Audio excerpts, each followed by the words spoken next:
help you out. 'Cause I'm done cleaning up your mess. Found myself in my regrets. I've become a little stronger now. A little stronger now. A little stronger now. A little stronger now. A little stronger now. You cashed in on my promises. You know I'm too generous. Now I've learned to never help you out. 'Cause I'm done cleaning up your mess. Found myself in my regrets. I've become a little stronger now. A little stronger now.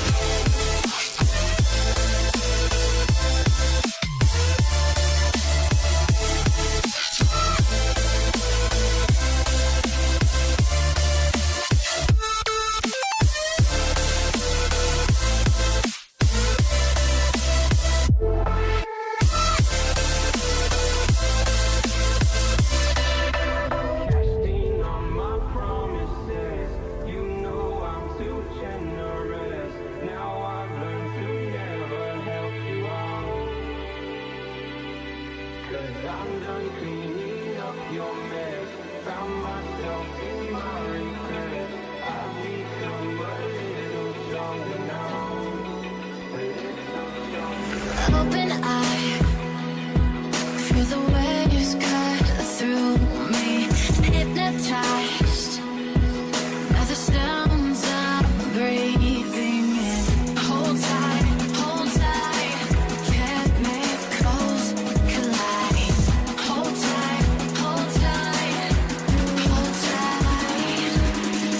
Dripping lights paint the skies, all because of you. Dripping lights paint the skies, only you can make me move. Can make me move. Can make me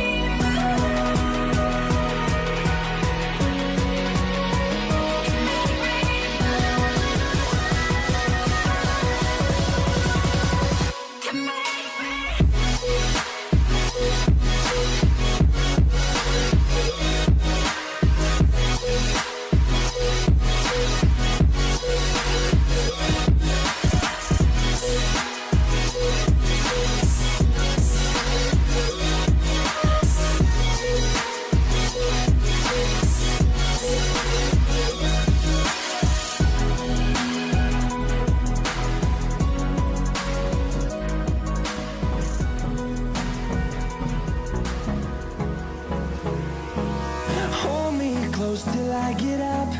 Time is barely on our side. I don't wanna waste what's left. The storms we chase are leading us, and love is all we'll ever trust. Yeah, no, I don't wanna waste what's left. And on we'll go, through the wastelands, through the highways, till my shadow turns to sun rays. And on we'll go, through the wastelands, through the highways, and on we'll go.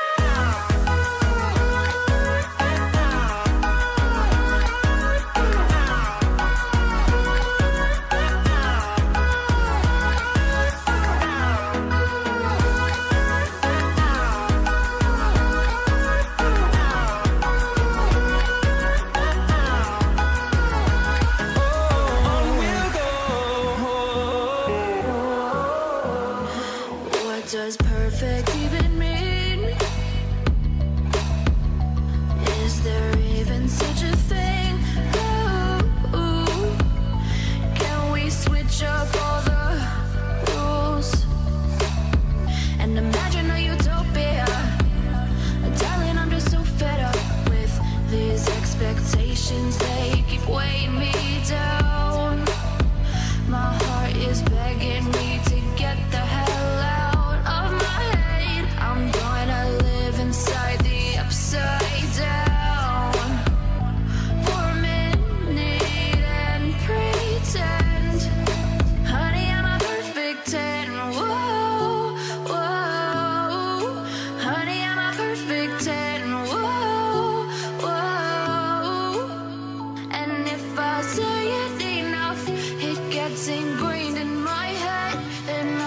start to see. Honey, I'm a perfect 10. Honey, I'm a perfect 10. Whoa. Honey, I'm a perfect 10. Honey, I'm a, yeah.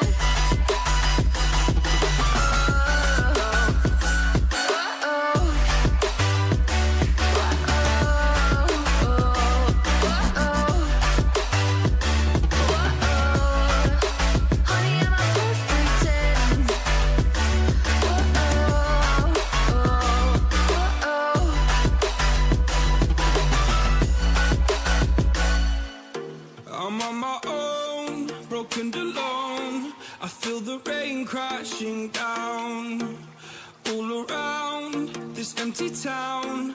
I'm searching for the lost and found, but you don't care, you're unaware. Keep moving.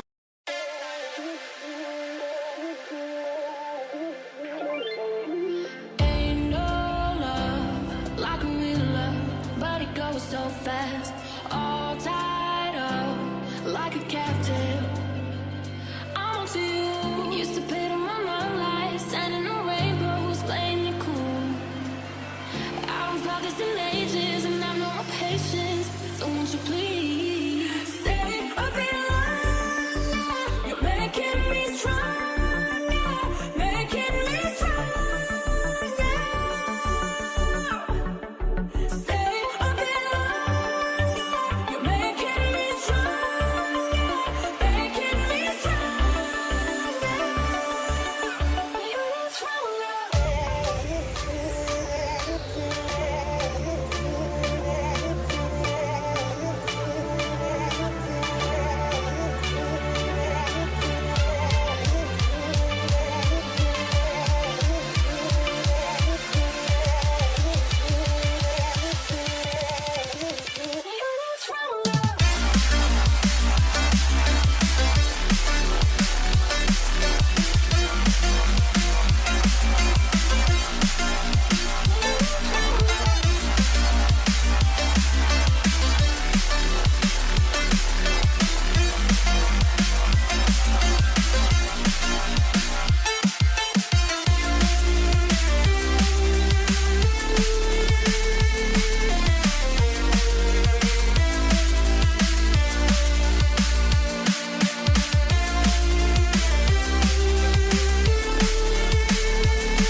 now.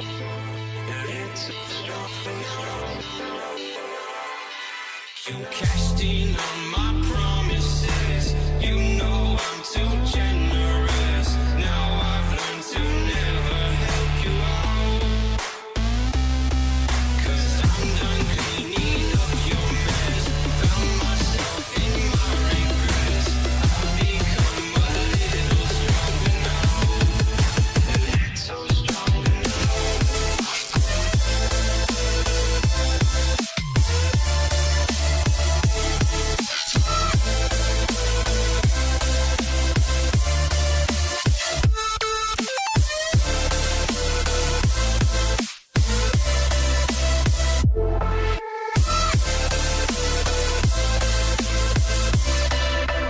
Casting on my promises, you know I'm too generous. Now I've learned to never help you out. 'Cause I'm done cleaning up your mess. Found myself in my regrets. I've become a little stronger now. A little stronger now. Open eye, feel the waves cut through me. Hypnotized by the sounds I'm breathing in. Hold tight, chemicals collide. Hold tight, hold tight, hold tight. Dripping lights paint the skies, all because of you. Dripping lights paint the skies, only you can make me move. Can make me move. Can make me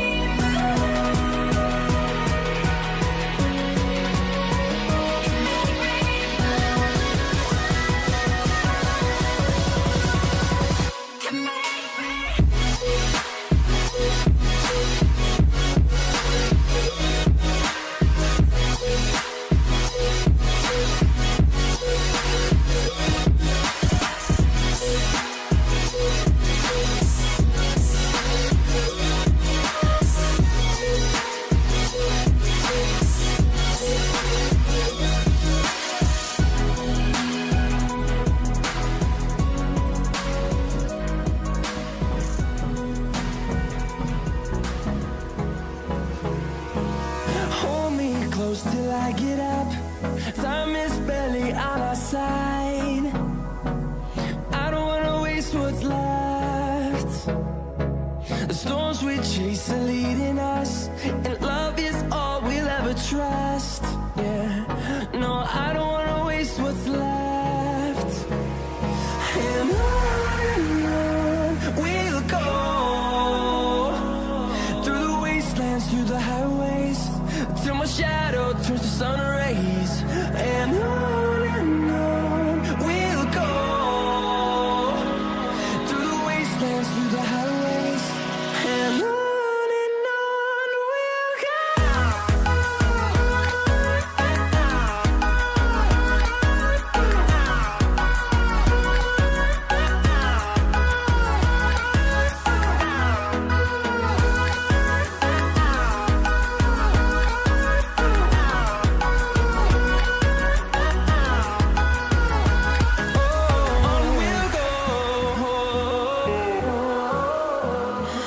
What does perfect even mean? Is there even such a thing? Ooh, can we switch up all the rules and imagine a utopia? Darling, I'm just so fed up with these expectations. They keep weighing me down.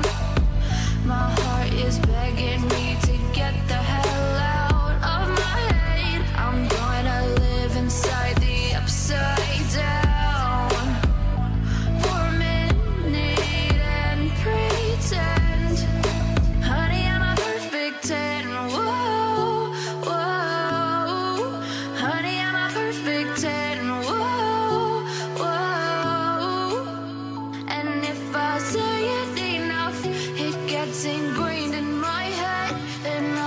start to see.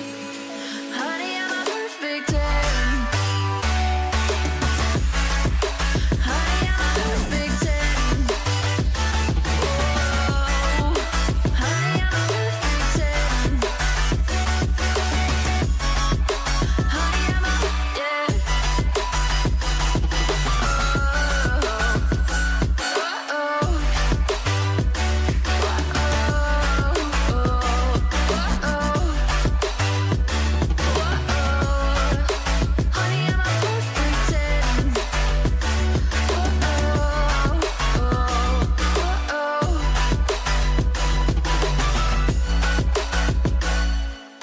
I'm on my own, broken and alone. I feel the rain crashing down all around this empty town. I'm searching for the lost and found, but you don't care, you're unaware. Keep moving.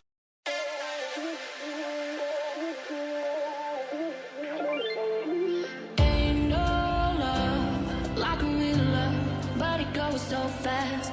All tied up like a captive. I'm on to you. Used to pay to my mom life, sending no rainbows, playing it cool. I haven't felt this in ages, and I've no more patience. So won't you please stay a bit longer? You're making me stronger, making me stronger.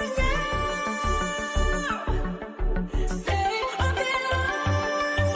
You're making me stronger, making me stronger. Making me stronger.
You cashed in on my promises. You know I'm too generous. Now I've learned to never help you out.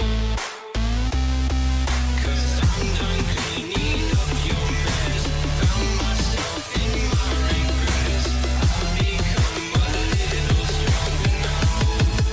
A little stronger now.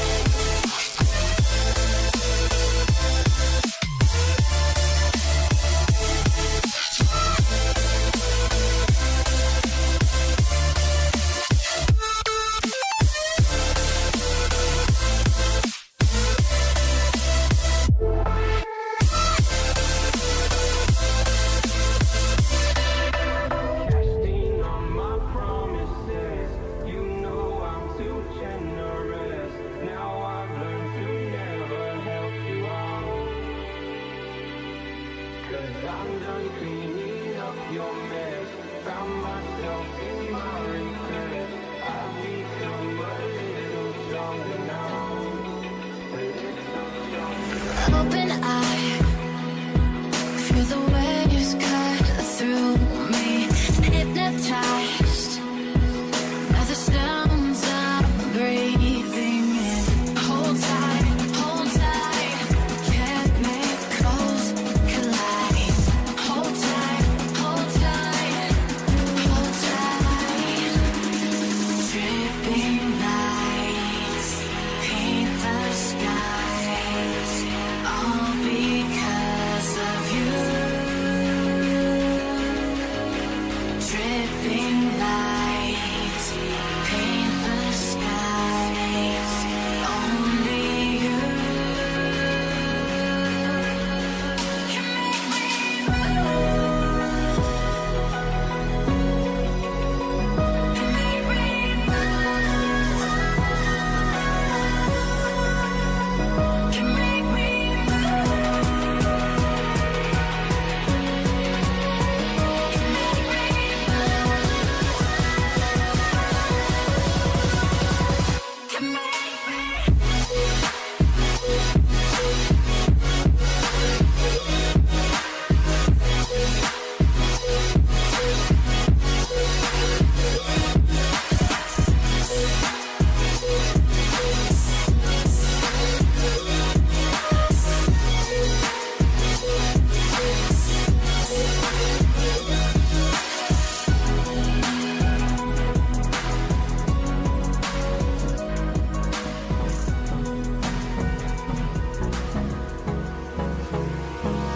Hold me close till I get up.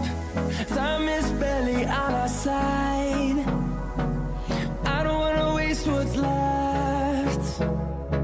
The storms we chase are leading us, and love is all we'll ever trust. Yeah, no, I don't wanna waste what's left. And on we'll go, through the wastelands, through the highways, till my shadow turns to sun rays. And on we'll go, through the wastelands, through the highways, and on we'll go.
crashing down. All around this empty town, I'm searching for the lost and found. But you don't care, you're unaware. Keep moving.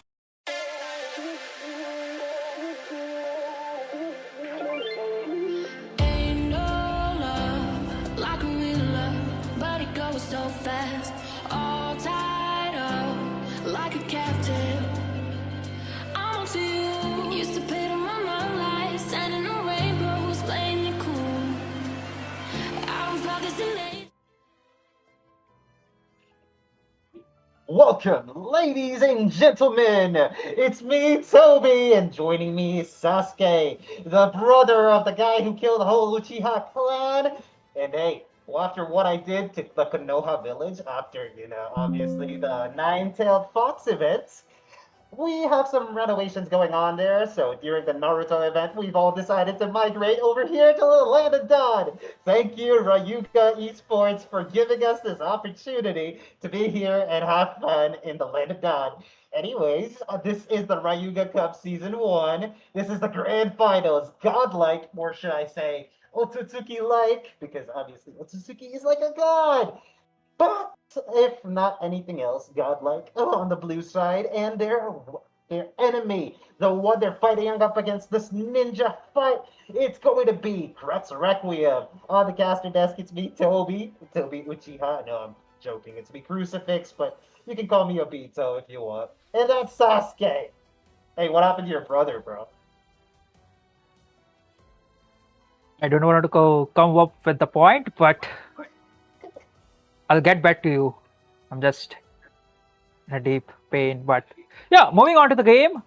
Rayuga Cup Season 1 Grand Finale it is, and Godlike versus Crux Requiem.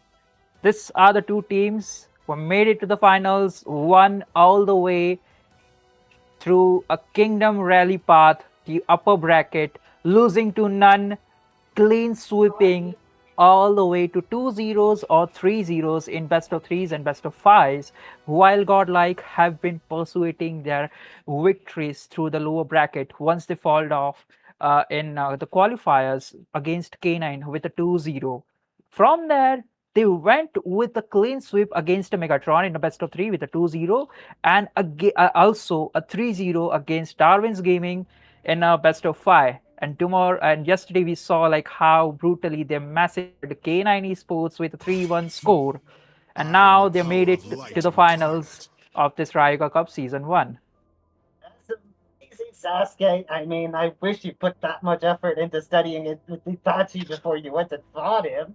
But it's all right. We all make mistakes, and your brother really loved you, so he's just gonna just let you take his eye and everything. But hey, I've got a Kamui, and you know what I can do with it? I can take us right into the Land of Dawn for the drafting. So Kamui time. Oh, look at that. That's actually, it worked. Oh my god. We're back into the drafting phase. We've got Godlike on the blue side, first pick. Crux Requiem on the red side. They get the second pick. Jushin Ban, obviously. So, Sasuke, tell me, what's up? What are you thinking? Now there are plenty of options that Godlike and CRQ could prioritize. One thing is for sure, there's going to be a Fanny ban, because both the players, both the junglers of both the teams, Yaiko as well as Van, they play stupendously onto the Fanny, also the Joy. So the mid jungler arsenal is quite similar. So if they are prioritizing there, which is not likely this case, but if they are onto that part, so we might see the jungler pick in top 3 or the first phase of the draft, and also the mid lane, because right now Peter against a bid, it's right now the battle between the mid laner for this final. And for the picks, if Godlike manages to ban out or force Peter out of his hero pool or out of his confidence or supportive, or what do you say? I think I forgot the word, but confidence, or his own pick where his 100% confidence to pull out a game, then that's going to be a big opportunity for Godlike to pull up the wins and win the mid lane and just go with the flow.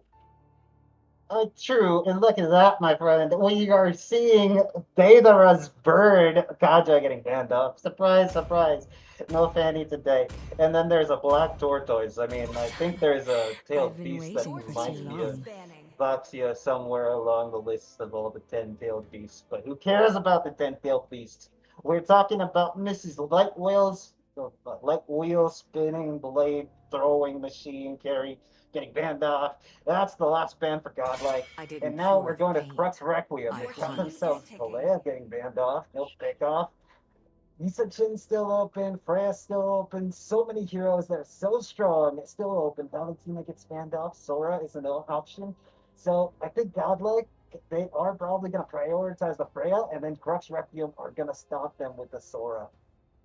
That's true, and that's a big gamble. You give away Freya and you prioritize the Sora. So also the Grok is open, so CRQ on the priority they could go with the Grok and Sora. So it's a good counter engage, but it all depends on God like which hero they need to prioritize. So they go with the Freya.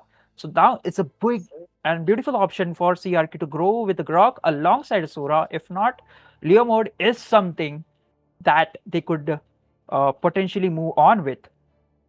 Leomord, not right now. Crux Requiem, they need to actually please this time to get all the pro heroes that most people actually think are very overpowered onto their side. I think that would be the best choice of action here.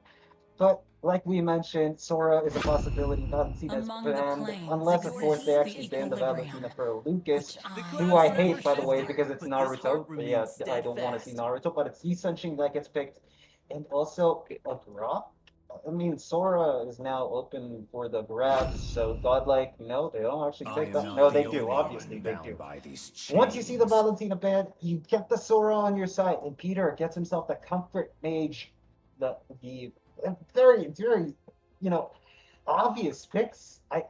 That's what I would like to say, but no Naruto team skins just yet. I'm born with talent. It's okay, but one thing is for sure, to counter out all the heroes, especially the side lanes, CRQ could prioritize the Phobius right now because the blinks or the passive he gets. Oh, there we go. Because the blinks and the passive he gets from the dashes of the Freya and also from the Sora is way too much and can just zone out the whole the engages from the godlike. So right now with this Phobius, Grok, and Ascension, CRQ is looking tough right now. So what Godlike needs into the jungle area, or in jungle areas, potential burst potential. Guinevere is there, but CRQ just spans it out.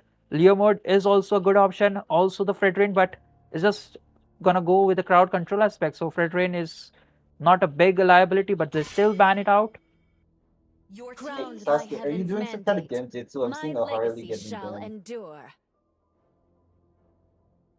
I don't know, man. I just it was just an some itch in my eye, and I just did it. So I don't know if it was a. Ascension's picked as the jungler. Harley is definitely not going to go in the mid lane. Oh, it's Ascension in the gold lane. Okay, Leomord goes to the jungle with his horse. I'm not surprised. Bro rides his horse like he rides. Mind, we're not going there. I was about to make a Naruto reference, but we don't do that here unless, of course, we get to see the Naruto skins. And hey, with my Sharingan, I can see that none of you are subscribed. Make sure you subscribe, like, and share the stream. And make sure that your friends are in on the action. Because CRQ, godlike, they're trying to go for the first position in the tournament. Grand finals is going up. We've got 2 picks from godlike, Milos and Uranus. Sasuke is a Uranus. Oh, okay. Okay, because seeing a Uranus, half of my brain cells were dead at this point because I was not able to predict or optimize what kind of a draft they're going with because there's absolutely no damage. If they're going with a Uranus on the jungle, but it's a Suyo, so they do have some damage potential. But it also comes down to the snowball comp. Stop using your genjutsu so much, dude. That eye of yours, stop itching it. Sorry, man, I can't help it. You gotta do what you gotta do, but I can't help it. I'm just gonna use my genjutsu because I like it. Yeah. Okay. Fasha, as a mid laner, so it's a good comp overall from the side of CRQ, but I'm hoping like how this Suyo is gonna work out for side of Godlike, because it all comes down to the kill box composition, which the draft has revolved upon. But yeah, I think Crucifix or 2B, you can just pull it off. And Godlike have a kill box composition. They've got the Valkyrie's Descent. They've got the Glorious Pathway, the Real World Manipulation, and Sora and Tsuyu to actually pick off any Wanderers. CRQ, they've decided on somewhat of a push and pull kind of strategy. So they can actually engage, disengage. They've got people who can play safe. They've got people who can play aggressive. I think this comes down to who can survive the longest, and I feel like CRQ, the heroes might actually have the edge here. Because even if Godlike have that, the thrilling set of heroes that actually make them like amazing, Sora, Freya, they've got a Felvius. CRQ is definitely gonna have some fun with that one. Anyways, I'm gonna use my Kamuya again, and you're gonna see 2 new casters on the casting desk. So peace out. Holy smokes, my man. That was such a phenomenal draft coming in from both of these teams, to be honest. And guess what? We got a dude out here just to break it down to you people and bring you the play-by-play. My guys, it's gonna be Scared Yet here alongside joined with the man you all missed on the desk, Kronos. How are you doing? Hey, I'm fantastic, Scared, and I think this is what we've been waiting for as well. The grand finals is underway. The stage is kind of set. Pressure is unreal, and only one team will rise above the rest. It's the Rayuga Cup grand finals, folks. Godlike versus CRQ Requiem. You've seen the draft. The Titans are colliding. Legacy's on the line tonight, and we crown a champion. And already, Scared, early poke in the mid lane. I mean, you talk about the mid lane, look at the top side as well, because I never expect Polygon to win. No, Fate. Oh my god, I thought he was gonna go down. Godlike's trying to take it, but not able to proc. The passive goes down. First blood in the hands of Fate. Eventually, with a bit more than what he could chew out, did not anticipate Fate hopping back in with a skill 1 to get that extra bit of shield. But mid we go. Oh wait, Art already taken down low. Revitalized Pop Yahiko after the Phantom Steed. Should be able to get that kill quite easy. And that's one more on the board. So 1-1 just before the turtle. I mean, it is still a gold lane for a roamer though, so I don't quite think it is that good for CRQ. But Godlike on the other side, the early rotation from Van eventually brought out that pick for them. And guess what? Godlike wants to hop in. I don't think it's a nice idea, especially Rudius. He has to make it out of harm's way, and now getting blocked by the Guardian's Barrier. 27 at this point, not level 4 yet. Yahiko takes a lot of damage, no steed available, and right now you can see 27 goes in with an Infernal Pursuit looking to go on. Peter with the Feather Airstrike. Retribution from Van's able to take that, and they get another kill. Godlike on a roll. On top of the turtle as well. So yes, they are having a fun time here, Godlike, in that early game. And it's all thanks to that one play from Romcom after the shifting skies. He predicted where Yahiko would be in the bush, and I must say, that comes down with the experience, it comes down with the study. I wanted to talk a bit more about the draft as well, right? Because Fate on that Freya along with Romcom, Art and Van will be the main divers. Art, not so much, will just drop in the Glorious Pathway for the rest of the boys to do their own thing, while he himself stands down to protect Bid from any kind of pursuit that might come in from either Yahiko or 27, maybe sometimes Rudius as well with a tech charge. So it's kind of a really nice idea for Godlike, and they know who their targets are. No, you spoke about the tech charge. Rudius just hit level 4, got that in the bag on the top side. We want to see Gonigon scale a bit faster. You know Fate's going to be a problem once he hits that level 4, which he has already. And now with the Phantom Steed going in, tech charge coming through as well, and they get that kill. Bid gets taken away with a Feather Airstrike, and now the Glorious Path to slow them down. Gonigon comes in, Traceless out of there. Rudius pushing them away. Fate makes it to the party. Valkyrie Descent, and they get a double in the hands of Van. Underestimating the damage down there from Valkyrie's Descent along with the Suyu. Van doing a fantastic job. They've also forced out the flicker from Rudius, so not available for the next turtle fight. This could be big. Oh, well, you can feel, oh my god, you can feel that Wan is feeling it tonight. He got 3 on the bounce and now might be getting taken down. No, the Guardian's Barrier able to stop him to get away, and that could have been costly, a big shutdown. That was massive, because this now gives the Turtle Pit advantage back to CRQ in their own zone, even though they're kind of a couple of 1,000 gold behind. But it's all right. They picked up their first few items as well. And Yahiko should have a little bit more leeway now to work with, getting on with that Hunter Strike and the enhanced passive. Oh, I thought the turtle was gonna go for a walk a little bit, but guess what? The gates blocked, didn't get the ticket, so he's got to go back to where he belongs. Yeah, it's they're kind of bullying him out there. This turtle feels like Sasuke at this point. Oh my god, tell me about it. But here, who's Peter? Taking a lot of damage. Romcom trying to go in as well. Speed coming out from Yahiko. Rudius not able to do a lot. Romcom has a lot of damage. Goes in the shifting skies. Getting it down. Gets a kill. Gets caught in the RWM. But he can see nice use of the Fed Airstrike. But Van able to get a 1v1 against 27. And Gonigon claps back. Gets one. But he caught in no man's land. They hand the kill on a silver platter to Fate. EXP for a gold. 1 for 3. They're going to take every single day. A big play from Godlike, and look at the way how they're forcing tier 1 taken down. Jungle access granted now entirely. So CRQ will be playing on the back foot, and more so in that regards reactive to what Godlike are trying to do now. I'm telling you, CRQ need momentum, and I think they're looking for the momentum. Fate gets... Oh, I thought that was a little dicey. The Guardian's Bear from Rudius hasn't been landing as well as we'd like to see, right, Scared? Yeah, true. It was only one time when he was able to land that up in mid-wall where they could pick off Van. He's going 5-1 right now, so that shutdown goal definitely did help CRQ out a bit. But their lane management is not really the prettiest out. And again, this is the strength of the draft of Godlike. They can constantly pressure. Oh my god, look at our pressure. There comes the Glorious Path. They're trying to go down. 27, nice use of that as well. But he see Romcom gets taken away. Gonigon Traceless makes it out alive. It's a 1-0, so something on the board for CRQ. So they're slowly starting to build that momentum, which they need desperately as they're behind 3K in gold. I mean, at this point, I don't know if you would really want to fight for this third turtle. Considering how Godlike are playing, they've got this early game snowball composition. Romcom is constantly going in for the Thunder form.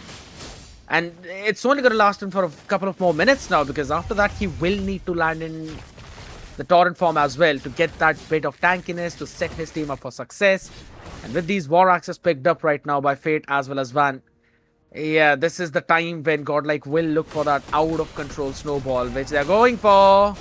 Rudius has a fully charged passive. 27, try to go for the Dark Wave, didn't get them. Turtle is up. Fate already hacking away at it. You can see on the top side, Van is trying to make his way. No, Rudius gets caught. He's going for the tech charge, gets 2-man knockup. There comes the Steed as well. Yahiko trying to get something, but 27 not able to follow up as Romcom flickers out alive. Nice use of the RWM from Bit as well. They finally sacrifice Art, and now looking to get Fate on the chopping block, but they don't have enough damage. 27 is taking a lot, but he can't no more. Fate on a killing spree. He dives into the turret. Gonigon able to bow out with the Heavenly Bow as Fate is looking to corner them, and so is Bid. Gonigon Traceless trying to make it out. Who is Peter? Doesn't have the Fed Airstrike. Romcom comes in. Rudius is not able to win out anything. They even popped the passive in the mid lane, Scared. And I think Godlike have got their motors running. 90 seconds to the Lord, and CRQ have found no answer from the beginning of this game as we're almost deep 8 minutes. Right at that Borax mark, exactly as I told you as well, that this is when Godlike will start to build onto their snowball. And I don't see any way for CRQ to bounce back unless they're able to save their tier 2s up top as well as down bot, and maybe try for a cheeky steal onto that Lord. But that free level advantage on Van is not going to allow them to do that, let alone get the access of their own jungle in this situation. So there's a lot of now that CRQ will have to focus on. Oh wait, Valkyrie Descent going on to 27. He has to go and try and make something happen. Infernal Pursuit trying to make it out alive. Darkwave's not present yet. You can see Art trying to make sure he gets the sandwich out of the bit with the RWM coming down. Rodigon goes for the Mountain Shocker as well. I think they get Romcom. Yes, they did a big bounty with that nonetheless. And now the Steed trying to catch Art, but he has to revitalize their target, the wrong individual. Bit is there. He's dishing out a lot of damage. They finally get Art, but in the kill in the hands of Peter. Oh my goodness, he comes in. He soul severs one. Now fights the second. Give him the third, making a maniac already. Yahiko trying to fight for his life. He goes in, but I don't think he'll be able to make it out alive. Fate dives in. They want to give that kill. Valkyrie Descent comes in as well. Phantom Steed, but he's not going to make it out alive. A monster kill for Van. Barbiel was summoned, but no Leo more to mount on top of him. And with that play, this is the reason why you should never let Suyu out in the draft like that, man. Van doing a fantastic job. I was just about to say that that was a nice call from CRQ to take the fight, considering they found Van up top. They knew the major source of damage was not in the fight. It was a nice call, but then hopping towards mid, where you don't have your tier 2s, and you know that Van was up top clearing the wave. That was a big blunder, and GodLike capitalizing on the back of it. Those 4 kills now. I just want to have a look at one last time on those items, because this could very well be the end, because no turret shields. And we're not even 10 minutes into the game, Chronos. Shastra's Pauldron first, Radiant for the second one. 27 is struggling behind there, and with this BOD. Yeah, I think so. Van is already on the 40 stacks bare minimum of that Sky Piercer, so this could very well be it. I hope we can take a look at it, to be honest, because I think we're already 10 minutes deep, and Scared, I think it came out of the draft, if you ask me, because they have early power spikes with GodLike, especially Van with that level 3. Suyo is a fighter assassin, yes, but he's got a power spike of level 3, not level 4, which gives them the advantage, and now they're going in. You can see already Glorious Path coming down, Fate on the bot side, trying to clear everything that he can. Phantom Seed coming out, they're trying to chase Fate down, not the right target, if you ask me, but Romcom is there, alive and well, and at the same time, Van able to hack away the top inhibitor. Lord half HP, Evil Queller doing a lot of damage. Romcom wanted to go in, not able to dash through the wall, and now they're sieging at the mid lane inhibitor. And here we go, Fate. Oh, nice Dark Wave, 2 members as 27 goes in. A nice RWM coming through as well. Oh my goodness! Come! What a shifting skies! He captures all members, and GodLike are now on a roll as CRQ are scrambling and run away, trying to defend their base. Can they even do it? Fate for the Valkyrie descent once again, hacking away at the base crystal. Dark Wave with the Infernal Pursuit from 27, but for how long can he hold him? As here comes the next set of waves. They're severing souls. They're feeling evil as the blade surges through. GodLike take game number 1 in this best of 7. Holy freaking smokes, man. The goddamn draft lasted longer than this game. This is insane performance from GodLike. You talk about CRQ having a flawless run through the upper brackets, and the first game they drop down in the grand finals is where they finally lose it. GodLike, they knew where their power spikes were. Fate, early power spike onto that Freya will constantly dominate Gonigon, even if he's on that Geese and Shin. Yes, he had a bit of an early start though, but that fast rotation from Van is what pivoted this entire snowball effect. After getting that first one, he kept on getting multiple, if I'm not wrong, 5-0. That's when the first time he gets shut down. His team entirely bounced back later on as well. He just made sure to farm so quickly. You know what's Scared? Somebody told me GodLike were kind of falling apart. Hey, man. This team looks like they're more stronger than ever, if you ask me. Especially that last set. Yeah, bro got a silver medal. We can see it on the right side. Romcom got a silver medal. He made it up with that last play. Oh, my goodness. Somebody clip that and send it to Rayuga's Discord. If you don't know where that is, look at the description. You'll find the link. Make sure you join that as well, because, oh, my goodness, was that a play or what? I must have to say that as much as that last play was flashy, the main reason for success came down once he went in for that shifting skies in the thunder form and constantly hit Yahiko once he was level 4 during the first turtle. Because that not just bullied him out of that pit, it gave Van that advantage which he built up in the early game by picking off Gonigon to constantly go for that effect where he just became unstoppable. Then it was the first turtle, then he kept on going in for the side range rotations, kept on picking off people. Eventually that led into him having 11,800 gold in 11 minutes and 10 seconds into the game. That is 1,000 gold per minute. You can't match that. You can't match that as a deal.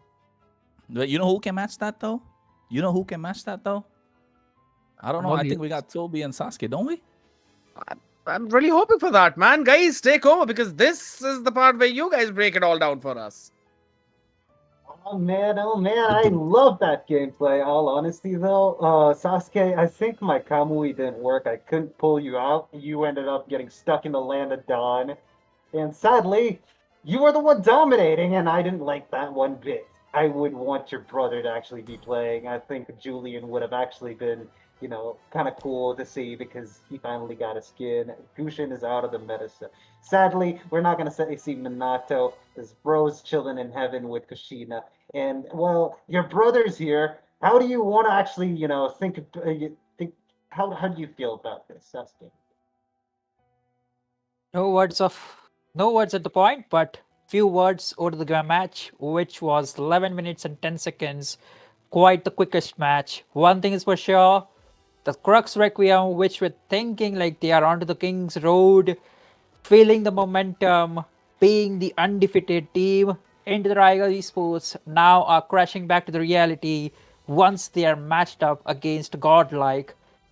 These members not they're not just immortals, they are immortals like godlike as the name suggests.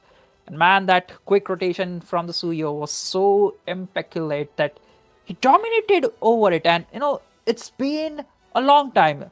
Just when they were thrown down into the lower bracket, the whole team of godlike, they went with this kind of a mentality, like, or not a mentality, but the gameplay.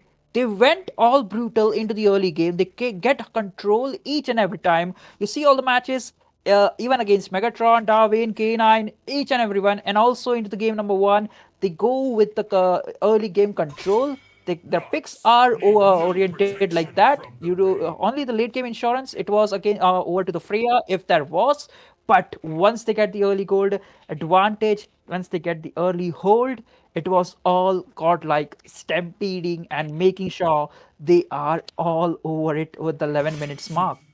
I am Dude, the power of and light no and jokes. And one of the biggest reasons why they won was because of you, Sasuke. Not you, but Su you. And very know. funny. I know someone is jealous over there, like hiding his face under a mask, seeing with a one eye, but it's Man, okay. I can sense it. I can see with my eyes. I can sense it. Like you are jealous because there's no skin of you, while there is skin of me. How do you at like least that? at least I have an emote. Look, bish. I have nothing in here. I'm joking. The emote is still there, guys. I hope y'all get it because Toby is Toby, and he's the best character in Naruto overall. Bro is the reason why the whole show is actually running in the first place, and the only reason why Naruto got that fox inside him. It's alright. I've been waiting for too long. Nobody looks at me because I'm just a side character, and this guy is the emo kid that ran away from the village, and he apparently gets a skin. Huh. Get back to the casting. We are seeing not a major disadvantage. Again, a Valentina ban from the side of CRQ, so they are hoping a Sora pick this time again. Well deserved plays the Romcom was making. I think it's the priority is gonna be the same, but for godlike, they are on to the crucial part. Like they want to leave Zushin open or leave the Freya. Okay, so CRQ bans out the Freya. So I think it's going to be Zushin for the major part, unless and until they want to ban out Sora, or they want to lift both of the option available for the trade-offs. Sora is available, Zushin's available. I think Zushin's going to be the priority here because you want to give Bid that option. No, not Bid. Peter the option of having something very strong in the mid lane, but it could be going the other way around. Sora could get picked on Syracuse side. They've got the first pick. What are they going to decide on?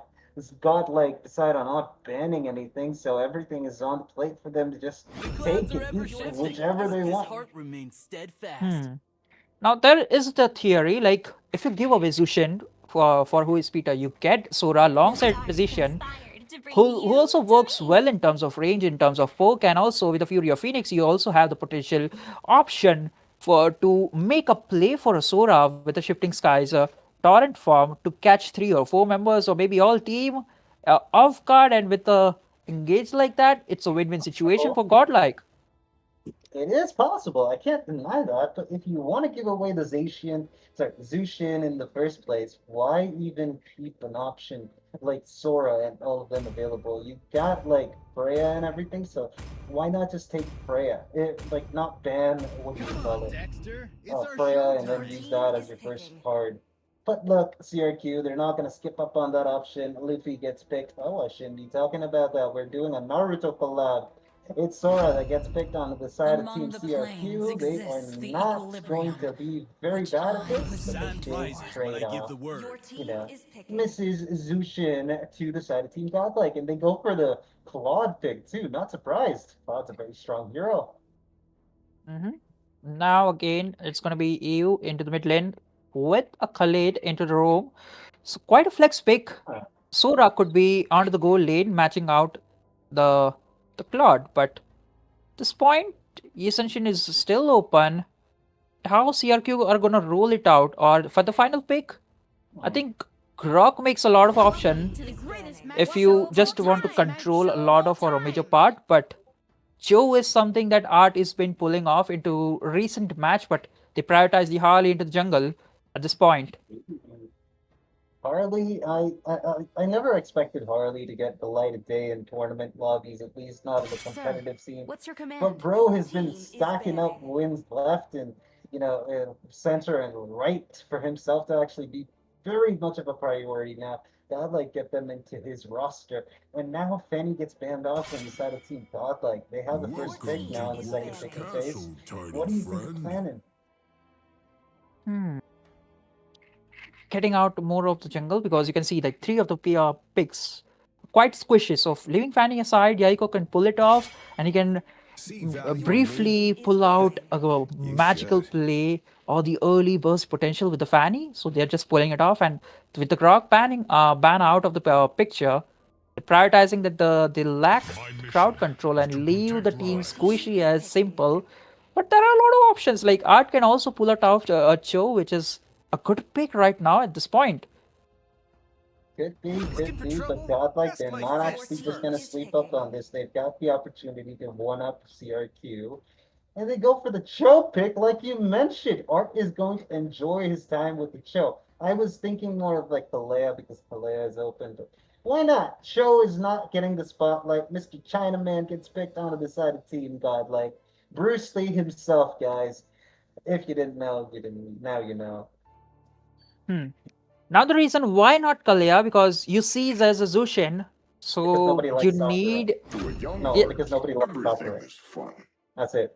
Only you like Sakura. One chose me to Nah. vanquish the shadows. It was a situation I don't You want to married explain her. a lot. You married her. You had a daughter with her. Other than you, nobody wants Sakura. If you are into my position, you'd understand why that scenario happened, why the circumstances were there. But yeah, I moving on to the don't want draft. your position. Look at that. You got picked already. I wish I had a hero that I could be. Like, with my chains and everything. No. This man. Instead it's Sasuke. Who wants Sasuke and his little, Sharingan? I have a Kamui. You know what I could do with that? End of one thing is Nothing. the beginning of Because I got another. Mangekyo Sharingan, I can pull out a Susanoo. But things aside, they pull out a Uranus into the EXP lane and the Pull out my Suyo this what? time for the side of CRQ. So it's time for Van. Like, hey, in the game number 1, you showed us how brilliant the Suyo plays were, and this time it's their turn. But Suyo against an Harley, it's always up to the mark. Like who manage the snowballs as early as possible. Esmeralda into the XP lane, and this is going to be the draft. So far, so good. I'm liking that kind of a draft, which Godlike has pulled it off. A hit and run kind of a composition. Esmeralda being the frontliner, being the visioner of the Godlike, and CRQ, some minor changes, but they also revolve around the Eve this time again. I mean, Esmeralda's a good counter for Uranus too. But I'm going to use my Kamui, and Sasuke is going to run to the battlefield so that we can actually step away and give the opportunity to Mr. Kronos and Mr. Scaragate. So see ya! It didn't work. It didn't work. You're low on power, so you need to take some Well, guidelines with me because I never run out of power. My chakra reserves are oh man. What am I supposed to do? I'm gonna try it again. Okay, Kamui! All troops deployed.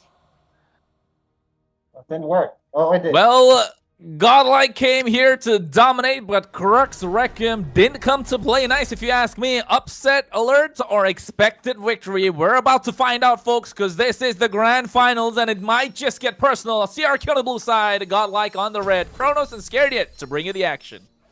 Back out again, and you steal away 3 picks from the other side with the Suyo, with the Eve, as well as Gonigon picking up the Sora now into that gold lane. So they want to try and replicate what GodLike did to them in the previous one. But the only different thing is they've also got a late game insurance in the form of that Uranus with the engage of the Khalid. But I personally think that I'm going to go for GodLike's draft here, because with the Cho pick in the hands of Art, as soon as you'd want to go for the engages, you know that there's going to be the way of the dragon waiting for you, and on the other side there's an instant deadly magic to finish you off. So Peter will have to play very safe. You could also include Yahiko in that entire mixture as well, and hell, if GodLike snowballs, yeah, I'm pretty sure I'm gonna say Rudius would not be safe too. You know what? You mentioned it perfectly, right? There's no other better way to explain it. Yes, they take away 3 picks on the other side. Yahiko wants to go in, get that Soul Sever. He wants to show that he can play the Suyo as well, which we know he can. And if you ask me, one of the better players to play Suyo. But the difference maker here is Art on that Cho. I haven't seen him on Cho quite a lot. And Cho is a hard hero to pull off in tournaments, especially, let alone the grand finals. So he has to dominate the river, which he has been doing really well in the first 2 minutes, and now let's see how it translates to any sort of pickoffs later on. Once he hits that level 4, once he gets that going, and wait, never mind, Van goes in. Oh my goodness, it's a lot of damage coming out from Yahiko, and I do not think they want to be trying that again. Yeah, you might want to create that gap there. That was a bit too much. But again, in terms of macro, GodLike eventually winning, forced out the flicker of Peter, so he will be a sitting duck once he goes in with the RWM. Oh wait, Retribution in the hands of Yahiko. He's able to make that happen. Bit trying to put up everyone and throw them down with that Lantern Flare. Yeah. Look at Van, though. Cheeky little guy, and look at that macro. Oh! Cheeky, but guess what? Yahiko able to get that first blood. This is what I was talking about. Art has to dominate the river, but with Rudius on a Khalid, it's going to be a little difficult. Exactly, that early game instantly coming in thanks to the Tornado Strike along with Yahiko, the Soul Sever, Evil Queller combination. It's going to be tough until you make that Dreadnought armor. So Art will have to prioritize that. And even after that, it is going to be Peter knocking him out at least his HP, all thanks to the Void Crystal and the Void Blast. So it is like that ranged play, but they also have the ability to hop up. Hey, Falling Star on top of Peter as well. They're trying to go for the knockup. Nice use of the Raging Sandstorm. And you can see Art right now under the turret. Takes a lot of damage. Able to flicker around. Romcom taken out low as well. Will he even survive? This is criminal if GodLike are able to get away with it. Call it a thief in the night. Dive under the tower. Take a kill and walk out alive. That is nasty stuff, man. And guess what? Gonigon's got to be a bit more careful there. Fate onto that Claude. You know that he is going to be pretty problematic once he gets his Trinity up. And that is the main focus of CRQ, to try and deny that potential to GodLike. So you have to go for that similar early game snowball, which GodLike went in the previous one. But as of this early game, I believe GodLike know who they need to target, and that will be Peter in almost every other fight. And you know what, Scared? Just because of that, it's like you got an Achilles heel right now. You don't have a lot of late game damage. You're relying on Peter to give out the RWM, but now you can see they're trying to go in. Art able to get that as well. The target is locked out. It's going to be Gonigon. Nice RWM, but Art taking a lot of damage with the Soul Sever. Evil Queller is Gonigon is able to get that kill, and now they go into the Shifting Skies with a lot of damage onto Bid. He has to flicker out. He even uses the beacon. The turtle is up, and I think CRQ have some rights to this one. Yeah, they will have the priority. The Uranus pick is eventually outlaning Romcom onto that EXP lane. But hold on. Oh no, wait. What? It was reset for what reason? Romcom doing a lot of that work, but now he's trying to survive. He flickers out of harm's way as well. Has the Frostmoon shield to survive.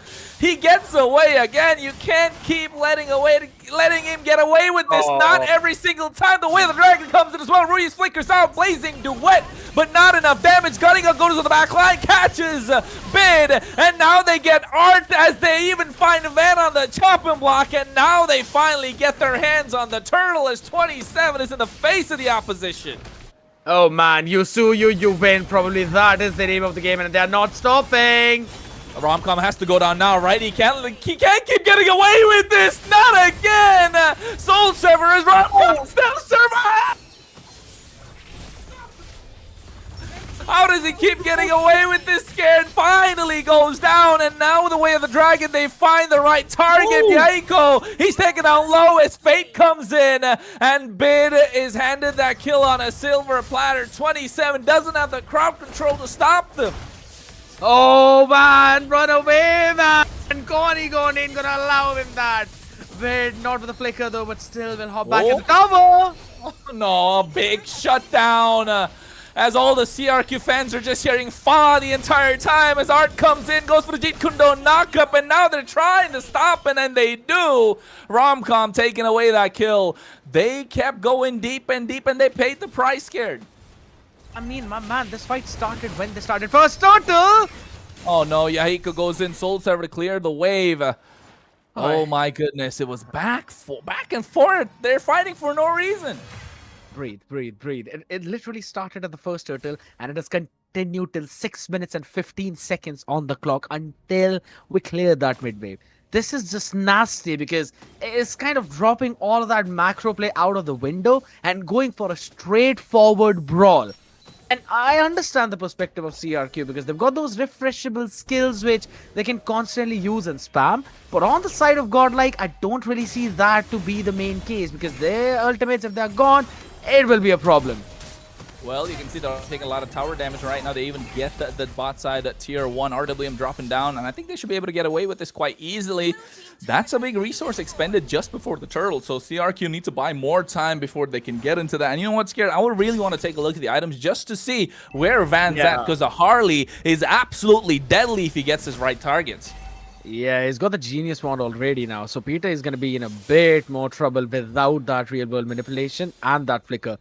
Gonigon on the other side of the spectrum, he's totally fine. He can instantly dodge it. But look at the river control that is being maintained, and only by Bid. It's all thanks to the beacon and then also the flicker which he has. So no one can technically catch him at this moment, and that's why he's constantly moving ahead of Art to set Art up for a maybe surprise wave of the dragon onto someone's squishy. Yeah, and I agree with that as well. And the best part being, for CRQ at least, you mentioned about how Bid is controlling the river by his lonesome self. You have Art to try and follow up with the Jeet Kundo combo.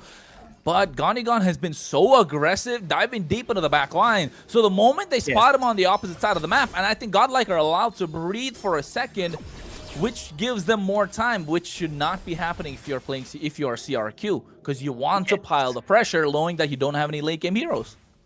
Now already a couple of items of the Trinity made by Fate. It means he's only lacking the Corrosion Sight now. And once that's completed, and minded he's running with that flicker, he's going to be a big problem. Oh, wait, Gonigon dashes out of harm's way, and Art goes with the Jeet Kundo, gets a knockup as well. 27 taking a lot of damage from those butterflies, and they go in with the falling Star Moon to clear the way of the bot side. The Blazing Duet comes in. Fate, BMI's out of there. It's fine. There's not going to be a lot of damage though. But look at Van's macro. Even now, he's still trying to steal away that purple buff, and he will leave the small camp so it doesn't reset while the brawl is at bot. Oh my god, Raging Sandstorm already committed. 27 taking a lot of damage. Falling Star Moon not yet used up, but you can see Deadly Magic coming out onto Rudy as the wrong target. This is what you do not want when you're playing a Harley. You don't want to use the Deadly Magic or the poker trick on the tanky folks. You want to find Peter. I personally think the Trudius might actually have the Radiant Armor by now. Yaku's picked up the War Axe as well, so even more damage there. Right, finally getting that Sky Piercer. So we've got those main items being built up for almost all of these players. I want to have a quick look at all of them, because Romcom with our dominant size will now finally be able to at least lane well against 27, who's still kind of cooking it. He's going to go for the Chastis Pauldron. Plus on the other side of the spectrum, yeah, there's no Radiant Armor right now though. Oh wait, 27 taking a lot of damage. Range Sandstorm committed by Rudius as well, just to make sure 27 is able to survive that, because it could have been a little tricky. The Lord is up, and I think CRQ definitely have priority, but Art definitely doesn't want to give any sort of advantage or control away. Yeah, I kind of like that. But here's the big thing. He's constantly getting poked and harassed a lot more than anyone else. Plus, they can all regen their HP. But you can't do that if you're up. 27 able to survive. Lord in the pocket of CRQ. The top side's pushing in. They're not able to get a lot of waves still. 27, he took a deadly magic poker trick. Quite a lot of damage scared, and I think he definitely got the Chastis Pauldron. Was he on an Oracle? Yeah, he was. That was the first item that he eventually picked up, and then going in for the Chastis Pauldron. And I like this itemization from CRQ because now Rudius is the one who can make the dominant size. So you have the anti-heal, you also have the Chastis Pauldron lower attack speed effect. So Fate is not going to hit you like a truck, which he freely could have. While you're putting the dominant sizes anti-heal on Romcom as well as on everyone else. So this is the kind of mix and match of items that I really like, and CRQ have been doing that. Plus they control the full part of the map, so should be able to push those tier 2s with the next minion waves. The tier 2s are what they need. The Lord is running the bot side, almost getting cleared out. They do have the Holy Shield present. Tier 2 in the mid lane gone. Tier 2 on the top side should be next. They're looking at least proc the passive in the mid lane. Although it's about 11, closing into 12 minutes shouldn't make much of a difference. I like how 27 and Rudius are playing close to each other to try and separate the opposition. Art right now might be caught in no man's land. Bill able to use the Lantern Flare, but Art flickers out with the help of the way. The Dragon catches the Aiko, but he's able to get out alive as Gonigon is trying to dish out the damage, but Fate with the Blazing Duet, not enough. Bid goes in as well, and now you can see they find a double. Deadly Magic should be able to get Gonigon quite easily as they trade 2 for 1, and Van wants to go in. He's got the poker trick coming out. Oh no! Rudius is able to make it out alive. Romcom comes in as well. BMI with Fate. Make sure he survives. It's a messy fight, scared, but still, Godlike able to defend well. I mean, this is just a Suyu brilliance coming in from Yahiko at this point. He was picked off by the way of the dragon by Art, but he instantly immuned all of that with the Evil Queller and Soul Sever. Got that kill and eventually moved back into that fight. And once Godlike expends that resource and they're not able to get a pick on the back of the poker trick deadly magic, that means they've lost that entire fight. Even though Fate went in with the BMI while Peter had casted down the real world manipulation and it was a stationary target, his Blazing Duet just got cancelled out mid-fight. And I believe I'm going to give the credits to Rudius for doing that. It's just phenomenal coordination from CRQ, realizing who they first need to stop, and then they're forcing the next fight. Yeah, and you can see Art right now tries to go the way of Dragon. Was it cancelled out, if you ask me, with a Blade Surge? Yes, it was, as Fate is in the back line doing a lot of damage to Peter. He's left alone in no man's land, and now Bid with the help of the Beacon able to make it out alive. Gonigon wants to go in. He has the nice use of the damage with that Shifting Skies. Oh my goodness, they're trading back and forth, scared. My eyes were on Bid. His Crimson Beacon came out at the right time, but Art and Fate are doing the dirty work. They instantly went in to try and catch Peter. They had to get that shut down. And that is probably going to boost their economy a little bit though, but still a 5,000 gold lead for CRQ. They need to get that snowball in, because here's the thing.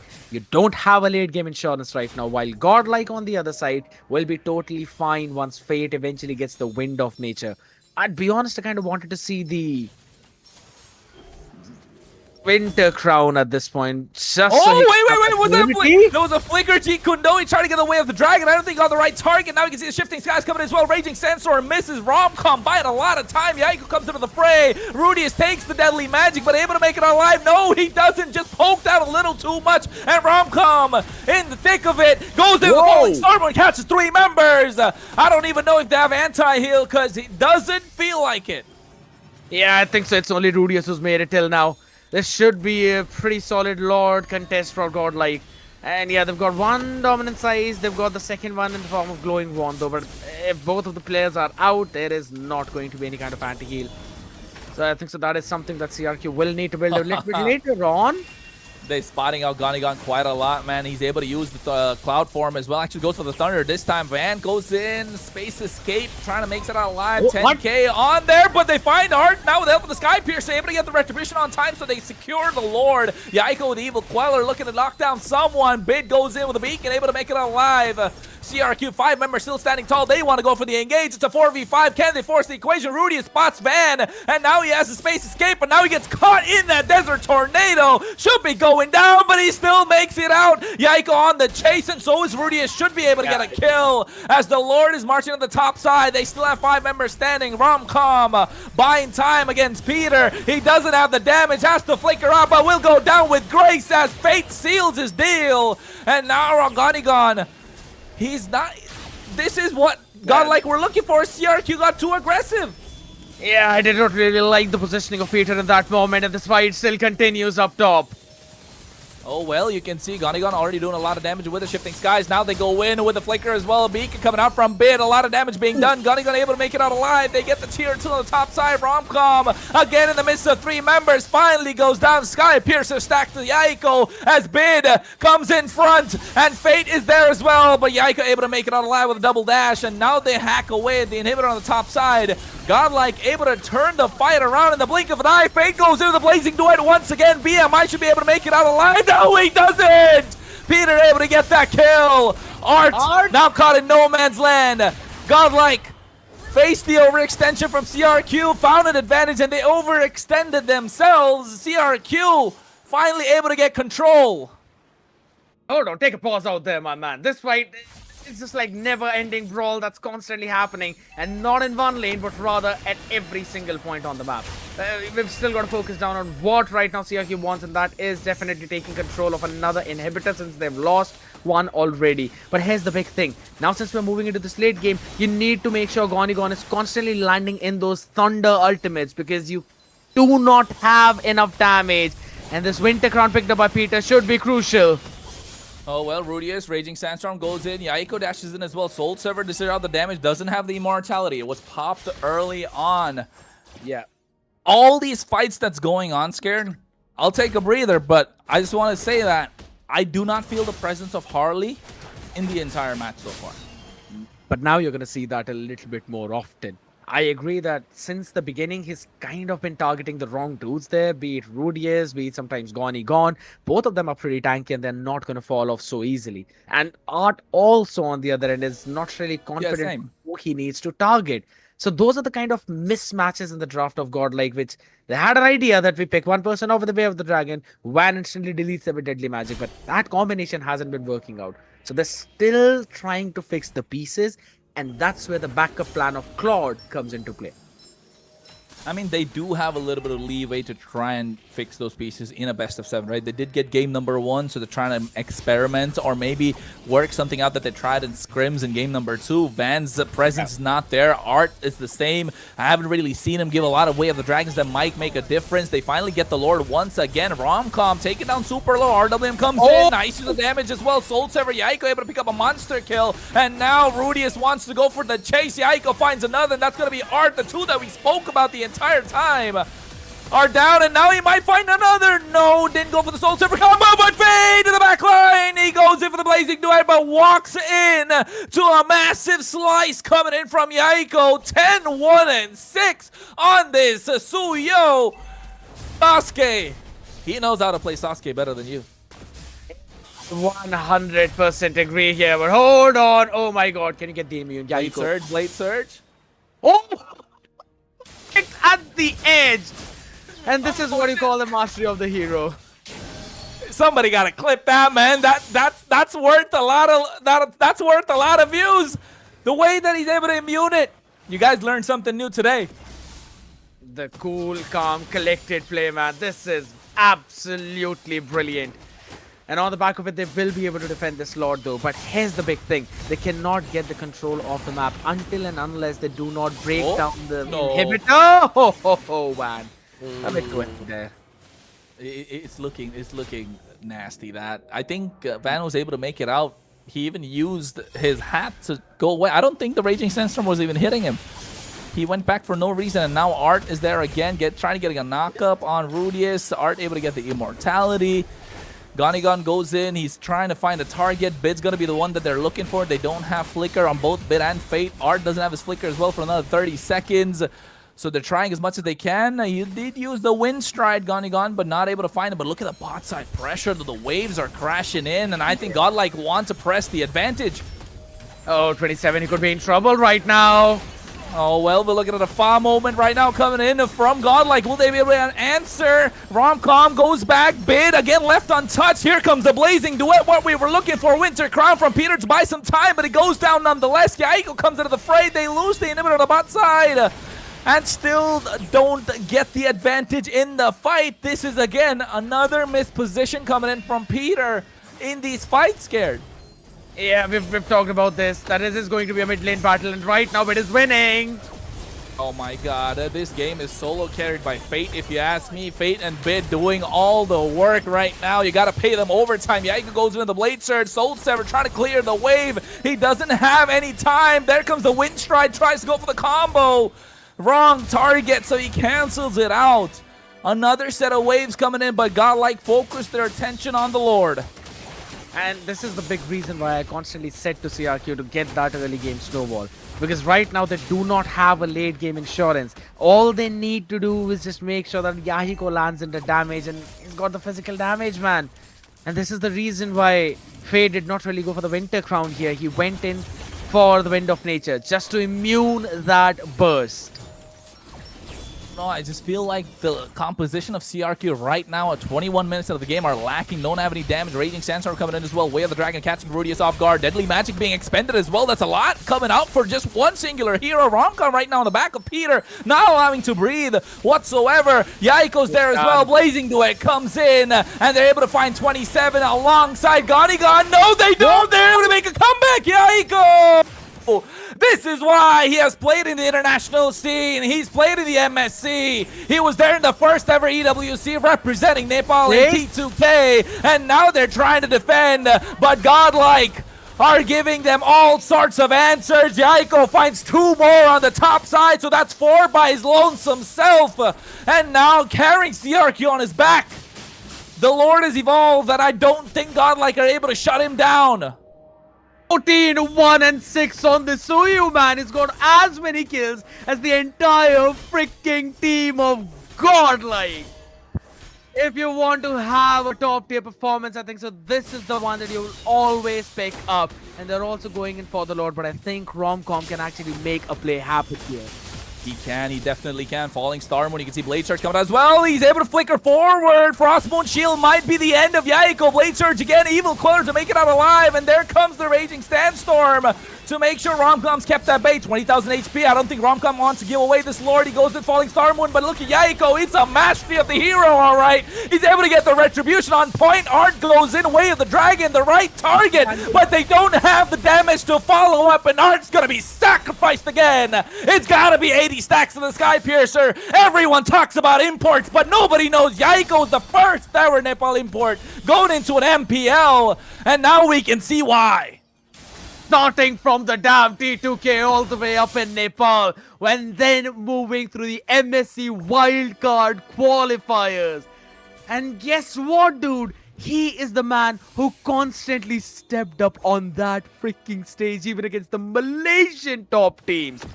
And he's showing you the mechanics like none other. Swapping out immortality, adding that Queen's Wings as well, making sure he gets that extra bit of spell vamp on that low HP so that he can take the Lord. I think so this could be definitely a game-winning play.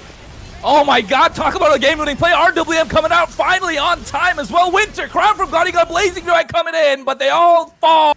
As CRQ able to find a win and even out the score. Talk about a carry from Yaiko, because oh my goodness, that was a statement performance, not just to say that he's here to play, but to claim the top spot in the jungle of India.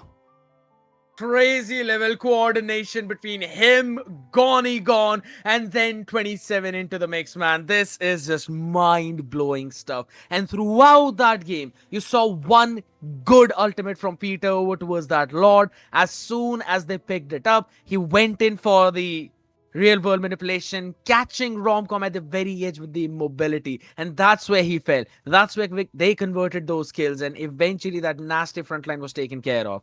Fade gets that MVP, yes, but this is the problem with the Claude. You need to land in that proper setup in between 2 to 3 people. That's when you get the massive value out of it. And if your Blazing Duet doesn't hit the right target, if it randomly goes onto the couple of tanks, yeah, you're going to be struggling quite a lot there. Let's just say this Harley draft, along with the show in the hands of Art, it did not really work out for them because they messed up on the execution. I mean, execution in the early game, yes, felt like a communication gap somewhere in the mid game, but let's be honest here. I think, did Yahiko go down in the first 2 minutes when he was playing the Suyo, and after that, bro didn't die a single time? 80 stacks in the Sky Piercer, 14 kills. My volume is going down more, but this guy was on fire. He absolutely was. I mean, 17 kills out there with 82,000 damage being dealt. Clearly showcases you that he was there for the cleanup. Most of that poke was coming in from Peter alongside with Gonigon, constantly going into the Thunder form with the Shifting Skies. And he needed to do that, right, as we mentioned, because they do not have any source of damage or the burst apart from these two major ultimates. So they were constantly, you could say, switching things up, and they also tried to going in with the Torrent form where they found some success, but eventually Fate and Bid, they both were going in with their own kind of plays as well. 156,000 from him, 170,000 from Fate. It shows you that GodLike could have gotten this game if not for the constant brawl gameplay that CRQ wanted them to play. Man, I think so. We've been constantly yapping quite a lot out here, and I'm pretty sure a couple of other talents would want to wait for us, but I'm just waiting for a confirmation if we're supposed to go on a break or are we still supposed to send it to a couple of other talents. But this was a solid comeback from CRQ. And ladies and gentlemen, I know you want game number 3 right here, right now, but let's give Kronos a breather. Let's give all of us a breather because we'll have game number 3 on the other side.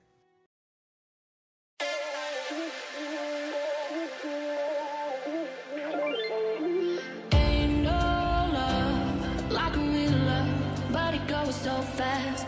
All tied up like a captive.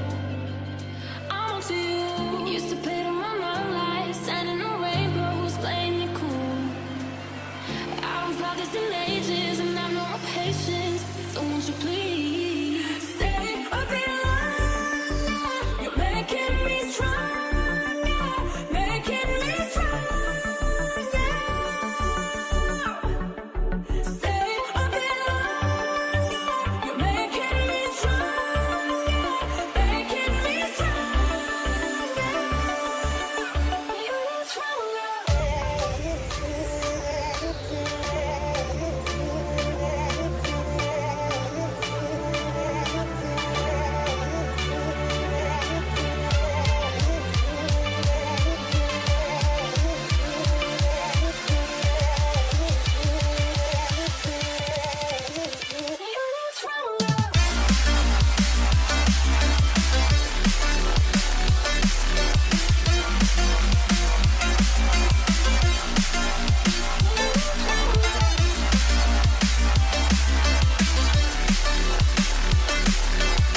out. 'Cause I'm done cleaning up your mess. Found myself in my regrets. I've become a little stronger now. A little stronger now. A little stronger now. A little stronger now. A little stronger now. You cashed in on my promises. You know I'm too generous. Now I've learned to never help you out. 'Cause I'm done cleaning up your mess. Found myself in my regrets. I've become a little stronger now. A little stronger now.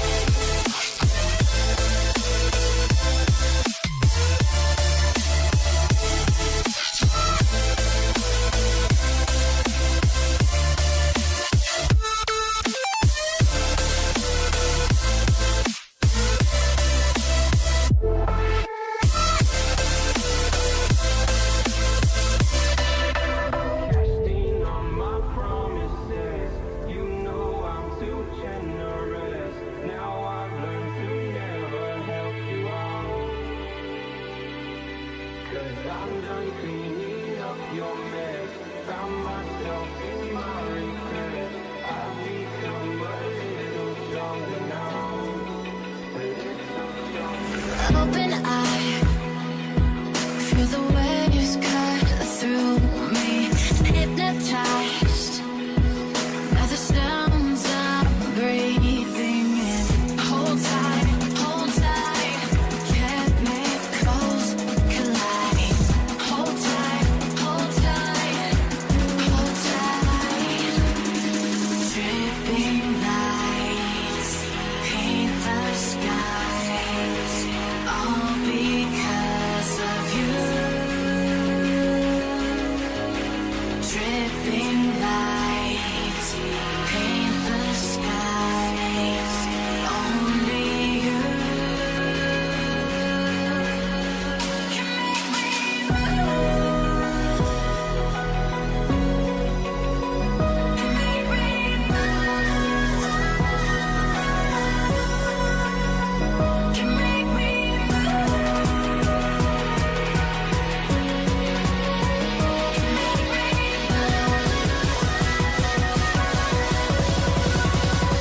can make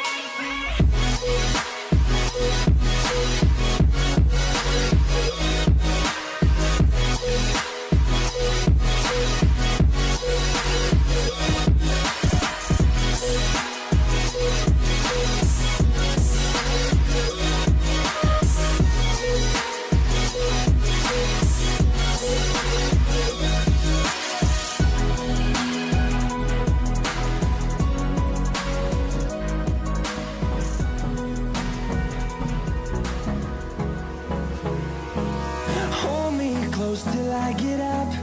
Time is barely on our side. I don't wanna waste what's left. The storms we chase are leading us, and love is all we'll ever trust. Yeah, no, I don't wanna waste what's left. And on we'll go, through the wastelands, through the highways, till my shadow turns to sun rays. And on we'll go, through the wastelands, through the highways. And on we'll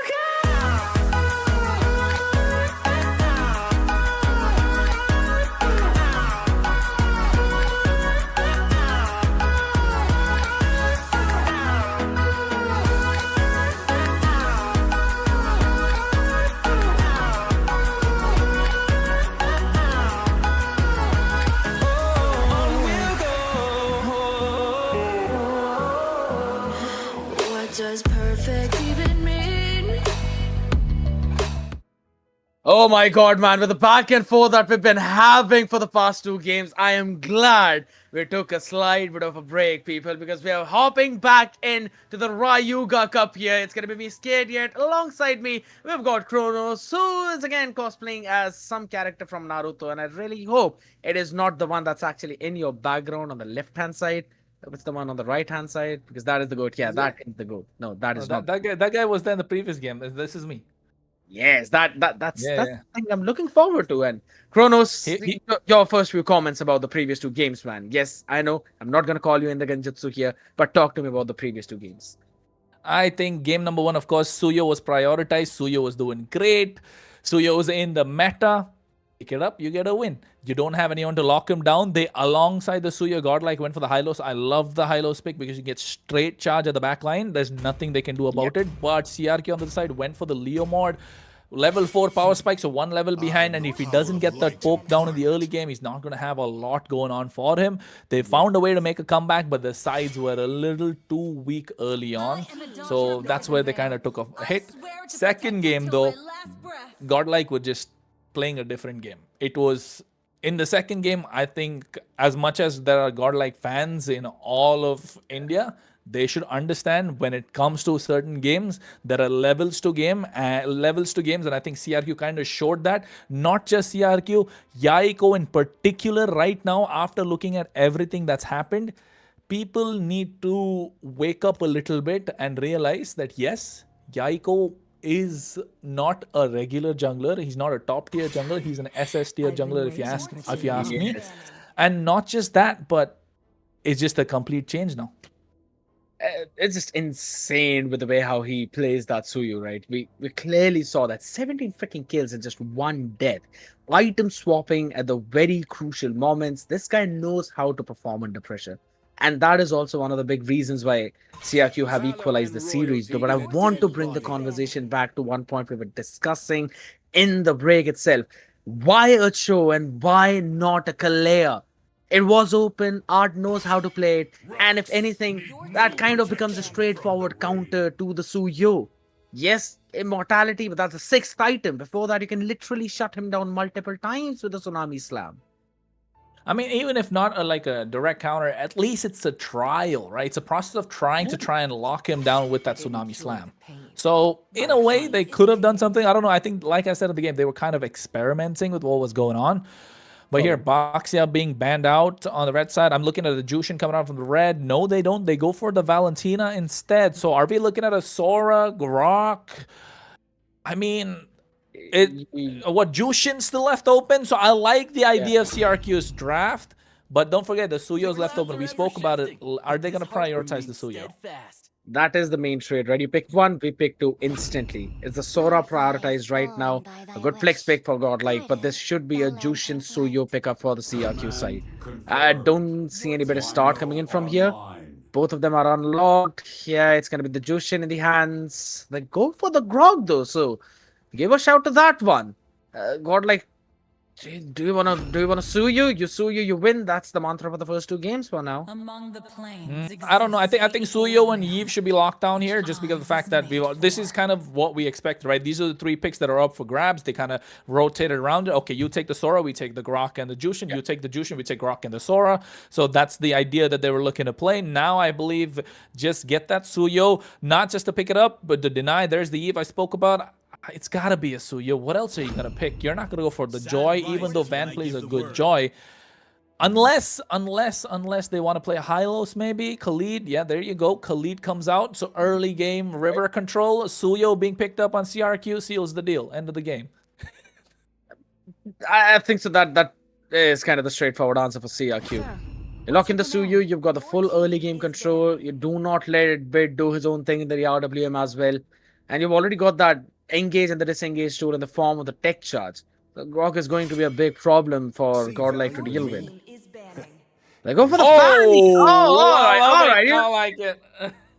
I'm on for it. But ban the Suyu. Please ban the Suyu. Why aren't we in the game for this one, man? Why aren't we in the game for this one?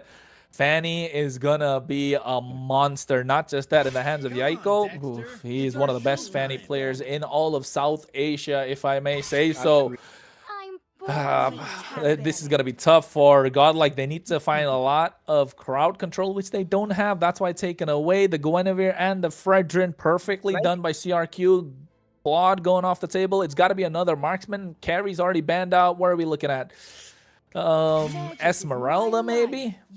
Harith, if you think about that, or something that can work well with a Grok. Maybe you might want to go with a Granger as well, with the mobility, kiting, as well as the range. So it's a Harith. All right, similar idea. But CRQ can eventually pick the next one up. And with those two marks, with the gold laners ban, this kind of means that the Sora is going into that gold lane. EXP lane still open, explorable for both of these teams. But what are we looking at right now? Can we see a 4vs rom-com? Oh, sheesh. This is even better. This is even better. They take the Moskov, deny the Moskov in the hands of fate so that Fanny can roam around freely. And now you're scrambling for answers. What are we gonna pick to lock down this Fanny? You don't have Guinevere. You don't have Fredrin. You don't have the Leomord. You don't have Baxia. You don't have the Kaja, which Godlike banned out in the first place. So you're left with either the Kalea or the Cho. But guess what? You've already picked up a Khalid for the roam position. And you already have Sora, so you're looking to flex the Sora in the goal lane. You're not going to go with an EXP Cho. You're not going to go with an EXP Kalea. So now what is going to be the goal? Are they going to go for a Hayabusa? They're going to have troubles in the jungle, lacking the damage. I don't know, scared. Lancelot or Joy? Oh, nice. Badang is a good answer. That's a nice one. With the fist crack, you can at least get a bit of a stun there. It's going to be the Suya. Yeah, you had no other option there. You can go for the Lancelot, but I still feel it's better to go for the Suya. He's got more immunity, better cooldown on those skills, and let's be honest, it worked out phenomenally for Van. Now for the last pick on the other side, EXP, to lock down that forefront with the dive. You could go a Lapu, you could go a Yu Jong.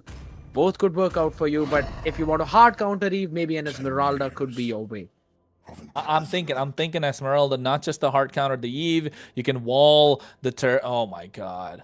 This is crazy, bro. This is crazy. Hold on. Wait a minute. Something ain't right. Exactly for Godlike's composition, because this Terizla with that penalty zone, he's going to be waiting for that fist crack to come through. He's going to be waiting for the Raging Sandstorm to come through, allowing the rest of the members to breathe. They're scared. I like the Terizla, not as much as if I saw in any other pick, but I'm not against it. I mean, yeah, there's a workable condition here, but at the same time, I understand the Moskov is a denial pick, but I'm going to drop down my hate for the Moskov here. He is going to be outranged insanely quickly by Bid. All he needs to do is build up his Trinity quick and then decide what he wants to prioritize. Either a Wind of Nature or maybe a Malefic Gun for that extra bit of range. Because once he gets that, that's when he can spam that attack speed basic attacks and maybe dodge down the displacement skills coming in from Van or maybe even the Badang or even the Khalid. Otherwise, it ain't happening. I still feel Godlike could potentially make this draft win. What are your thoughts on that? I agree. I think Godlike can definitely make it win. For CRQ, although we are looking at the stack composition, a lot of the eggs are in the basket of Peter, right? If Peter is not able to control the river in the early first 4 minutes, then it's going to be difficult for them to make any sort of a comeback. Otherwise, we're going to find out. Anyways, right now, Scared, are we going to go to the game? Absolutely, my man. The predictions are out from both of us. I think so Godlike has the draft advantage here. Kronos thinks, yes, CRQ can make it work, but it still could be Godlike with the easier execution of the draft. Ithami and Peachy, ladies and my man, gentlemen here, what do you think about this one? Take this one away. Thank you guys for that, and here we are back again into the game number 3. Let's go. Look at that. Now the poke has been quite big and both the tanks a bit low, but the lethal though, I think it's already gone into the hands of Suyu. What are we looking at, Itami? Yep, and this time it is a 1-1 trade for both of the sides. There is Art trying to make the pokes. He just goes back onto it. Doesn't have that much of an HP, and they will try to get the level 4 mark as soon as possible. But I think still CRQ, even if the draft is not that favorable for the side, at the end of the day, it is the execution. And for the Terizla, like Kronos has already said it out, it is going to be most of the resources that is first waited out, then only he will be going out for the penalty zone. But for now, they have just trying to focus onto the level 4 mark as soon as possible. Peter is trying to play with those pokes. Turtle yet to be spawning. I think onto this game, resource baiting is going to be the one thing, and the other from the other side is going to be waiting and being patient as much as possible. The turtle spawning soon. Yahiko goes in, Bid uses the flicker just to go back.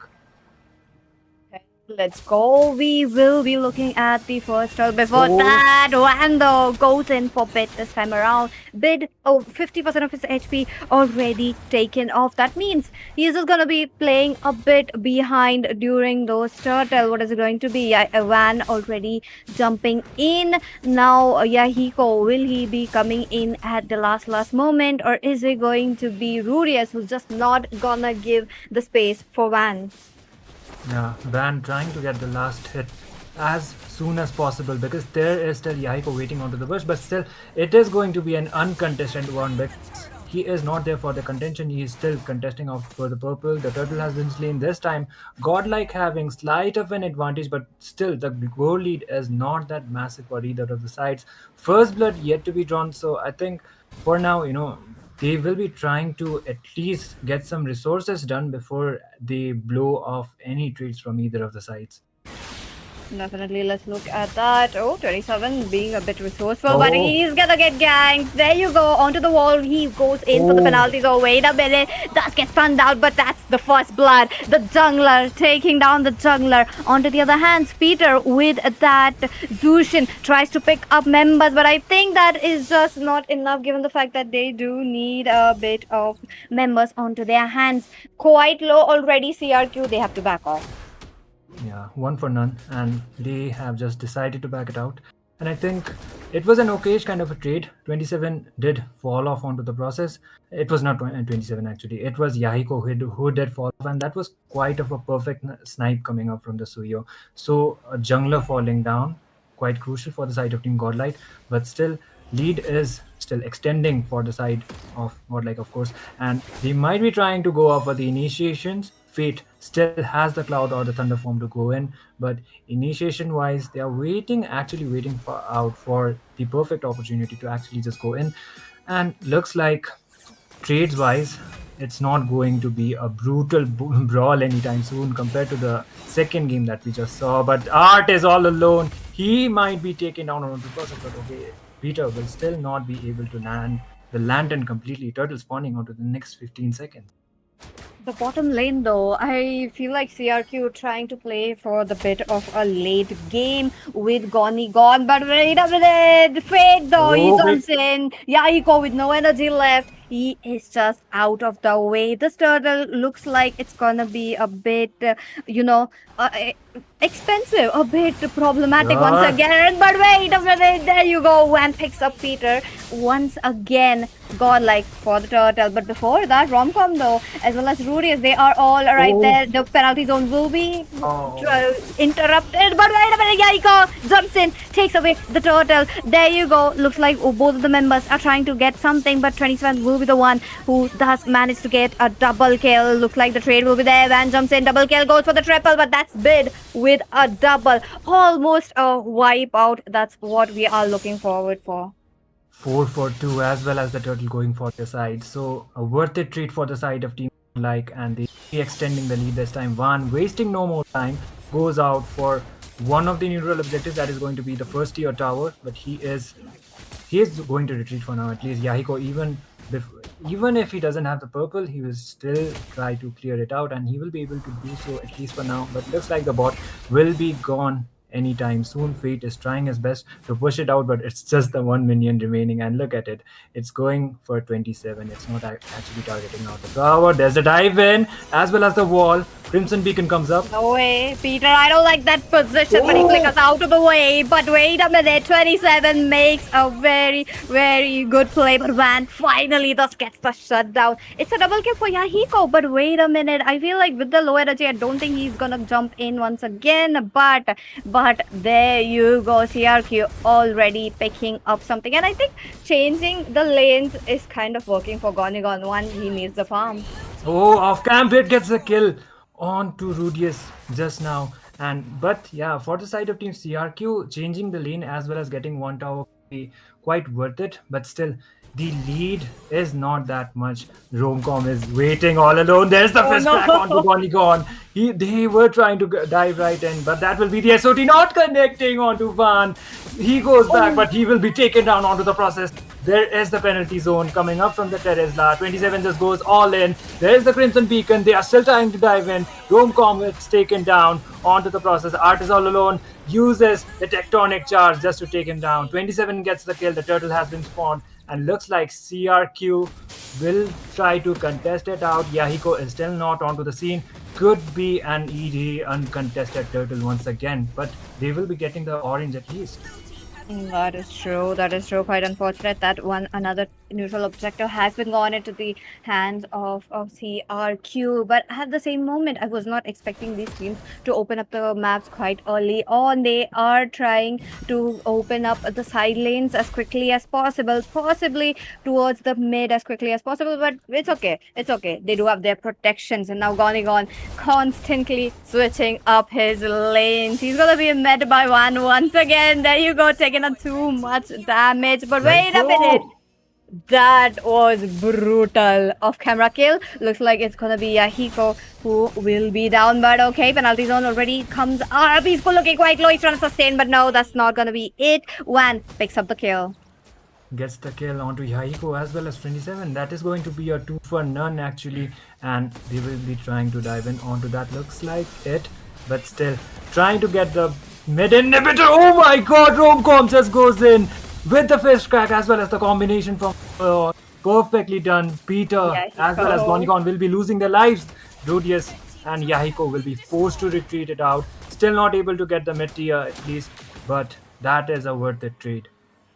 Definitely a water rate. Look at that. A bit less of a flicker's been used by either of the side, so that means that is a good thing. But at the same moment, Team CRQ do have a Fanny. Now once the lane is quite open, she can capitalize it very well, and that is why you see in the bottom lane 2 members already. Oh my god, a faker penalty zone coming in for Romcom this time around. Peter onto the other hand tries to go in. Art thus gets that destruction, but wait a minute, Art tries to come up here onto the other hand. Yahiko low on energy, low on L. 27 thus gets taken down once again. He is the one in the front lanes taking too much damage. Now the other node, Rudius has to protect Godigon. What are they going to do now that the GodLike have been pushing them a lot? And it's going to be an early objective once again.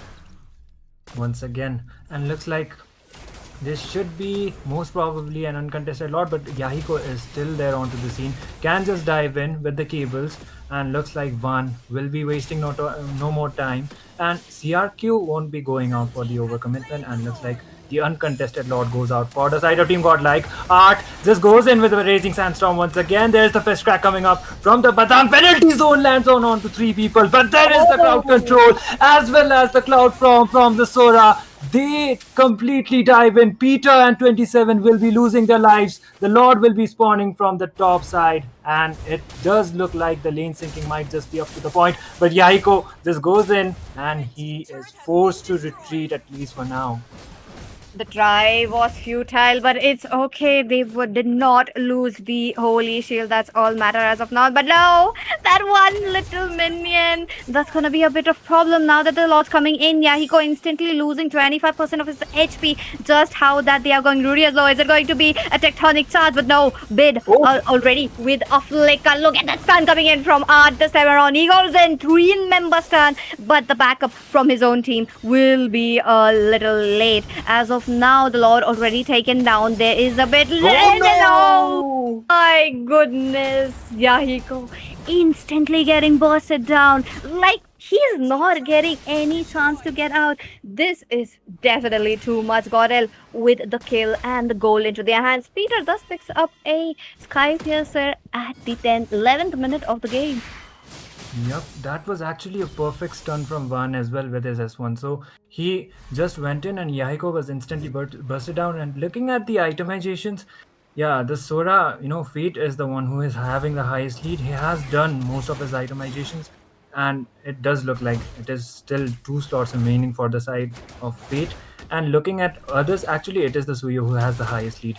And Van's damage is definitely coming up online, and it does look like onto the previous two games, it's the Suyo who is having the most impact on both of the matches, and it's definitely showing up.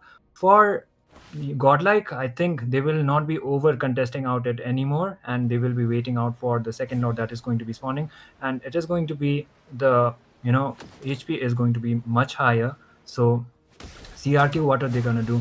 Will they do out for the commitment? Will they actually make up a clutch steal? It will all depend upon that. Right, Aiko is all alone. That is Oh no. scenario. He just goes back, doesn't has his purple buff, but still able to sustain and just able to retreat right on time.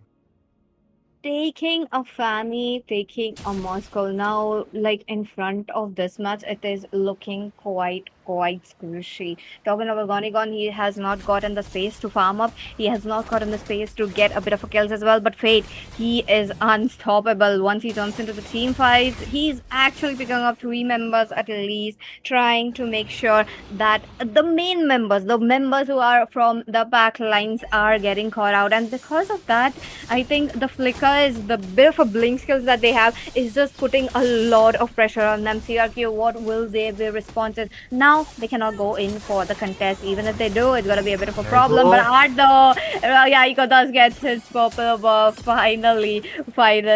But at what cost? They have to give up the Lord. Yeah, that's the thing. And even if I think that might be quite crucial in terms of at least holding out some minions, he might be able to just clear it out. But it depends upon how well Godlike are able to sync up onto the lanes. And this time it's only the inhibitor towers remaining. So the defense is going to be much more tougher than before. There is some engagement onto the top. Art is just forced to go back. He will be able to sustain it out, and he has the sand to just heal himself. So this time the Lord from the mid, the lane are still not up to the point, but there might be an engage before that. Okay, let's see what is it going to be. Gonigon will be able to clear the Lord all alone, but they lost the inhibitor now. Bottom lane, it's high key that they are going to lose it too as well. Godlike are not going in. They are just waiting. They're waiting for CRQ to make a move. This time around, CRQ will not make a move, but this Fade though, he does get stunned up against the wall. The penalty zone will be there. Romcom tries to stop that, but here 27 right onto the walls, getting stunned up, tries to go down, and that's when he gets up a kill onto the walls. Yeah, he just gets stunned up. Art picks up that kill. 4 members down. It's a double kill to the Azwed. Triple kill. There you go. Rudius all alone left, and this is going to be a score into the hands of Godlike. Dominating display onto this third match. Quite a statement coming up from the side of Team Like.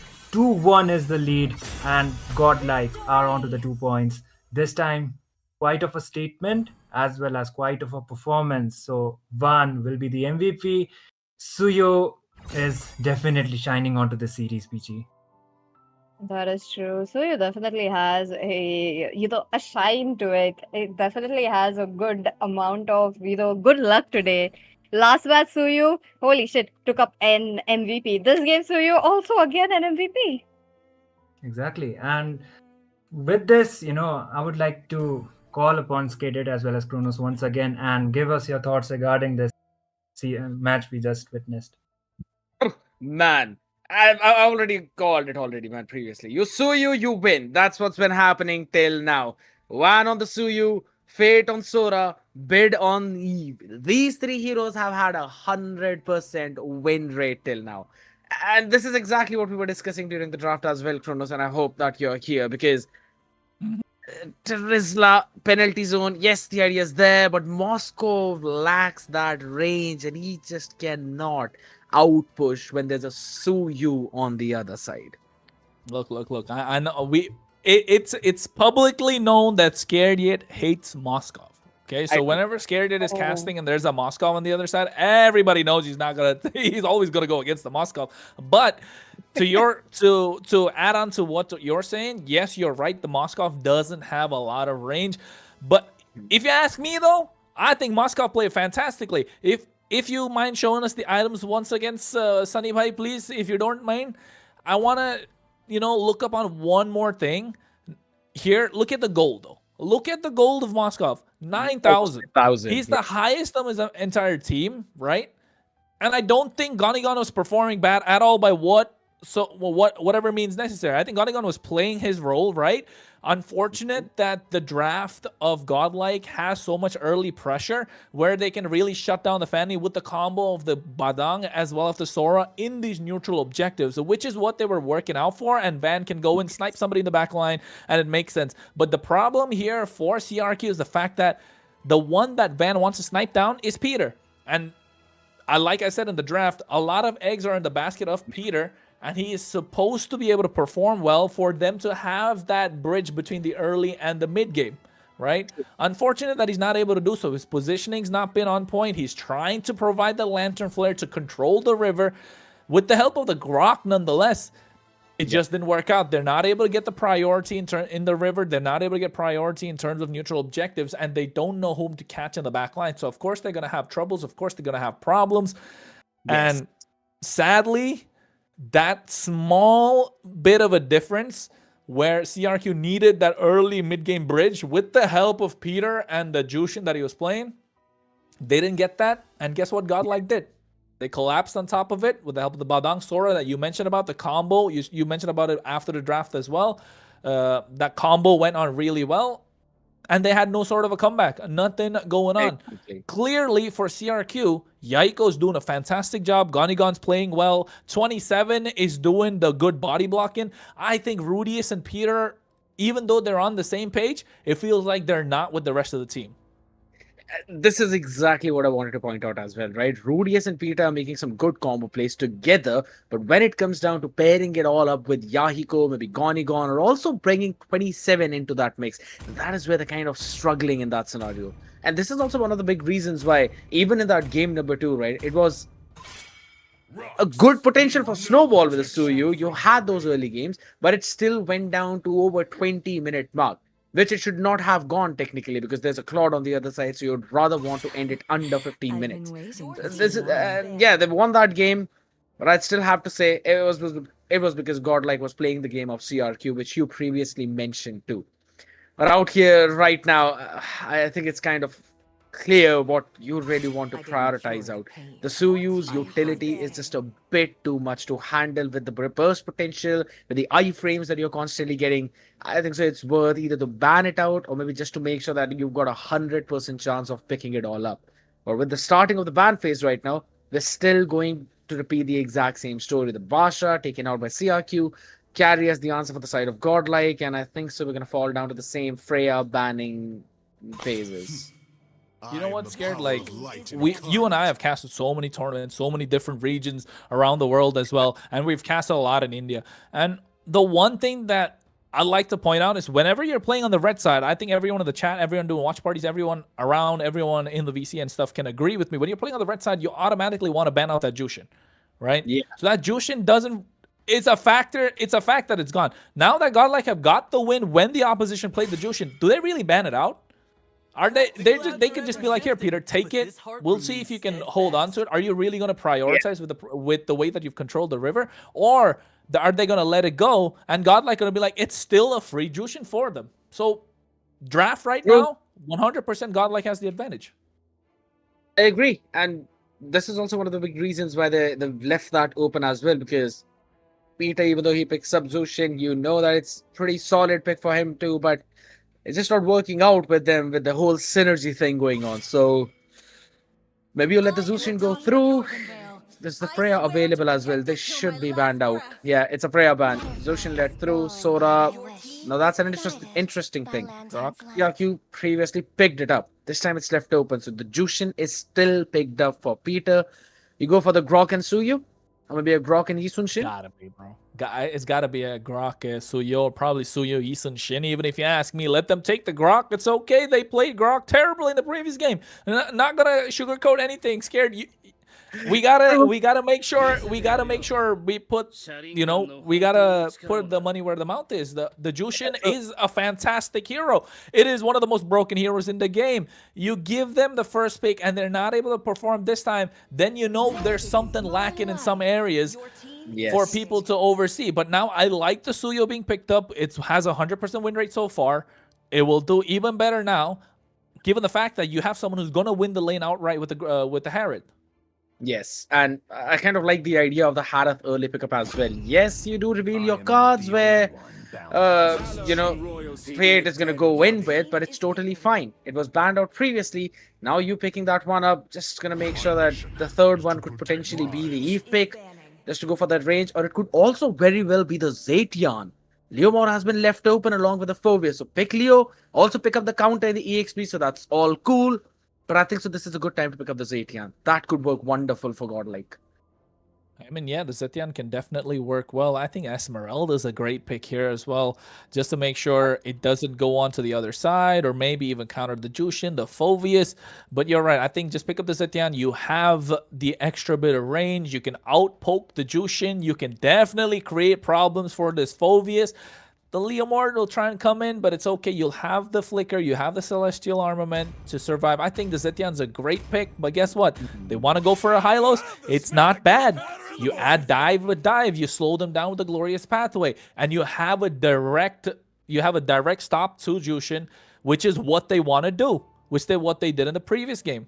And now the Franco being banned out, I think it's just a hard read to stop the Suyo, right? And maybe the Kalea is going to be banned next as well. I think so, maybe. Or maybe they just have a read that Rudius doesn't really play the Kalea. So you just let it all flow through. Maybe it's pretty okay with the Franco. And considering you already have those couple of beefy frontliners, right? In the form of Leomord, in the form of Foveus, with a bit of constant DPS in their ultimate forms, it's fine. You can go potentially with a Franco Winter Crown play. Just go for the Bloody Hunt, press that Winter Crown. It's all fun and games for you. So that has been denied. I was kind of thinking that Eve could potentially be banned out by CRQ, but I still feel Godlike would want to pick up the Zetian, and CRQ might not have any idea about that. Yeah, the ban of the I think Godlike. You know what? You can pick the Zetian if they really want to ooze out confidence. Go for a Farsa, man. The Farsa is fantastic here. Yes, you're gonna have a lot of pressure on you, but if you're ahead, if you're in the lead, the Farsa is just gonna destroy any hopes that CRQ has to try and make a win. So it's all up to Godlike right now. You got the Zetian, you got the Farsa. Those are the two best. I would say Zetian is great here. You have a fail-safe as well. The Farsa, for me, I mean, if they want to farm Aura, that's your pick, bro. It's a Lapu right now. They did not really go for Esmeralda. It's Listen, I'm happy about this pick, right? Because now they're going all gung-ho in the dive. They don't care about anything else. They're like, all right, Lapu's going to dive in with the bravest fighters, Hylos with the glorious pathway, and it also works as a deterrent to CRQ trying to chase Godlike. So that is a plus point with that glorious pathway. You add in the Zaman force, same thing. Slow down the opponent while the Harith is freely dashing around, having that extra bit of mobility. And we've already seen Van on the Tsuyu. He has been impeccable. Last two CRQ. I don't think so. I don't mind the Obsidia here. You start snowballing a little ahead in terms of the goal lane. You're going to have a tough time, but you prevent the Suya from escaping. Okay, the Khalid, nothing great, to be honest. The Granger, fine. It's a standard pick. You're able to kite, so it's good. But again, it comes down to how this Khalid and this Jushin are able to control the river once again. Yeah, it's going to fall down to the same thing. Last pick for the mage. We've both been calling out for Zetian for quite a while now. And I think so that could end up being the best pick. Or you know what? If you really want to surprise them, go Kadita. Oh, hold on. There you go. In the mid. All right. All right. That's a pocket pick for them. Go for it. Solid. Solid scared. Let me tell you why. Let me tell you why. It's the same thing that a Zetian does, but with true damage. With true damage. I agree. You've got the Kamehameha for yourself. It's all cool. You can clear out the way with the Mystic Field as well. And Mystic Gush is just picture perfect when everyone's going to be hopping on you. Considering there's a glorious pathway for the slow, and you add Zaman Force into that, you add the Landshaker in the mix. CRQ are going to have such a tough time into 5 tough boots, bro. Five tough boots. It's got to be 5 tough boots. Otherwise, yeah, it's gotta be 5 tough boots, 5 brute force. If you want to move even, otherwise you're just gonna be stuck in an endless cycle of slows, and Godlike are just gonna walk away with the victory. They have early power spike. They have the winning lane matchup. They definitely have the dive. They have range. They have a high ground. They have CC immunity. They have everything that they need for victory. Yeah. Oh, it comes down to the execution now. And now that execution is the name of the game for both of these teams. And guess what? There's a surprise with the God pick here. Casters, surprise us with what you've got on this draft. Bam. Oh my god, thank you Skater and Kronos, but yes, definitely this draft is really surprising for us, and already on towards the mid lane we can see the pressure being built up, and I mean, with the God pick it's really surprising, on top of that it's an orthodox pick, but now, I mean I can't even comprehend on what's going on, but on towards the mid lane though, Khalid already showing up his pressure, but I wanna hear from Peachy as well what she has on this God pick. Okay. I guess there will be a little technical issue, but anyways, guys, I mean, from the God pick is already a really interesting pick, but from the side of team CRQ here, we can already see a lot of pressure being built up, but oh wait, already with that, Fade will be taken down. Gonigon will be the one with the first blood with the help of Rudius, already showing up a really aggressive play, and with Fate not having his chrono dashes really early on, it's going to be a little pressure up for him, and he was taken out for the pressure as well, and he will be taken down already with that first blood. 27 though might be in a potential gang with the turtle already spawning up with 10 seconds on towards that hand, and with Romcom already with that level 4 with the bravest fighter, it's already going to be a really big pressure build up for them, with CRQ having a little upper hand with that first blood, but it all depends on how that river control will be and how the turtle fight will be executed right now, because Rudius is still not level 4, so that raging slashes will not be there. Yahiko, he has that all though, and he will already be using it up really early on for the Romcom to not be going in. There is the Kamehameha with that bit will be taking down Yahiko, flickering out without any issue. There will be the lantern flare, but Rudius will be the one taken down in return as well by Van, and is already a 2-for-1 with the turtle falling on the hands of team godlike. But yes, on towards the top lane though, another pressure being built up. Yeah, not so much happening with right now. With Bid being a really super hyper damage dealer here with the true damage and that perfect positioning, he was not for granted there. But oh wait, I think PG is back. Yes, I'm so sorry about that. But okay, looks like godlike already up with their early game. What they wanted once again. Exactly. I mean, with the early game already being pressured up by the side of team godlike here for CRQ, it's not looking good for them, because they already might have gotten that first blood here, but with the game already being progressed here, we saw the side of team godlike having that perfect river control on towards the turtle side. They actually took down 2 people from the side of team CRQ and took that turtle for themselves as well, and that is already being a set mark for the side of team godlike, that how dominant they can be in the land of Zon. But right now on towards the mid lane, Art will be picked up by the lantern. That is the bravest fighter bid from the backline using up that ult here, but Rudius will be the one taken down. Art in return by Yahiko, but Romcom will be taking up the revenge with the bravest fighter. Chrono dashes will be there. 27 is jumping around, is surviving for a little longer, and he is still there. He will be taking down 2 people. Double kill for him, but it is going to be Fade who will finally shut him down. But there was a 3-for-2 trade coming in with godlike having the upper hand once again. But right now, Bid again being harassed. No flicker for him, but Pizza will not be able to take him down since he is more of a poke mage right now. Oh, I mean, come on. We do need a bit of items already coming in, but at the same moment, I really love. Look at that, Mr. Gush coming in. Rudy is low. The Several looking quite low, but his regen will be there to help him out. But not anymore. Bid pops that stun. He thus gets the kill. Now, you know one thing about Bid, when he's on the grog, he plays it out so well. He positions himself so well. But wait a minute before that, bottom lane, Gonigon.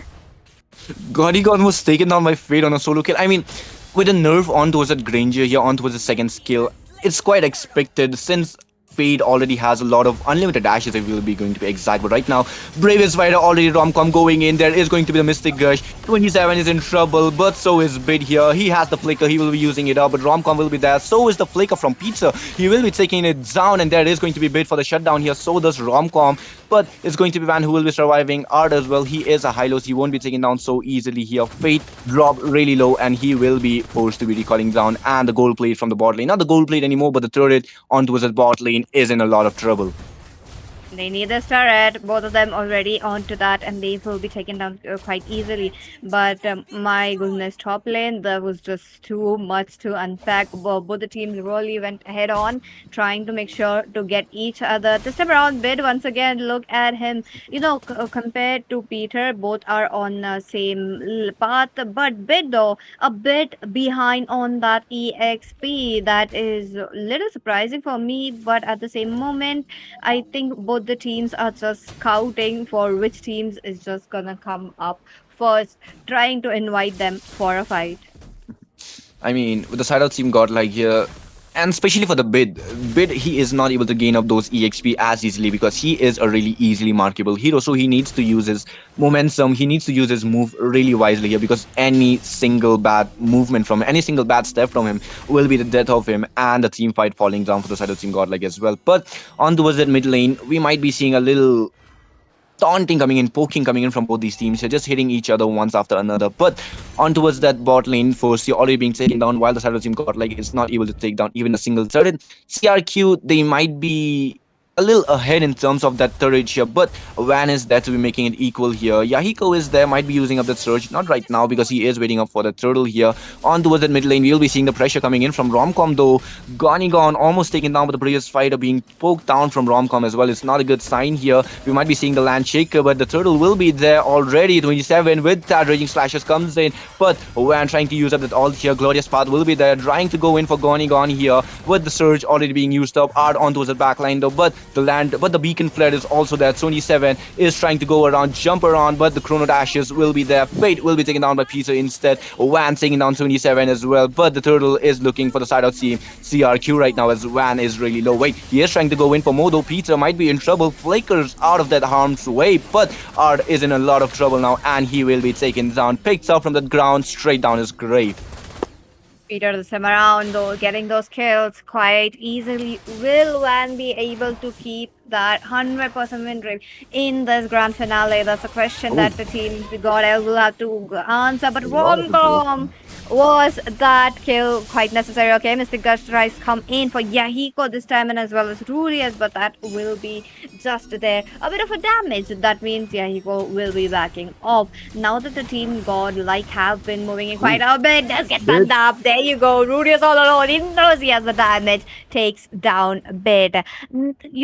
Look at the teams just moving around, all trying to go towards one lane. And on top of that, let me remind you, 27 in those team fights, even though he's low, he's not backing out. I really love how he's just making sure to deliver the damage anyhow and then come up, just die. That's how CRQ have been moving around. Will they be able to open up the mid lane now that we do see them migrating towards the top?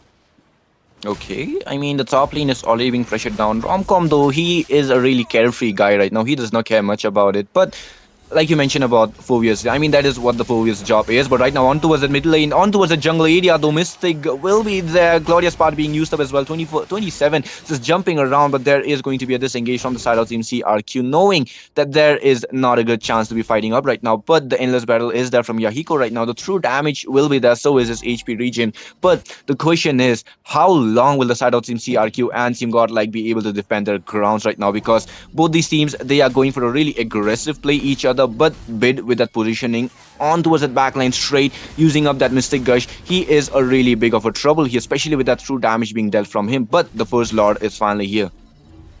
First Lord, this is going to be a bit both though, because both the sides have enough chances to go contest for this. What will we looking forward to as of now? The goal is there into the hands of team godlike. They have been pushing forward. They have been making sure to get that pressure on CRQ, but CRQ is not folding under pressure. They have been constantly responding to how godlike wants to play, and that is also looking good. Like you can see it in the score. They just made it 10-11. Let's see which team thus gets the Lord. Other than that, I think it is just the Lord dance. Both will be teasing each other.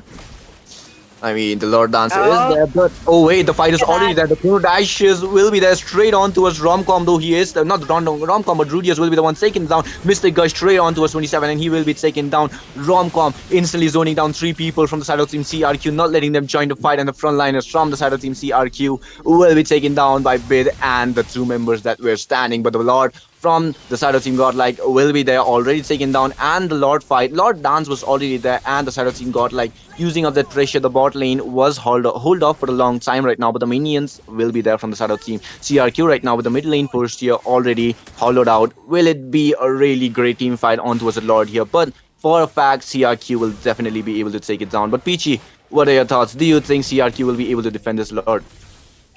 100%. They have been very good right from the game number one. We have seen how they were just moving around towards the defense, but for God, like, their main priority would be taking down one inhibitor. They have not swept down the second tier, so it's going to be a bit problematic. But let's see. I think Fate, though, he's trying to get out, but yeah, Eco jumps in. He's been quite low. The passive Look at will him. be there, but before that, Gonigon, he targeted Gonigon so well. Wait a minute, Arthur jumps in, and the very wrong moment going on. Will he be managed to spot out? Okay, he does get spotted out. The Mystic Gush onto him, and that will be game over. The Lord's gonna come in. Rudius onto the other hand. It is Wan who picks it up. Lord's coming in. What is CRQ doing? Losing their main damage dealer.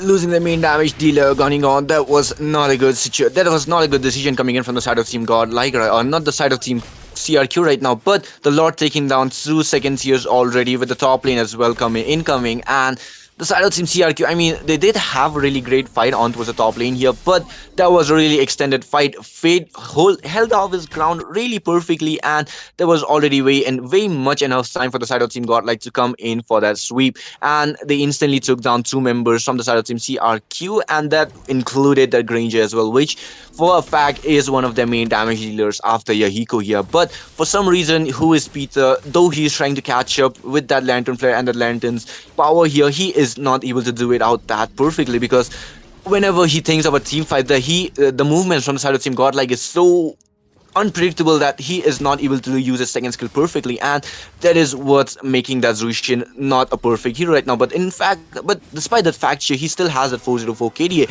so we can say that his positioning is not that bad as well. His positioning is really good right now. But on towards the middle lane fight is there. Mystic Gush will be there. 27 will instantly be melted down. He will be taken down by the Romcom, and Fade instantly cleans him down. But right now on towards the top lane, though, we'll be seeing the minions frozen down by the bot lane and the mid lane as well. So it's going to be Godlike who will have to retreat and clear down the minions.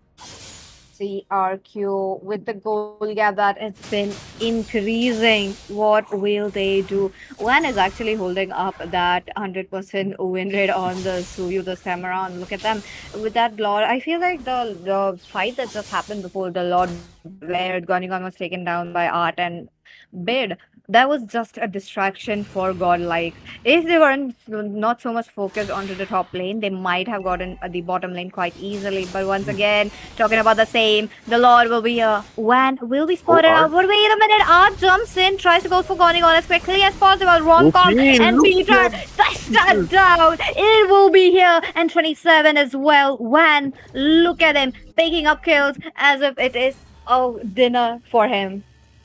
Oh man, Fade with the follow of his team instantly taking down who is Peter and 27. That is not a good sign for the side of Team CRQ. And look at that, there's a man force with the Chrono Dashes, but the minion will be taken down. Raging Sandstorm is there, but the Purify will be coming for the rescue as well.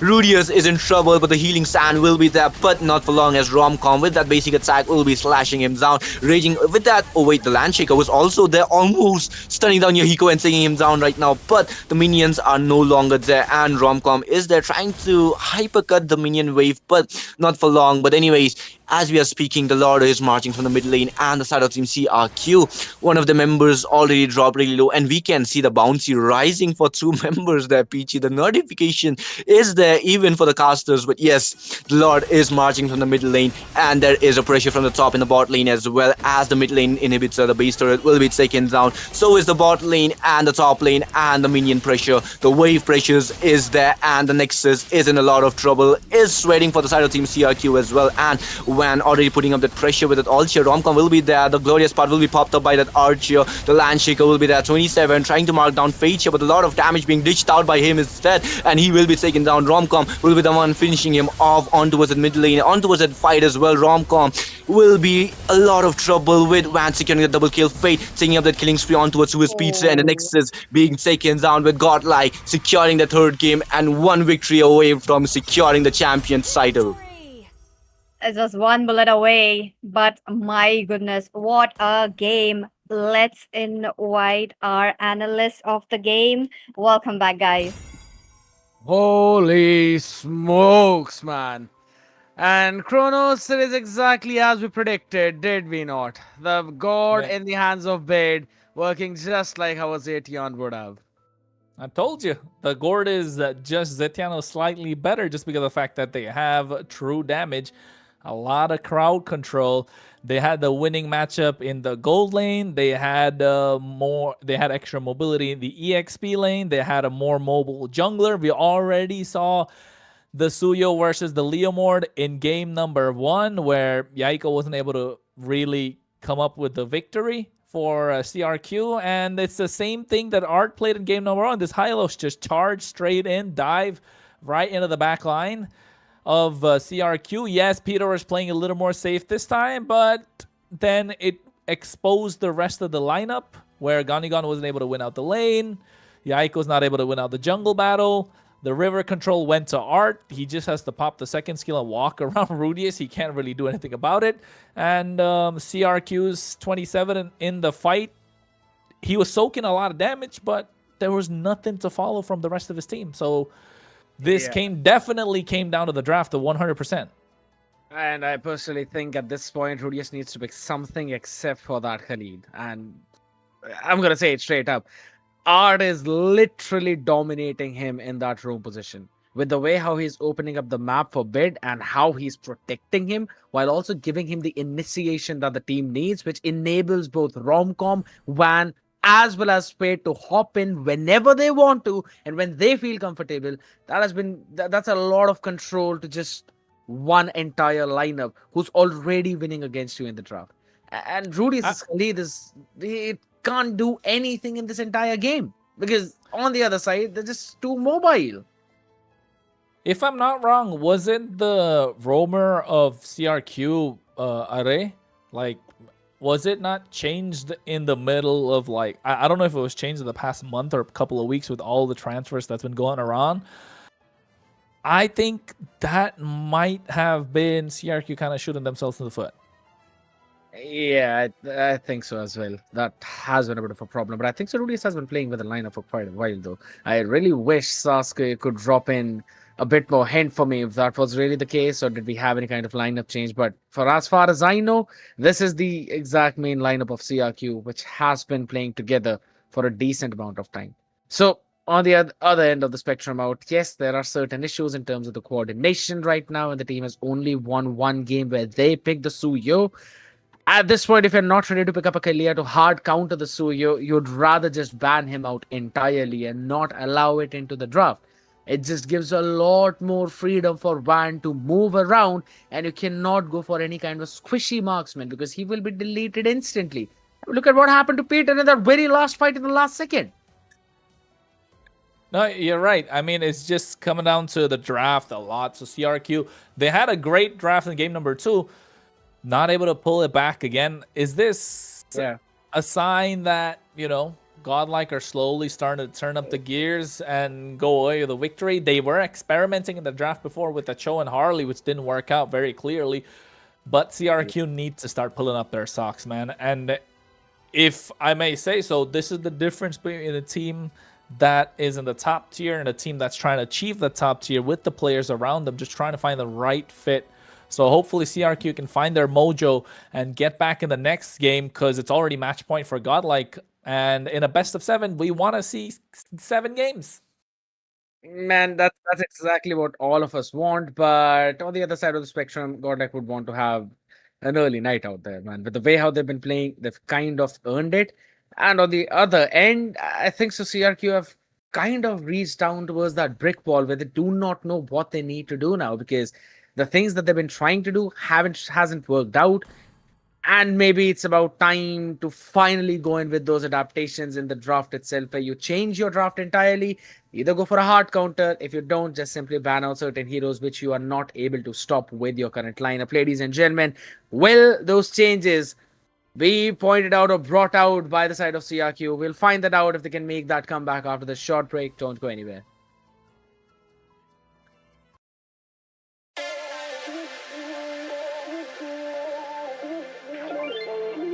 Ain't no love like a real love, but it goes so fast.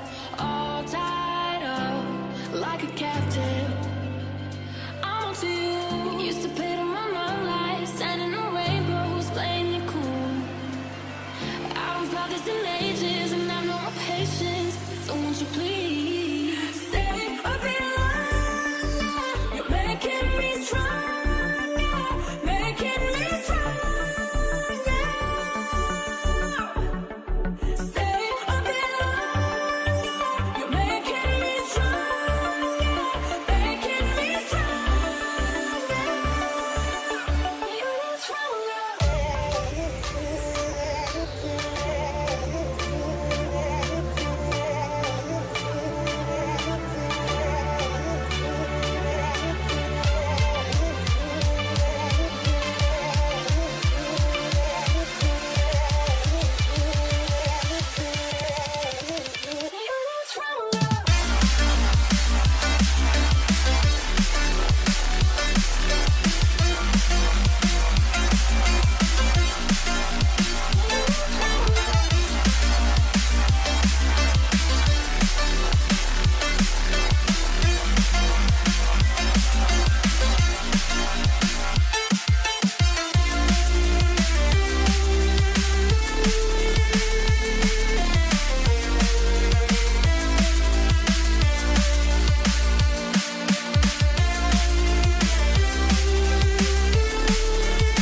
Cause I'm done cleaning up your mess. Found myself in my regrets. I've become a little stronger now. A little stronger now. A little stronger now. A little stronger now. A little stronger now. You cashed in on my promises. You know I'm too generous. Now I've learned to never help you out. Cause I'm done cleaning up your mess. Found myself in my regrets.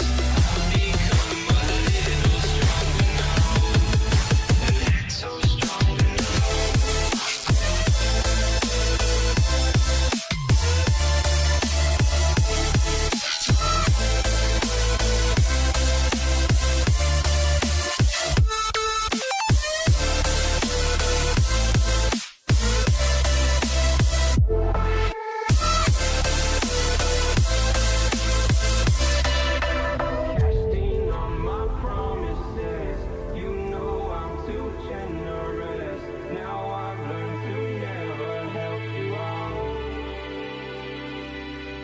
I'm done cleaning up your mess. Found myself in my regret. I've become a little stronger now.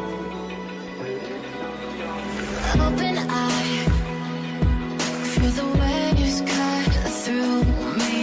Hypnotized by the sounds I'm breathing in. Hold tight, chemicals collide. Hold tight, hold tight, hold tight. Dripping lights paint the skies, all because of you. Dripping lights paint the skies, only you can make me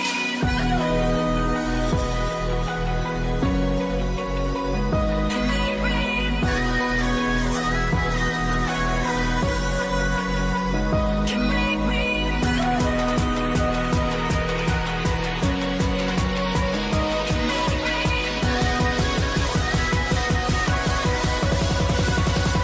can make me.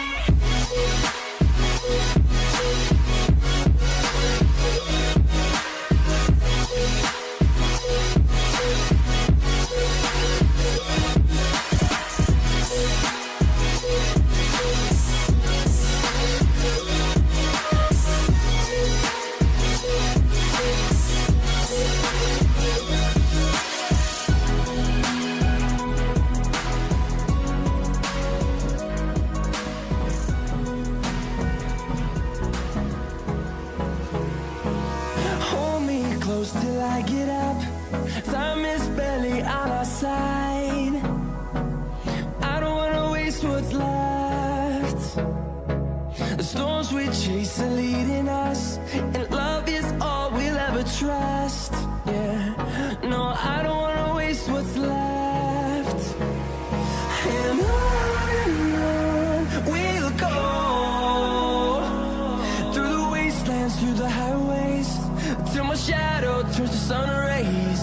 And on we'll go, through the wastelands, through the highways. And on we'll go.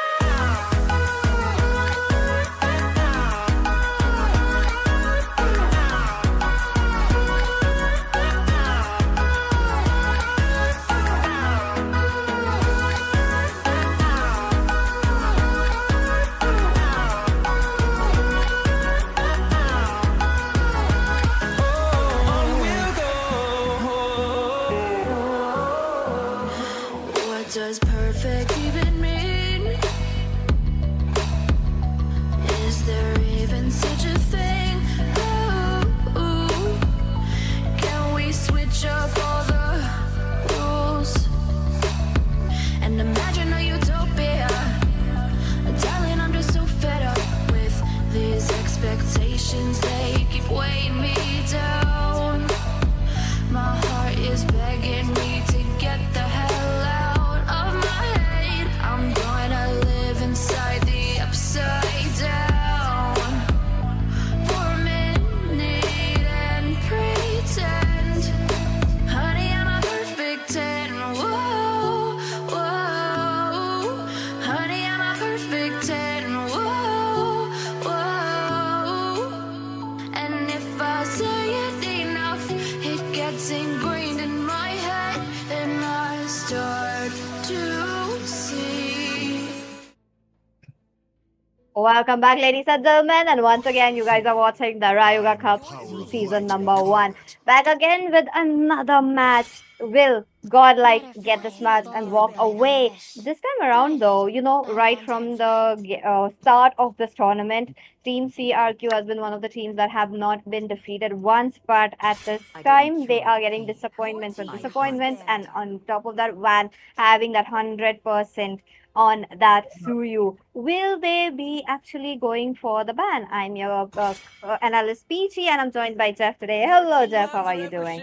Hello, everyone. And yes, definitely Peachy. I think Van onto Azetsuyu needs to be stopped by that ban list here. And 100%. Definitely, especially with the way that he's the Skypius grabbing kills after kills. That's a little illegal in my opinion. But yeah, anyways, we are already on towards the draft phase here with Godlike having the first pick on towards their side this time with 3 points, and this is the match point. This is the decided game for Team Godlike and the side of Team Crook Requiem as well. Because if Team Godlike wins this match, then they will be found the champions of this tournament, and the side of Team Crook Requiem, their hopes of being the undefeated team in this tournament will be shattered. But yes, on towards that ban got like straight on towards that carry as well. And they've been following the same pattern of ban for the entirety of this BO7 here with Crooks Requiem banning out that Freya now. We finally got a Freya ban. The solution been quite open for a while. We have seen Peter picking it up and a bit surprising us with surprisingly it was a god. Maybe after the next match it might be a Cyclops as well. But curious to know how they will be moving forward. Looks like Kaja will be out of the way as well. CRQ is one of the teams who love to play the Kaja, and they have been very good at it. But right from the game number one, we have seen the art on the two did not work out, and I think they gave away that win into the hands of CRQ. Will this game be a true game? I'm kind of curious to see, because I do remember into the lower brackets finals, they came up with such a good chow, and it just worked out very well in their favor. Maybe this match, maybe, but moving forward, what are we seeing? Okay, we can already see the setup team got like banning out that sword. Okay, that's a Valentina. Valentina did copy out that alt of Soda, I guess. But anyways, Crooks Requiem will be the one banning out that Soda instead with Zushin on towards it banless this time. Pizza will not be picking it off, being afraid that there will be Fade on, or not Fade, but bid on towards that Zushin as well. But Fade instantly locks that Claudia, and I have witnessed Fade's Claude once in this tournament, and that was an absolute cinema match. He was not dying anywhere with that. BMI being his rescue, and the Blazing Duet always being on points here. But the side of Team CRQ switching up a little bit, there is going to be a YSS, a scaling hero will be there, but with that global vision being there, it's just going to be a trump card for him. And if they want, a Zeichin can be picked off for that global double global vision. But okay, Hylos will be picked up instead. The glorious path slowness will be there, and his second skill, the Rings of Punishment, will always be a handful of support there. But the Sada team got like Peachy. What are your thoughts? What are your predictions on what will they be? Because Zeichin is picked off. Hey, Global Ultimates comes with Global Ultimates. There's a YSS, you pick up the Zatian. Uh-huh. Again, one of the heroes that the meta favors. And onto the game, like we do see CRQ picking up the high loss. They don't want to give it to Art. Last game, it played out very well into their hands. And CRQ is on a bridge where they take one step more towards the loose. It is gonna fall down, but there you go. Wan comes up with his Suyu. What will CRQ do different? Because they have to counter this Suyu. They have to make sure that this Suyu is gonna be stopped. Will they go for that, jungle area conquer? Because it is highly needed for the Suyu who just scales up like look, it's just up. Okay. I mean, Suyu though, especially with Van on. I mean, we are all talking about Van on that Suyu. He has 100% win rate in this BO7 series right now, and Crooks Requiem picks off the Uranus here. I mean, right now, in my opinion, they are lacking that CC here. Team fight potential. They have the sustain. They have the backline hunter. They have a scaling hero as well. But the question is, who will be the main crowd control on their side here? Because mainly, in my opinion, usually a EXP laner would be the one who would handle out those CC part, engages part, but from the side of Team Crook Requiem here, they only have an engager. They don't have the setter, they don't have the crowd control on their side here. While from the side of Team Godlike, they have Van, who we know for his perfect timing, just going in, grabbing kills and coming out, and Fade with that BMI and the Blazing Duet combo. He will definitely wait for the skills to be casted out, then only will he be entering and grabbing those perfect fights here. And not to mention, they also have a Zatian, the Fury of the Phoenix, will be there straight on towards that head, bonking them and giving them the stun. But from the side of Team Crooks Requiem here, if we are coming on towards that ban here, wait, is that a Belleric that I see? Okay. A Belleric and a Lapu Lapu on the ban list. Okay, a bit of rom-com heroes getting banned off as well, but from in the hands of Yahiko, I do want to see something different. Is this Vice is going to be Flex, or is it going to be Yahiko onto that jungle? But CRQ surprising us though. That's going to be Akagura, one of the heroes that we have not seen in quite a long time. I think so far as much as I remember from the previous top 16 and the top 32, the Kagura did not work out very well. Talking about the overall, but in this game, what is it going to be? Kagura, mobility wise, very good. Damage wise, needs to be 10 towards item a bit. So there you go. Tankiness already there for God. Like quickly picking up a crop due to see an Alice coming in onto the EXP lane just for so that they could just be on par with the rotations. What will be the last pick? Is it going to be a Harley or is it going to be a Vices on the jungle? Okay, I mean, if you're speaking about the... Okay, huh? There you go. Yeah, he on Harley once again.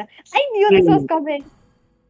Harley is there on Yahiko, and from the side of Team Godlike, I mean, this is the standard back and forth comp that they have here, straight with that perfect synergy stun comp as well that will be coming in. But from the side of Team Crooks Requiem here, I mean, Peachy, look at that YSS. He does have that scaling power alongside his goal lane. I mean, though he will not gain that EXP fast, but that goal, he will be capping it out really fast. But Harley, though, who is he going to be marking down? Because Claude BMI will be there. And there's also going to be movement from that Zetian here. But, Peachy, what are your thoughts? Early game CRQ, they do have a chance, but Godlike is just going to be up mid to late. But my goodness, the draft though, 10 on 10 from both the sides. I'm not quite sure about the Kagura, but other than that, it's there. The showcase is there. But let's see what we are looking forward to. Okay, guys, we'll be out, but Kronos and Scariot will be there, and let them have the round.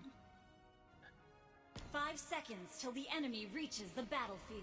Smash them. Well, folks, it's 3-1, and suddenly the pressure on CRQ is real. And now every game matters more than the last. They're on the brink of defeat, and Godlike one step away from lifting the trophy. Let's see how it goes down. Kronos and Scary to bring the action once again, and Godlike match point. I swear to God that pressure is getting on them right now because their draft has got quite a lot of loopholes to work around with, but Peter needs to be the key playmaker yet again. With the umbrella, with the semi-umbrella open, he has to catch either bait or he's got to shut down Fate. If none of that happens, they're going to get poked down and deleted from this game instantly because Van again being given that Suyu means he has got that comfort. Plus, you've given Gonigon that Yi-Senshin. It's going to be tough to play that gold lane right now, man. It is going to be tough to play that gold lane, but if you ask me, I like the Harley being picked up in the hands of Yaiko, especially against Suyo, where his magic defense is kind of lower down. Oh! First blood, and in the blink of an eye, Peter was just standing there recalling. Didn't expect Van to come in. And now we're going to see them double down on the top side as well. They find another, and Godlike suddenly surmounting the pressure on CRQ, and they have no response whatsoever. It seems to be the beginning of the end as Godlike are starting to sing those symphonies of victory and getting ready to do the carousel as well, because guess what? Rudius might be the next shot on the chopping block, man, but just before the turtle, they've sent this Hylos back. And the problem with CRQ's lineup is everyone is scaling. The Yi-Senshin needs time to scale. The Uranus needs time to scale. The Kagura needs time to scale. Yaiko on this Harley needs a couple of items. They need some sort of poke, which they're lacking. And now you can see Fate here finally going to go down to the Deadly Magic. Here comes the Fury of the Phoenix as well. 3-man rotation made down to the bot side. And Rodius is trying to stop them as much as he can. Van comes in. Going to get the kill onto Gonigon. Evil Queller to make sure it happens. Doesn't even have to use it. Gonigon flickered for it nonetheless. And Bid even gets a kill onto Yaiko. This is starting to fall apart for a CRQ, and the one that they need to rely on the most went down in first blood. Now they're just gonna play around with the ball. What the heck is happening to that creep, man? I haven't really seen that interaction like ever in ML. I've been playing this game for the past 7 to 8 years, man. That is just insane. Oh, well, they get one kill back, this time in the hands of Peter as well. Gets the right target, which is Bid. No Celestial Armament early on. 70 seconds to the turtle. Romcom with nice rotations being made. 27 doing the same. I think it's a gentleman's handshake. We're not going to fight each other. We're just going to make rotations. But I don't understand why Rudius is trying to get on top of Romcom when it's an Alice that's just going to be so tanky and just absorb a lot of damage. Wanted to give her some HP back, maybe? Maybe, but here they're looking to get onto Art. They already used the yin-yang overturn, but now you can see the glorious path to slow him down. Art flickered out, but Feta killing the hands of Van. Throne of Ruin coming in. Misses completely. 27 should not be there, but here Peter going again for the yin-yang overturn, but onto Romcom, the wrong target. Doesn't have any mana. Forced the flicker out. They're trying to catch Art off guard, but they just don't have the damage, and GodLike are abusing the mechanics and understanding what the formula is to get the victory. You cannot really take these fights if you don't have Yahiko in them, and if you don't have Gone, and they're pressuring bot. Well, that's the right thing to do. That's the right thing to do. They've got him once. They got him again. It's the same story that they need to pull out for a couple more minutes just to make sure Yahiko and Gonigon are able to scale, and then the rest can follow. But meanwhile, the mid lane, you can see Van gets caught out. Evil Queller with help of the Blade Search to try and make it out alive. Rudius is trying to chase him down. Glorious Path to everything expended, and still they're not able to get him. Romcom comes into the party. They just don't have the damage.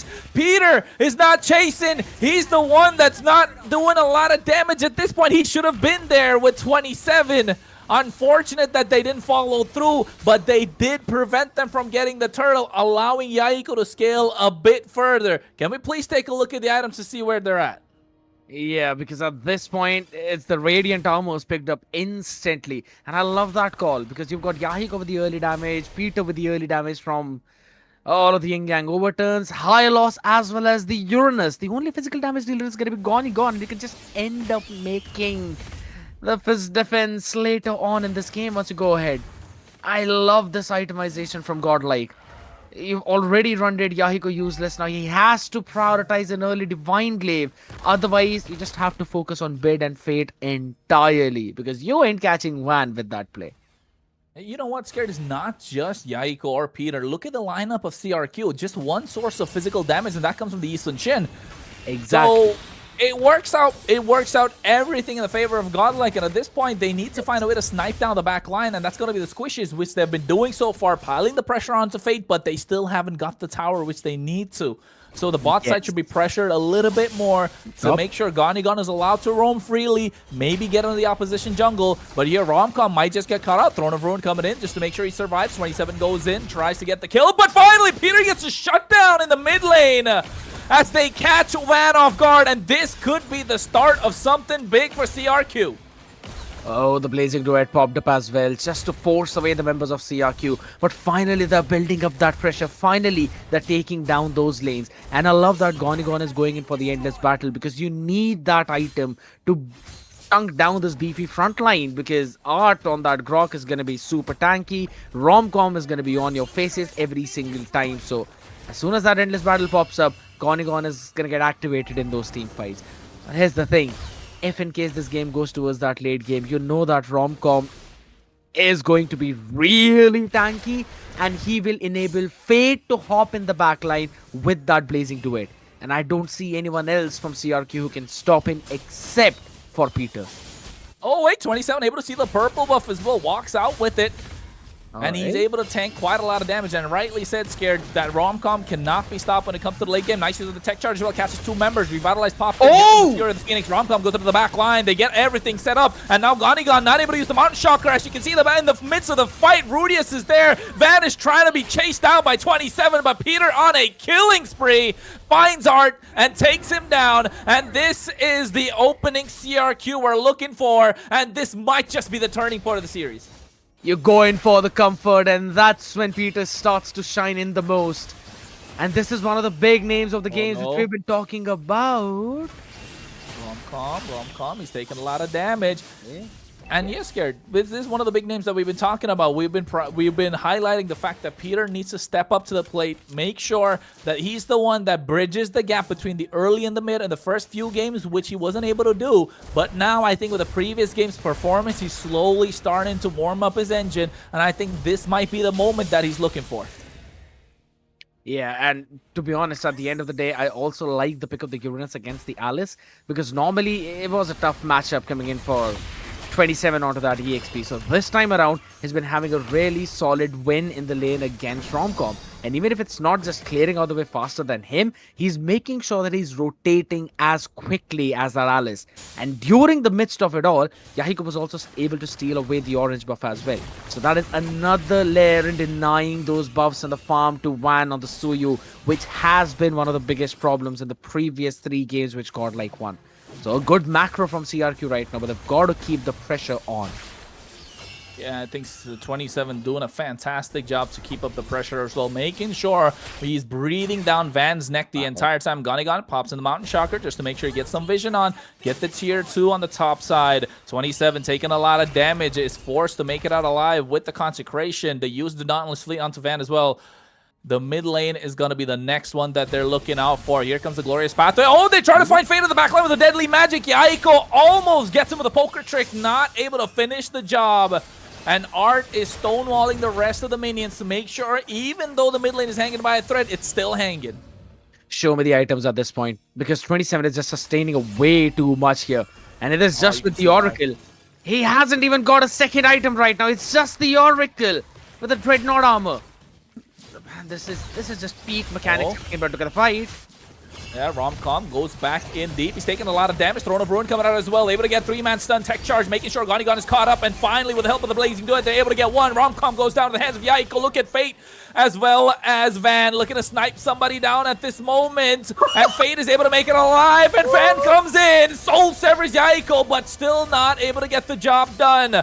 They're playing hooky with the rest of the composition. And Rudius and 27 just cannot be taken down. Yeah, they're just way too tanky right now. Fate needs to be a lot more active in these fights, but Yahiko, with those early 2 kills that he got on him down in the bottom lane, has denied all of that power spike. So it's going to be delayed by at least 2.5 minutes as well into this game, which is the reason why right now CRQ are controlling this entirety of the map. That small play, individual micro by Yahiko, which he made in the early game, is impacting 10.5 minutes down the line. Talk about a butterfly effect. It's perfect what they're trying to do. And this is the game that Van wishes he had in game number 2, right? When he picked up the Harley, this is what we wanted to see. But unfortunate that he wasn't able to get the job done with that. That's the only victory that CRQ have pulled off till now in a best of 7. 3 games in the hands of GodLike, and slowly now with the tide shifting, the momentum has shifted and is still shifting right in front of our eyes. 3K goal lead in the hands of CRQ. They want to hit that 5K mark to make sure they're able to seal the deal, maximize this Lord and what it can bring to the table. Probably another big set of super minions, and then maybe they can capitalize and try and take down an inhibitor. 2 more 1,000 gold is what GodLike needs to try and prevent that inhibitor from falling. But yeah, I agree right now. The control is in the hands of CRQ. You've got the tower passive with the Holy Shield, so the Lord defense should be easy, apart from just a bit of HP falling. While it's a back and forth fight constantly happening across the board. But the Glorious Pathway now to force them out of tier 2. Already popped in the Celestial Armament from Bid. The Zetian's not going to be able to stop Harley when he comes in. Another pop of the pass on the top in the mid lane. And next on the bot. Romcom still holding on to it, though. Another 15 seconds actually just gets popped right now. 27 has been doing a lot. He's been pulling the team's weight this entire game, if you ask me. If CRQ are able to pull off the victory, it's definitely him that's the MVP for me. Because look at the itemization he's got. He went for a Dreadnought armor early. Oracle, built in the Brute Force breastplate. Didn't want to finish the anti-crash to make sure he's able to get extra mobility on the map. And that's why they're adding a lot more on the table for CRQ. Yeah, there's one awkward thing that I found in the items there, though. And that is the fact that neither of these mages have actually made up the Divine Glaive. Yes, you can instantly burst down those squishy targets because Fade is with the Trinity. Bid is also going in for his full damage, and including one. He's also bursting down to the Sky Piercer right now. Not a lot of stacks with him, but it's absolutely fine. All right, as soon as I say that, we've got Yahiko picking that one up. So now he'll be able to poke down Romcom as well as Art in those fights, who have been struggling against Rudius as well as 27 in terms of the sustained battle, which you also mentioned a while ago. So now with these penetration items being picked up, this is another power spike which CRQ has reached first. So Godlike needs to find an answer while not dropping a lot of things. Deadly Magic already being used onto Art, so it has a very low cooldown, so he might as well use it. But you know what, Scared? Another thing in the itemization I kind of noticed, Fate went for the Trinity, which you spoke about, right?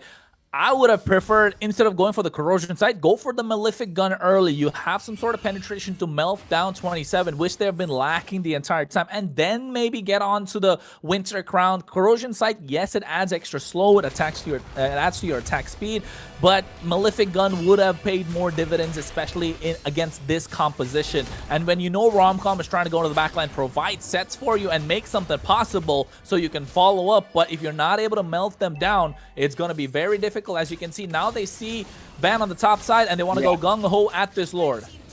It's going to be an instant burst out. No problems there whatsoever. Art is just there to provide the vision. Now, here's the thing. It's a good discussion about pointing out the Malefic gun being picked up early, if in case that's the route Fate wanted to go for. But, or rather, you know what? I agree with the fact that you need to burst down the front line, and Rudius is just going to be too tanky right now with the Dominance Ice as well as the Chassis Pauldron. However, when it comes down to 27, he's gone in for the Brute Force Breastplate and the Dreadnought Armor. Yes, that adds on to a bit of physical defense, but the Blazing Duet counts as the basic attack and not the skill. So is the Battle Mirror Image with Dexter there. It's also kind of counted as a basic attack itself. So you're not really proccing the Dreadnought Armor. Brute Force is more leaning into providing you the movement speed and anti-CC at the maximum stacks. So Fate will be able to burst down 27 in those fights just with those sheer basic attacks and Art of Thievery stacks. So I kind of understand why he would not prioritize that. Oh, wait, what's Art doing there? Fate goes in as well with the BMI, flickers out this time, they miss completely. It's collapse time, but they find something in the chaos. Just when Godlike thought they were down and out, they find Yahiko, the one they were looking for the most, and now CRQ are thinking of what they gotta do next. Abandon this Lord and wait for Yahiko to come up, because otherwise you're gonna be walking into a bloodbath when it's 5v4. But Art mispositioned himself, got a little too aggressive, and pays the price. Throne of Ruin coming in as well. Traceless from Gonigon to make it out alive. 27 piling on the pressure. Glorious Pathway just to make sure they can't come out of the base crystal. And there's the Mountain Shocker. Van goes in Blade Surge, but gets melted down by Peter. Winter Crown with the Blazing Duet, but is that even enough? I don't think so. You just had Rudius standing in front of you with the Law and Order. Hold on. Oh, Romcom doing everything that he can to buy time. He's trying to make those massive sets. He's trying to make those massive plays. We know Romcom is a person to make moments in the game, but with the way that it's going, I don't think it's the moments they need. They need him to stonewall the rest of the front line of CRQ. I'd have to say, man, at this point, Art has not really hit any kind of tectonic charges in this game. Be it for the engages or for the disengages. That was a horrible miss down in the mid. And as much as you'd probably want to just disengage with the enemy at that point, it just kind of gave another opportunity to CRQ to maybe go in for the punish. It is lucky that Yahiko, or rather Van, found out a pick on Yahiko, who was slightly off position there. Otherwise, things would have gone down towards the wrong end very, very quickly. That is probably one of the big reasons why Romcom has not been able to give those big sets, because he's stuck between either going and jumping on the backline and then wait with no follow-up, or he's there just trying to stand in front of your players while Fate decides to get ready with that BMI. They're not able to get both of these ultimates at the same time. And you know what, Scared? The entire draft, we've never seen Art pick up the Kalea even once, right? This is game number 5. He hasn't picked up the Kalea even once, even though he's a Kalea connoisseur. He loves to play the pick-off composition. I think they're just trying to make sure they're practicing their lineups, making sure they can play, they can get the victory even without the Kalea for the MLMS that's to come later on, right? But if you're the opposition, if you're one of the ops and you're watching this, I think you must be thinking, is there any other hero that he can really make massive plays with? Because right now looks like he's not able to. And Van gets the Lord, but with a Winter Crown, Fate doing a lot of damage, gets melted away by Gonigon. He wants to get bit this time. Celestial Armament to prevent the flicker play, but he looked like he's going to get that indeed, make that a double. He could make this 3 if he's able to make the Traces out alive. But with the help of Art, Van is able to finally find the kill. They lost the Lord. And CRQ are kicking themselves about it. I think so. This is potentially that one moment where you're going to lose that full control of the game. Yes, you've got a couple of picks on the back of it though, but if you're talking about that map presence, map control, look at Van and his fast rotations. And yes, Yahiko could potentially try and counter that, but Van is going to win in that 1v1 every single time. And look at him. Yahiko could be getting caught. Oh, good awareness from him. Yeah, I think this definitely shows that he understands the game more than anyone else right now in the map out of the 10. If you ask me, I think he definitely does. Here's the Throne of Ruin to stop 27 from going away. They're expending a lot of resources, but he's still able to survive. He's using the Purifier to get out of harm's way as well. Romcom goes in. No Throne of Ruin. This is exposed coming in from CRQ. They're able to expose Godlike's composition right now. He wants to dive in again. They're not able to engage just because they don't have those big ticket ultimates. But look at the top side scared. The Lord is still left untouched, and CRQ are going to have a difficult time if they're not able to defend this. I think so. It's going to be tough for CRQ to defend that. Oh yes, no, are they going to go? I don't think so. They should, man. They've got a lot to defend. They're going to lose the inhibitors if they don't focus on it now. 2 more seconds. This Lord is going to have another Mega Minion wave out now. That's probably the 3rd wave you'll have to deal with in such a short span of time. And look at that map. It is instantly turned blue, and the mid tier 3 still stands though, but I don't know for how long. Yeah, I think they're able to defend this one again. You're talking about the map being a little more blue, but look at how the inhibitors of Godlike are hanging just by a thread. The goal lead is still in the favor of CRQ, so they lost control for a moment, just for a small moment. And now they need to take it back from Godlike, because if you ask me, Godlike are still controlling the river. Art is doing still a decent job to try and make sure Godlike able to walk around. I think so. At this point, I'm also having a look at these items, right? I like the fact that Yahiko has picked up the Holy Crystal along with the Blood Wings as well. As much as it gives him a little bit of sustain, but also a ton of burst damage. Hold on, Conceal. Oh wait, Conceal trying to miss something, but here comes the rest of CRQ. This is a do or die moment, and you can feel like Brave comes in the Fury of the Phoenix as well. Fate with the Blazing Duet, everything being expended. Glorious Path at the right time. Art is trying to push them back, but you can see the Yin Yang overturn, pulling back Art.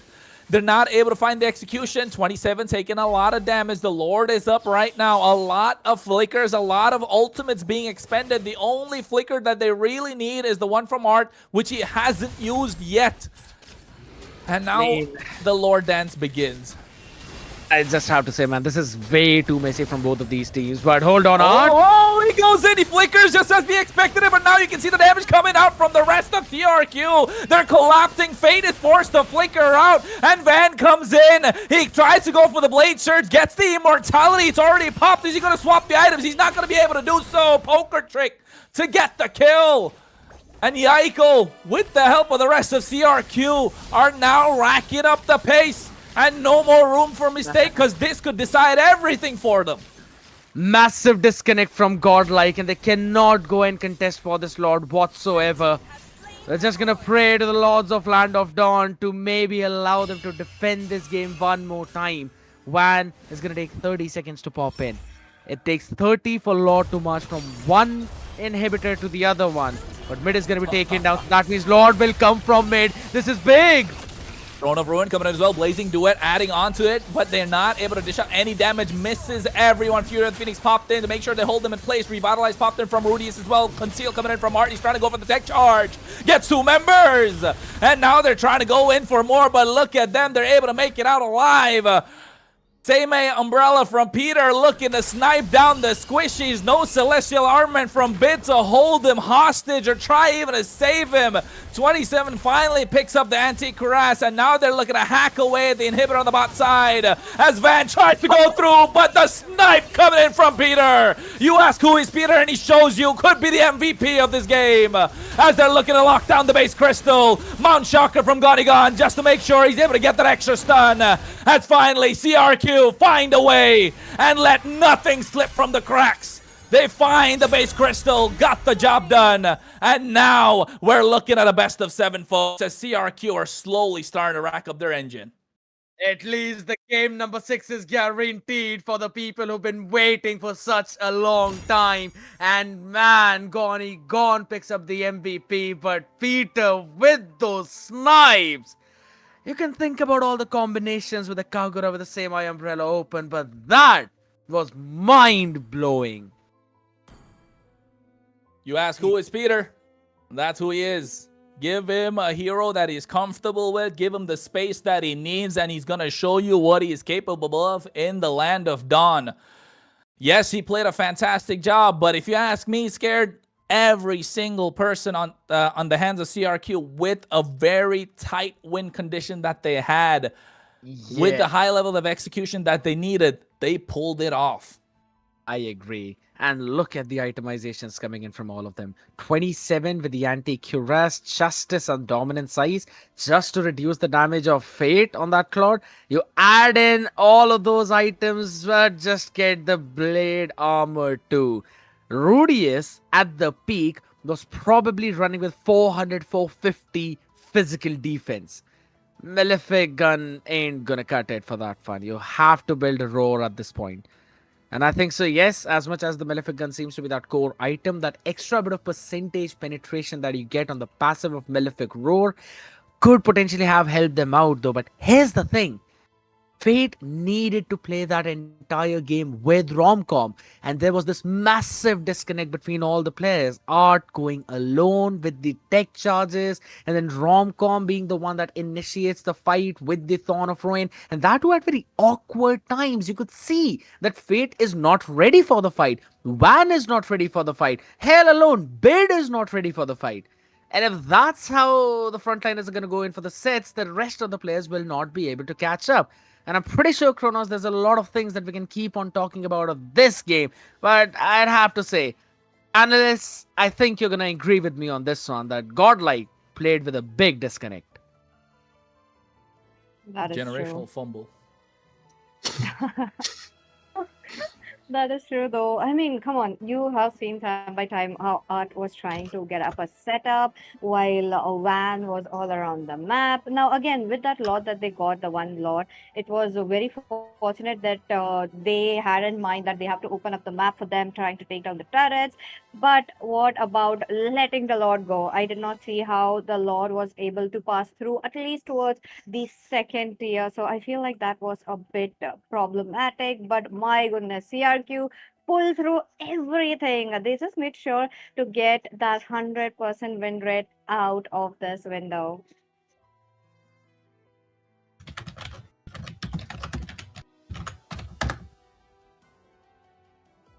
And with that, Jeff, are we ready to take a short break and then proceed towards the next game? No, it's actually instead of Jeff, it is me, Tamiz. So we will be proceeding on to the game. Possible, yep. Thank you for the welcome. And what a series actually we are having tonight. So I actually thought that maximum it would be 5 games, but it was who is Peter, and like Kronos has already said, Peter is actually showing who he is. And here we are once again on to the draft phase. This time, GodLike will be the one who will be having the advantage side. So the question remains, the Suyo curse, this time it's not the curse actually. The Suyo bless is no longer a bless. He doesn't has the 100% win rate, and it was Yahiko who made the odds defy with the Charlie. So the question remains, is Suyo is still going to be prioritized on the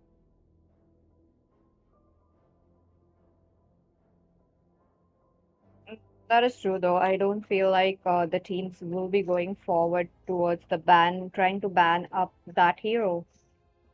Yeah, that's the thing. And For CRQ, they are taking the with the bans as well. I think most of the priorities could be done onto the Zetian as well. Previously it was picked up by Bid. It was not yeah, it was picked up by Bid, but he was onto the losing MVP, and maybe this time around the scenario could be quite different. So I think the draft is yet to actually begin because the countdown is still not up. But okay, there you go. Sora will be the first banned priority. That is much needed.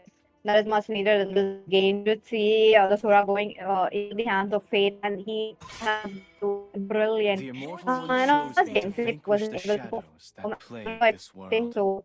This game, I think the CQ.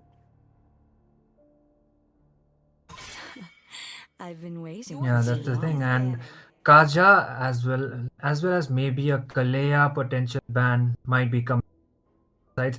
I think like they will be trying to deny that kidnap kind of strategy that is coming up. Like Kaja does the thing with the divine judgment, he can be going off of the place. And the thing with the Kaja is he can't, like, even if you have a purify, you can't actually just cancel out the ultimate. So finally we are seeing a CRQ.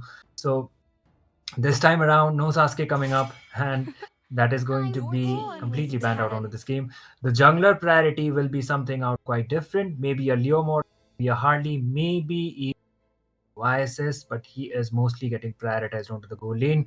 The bans coming up from the side of Team Godlike is to be taking some time, but I think like the first pick priority, what could it actually be, PG?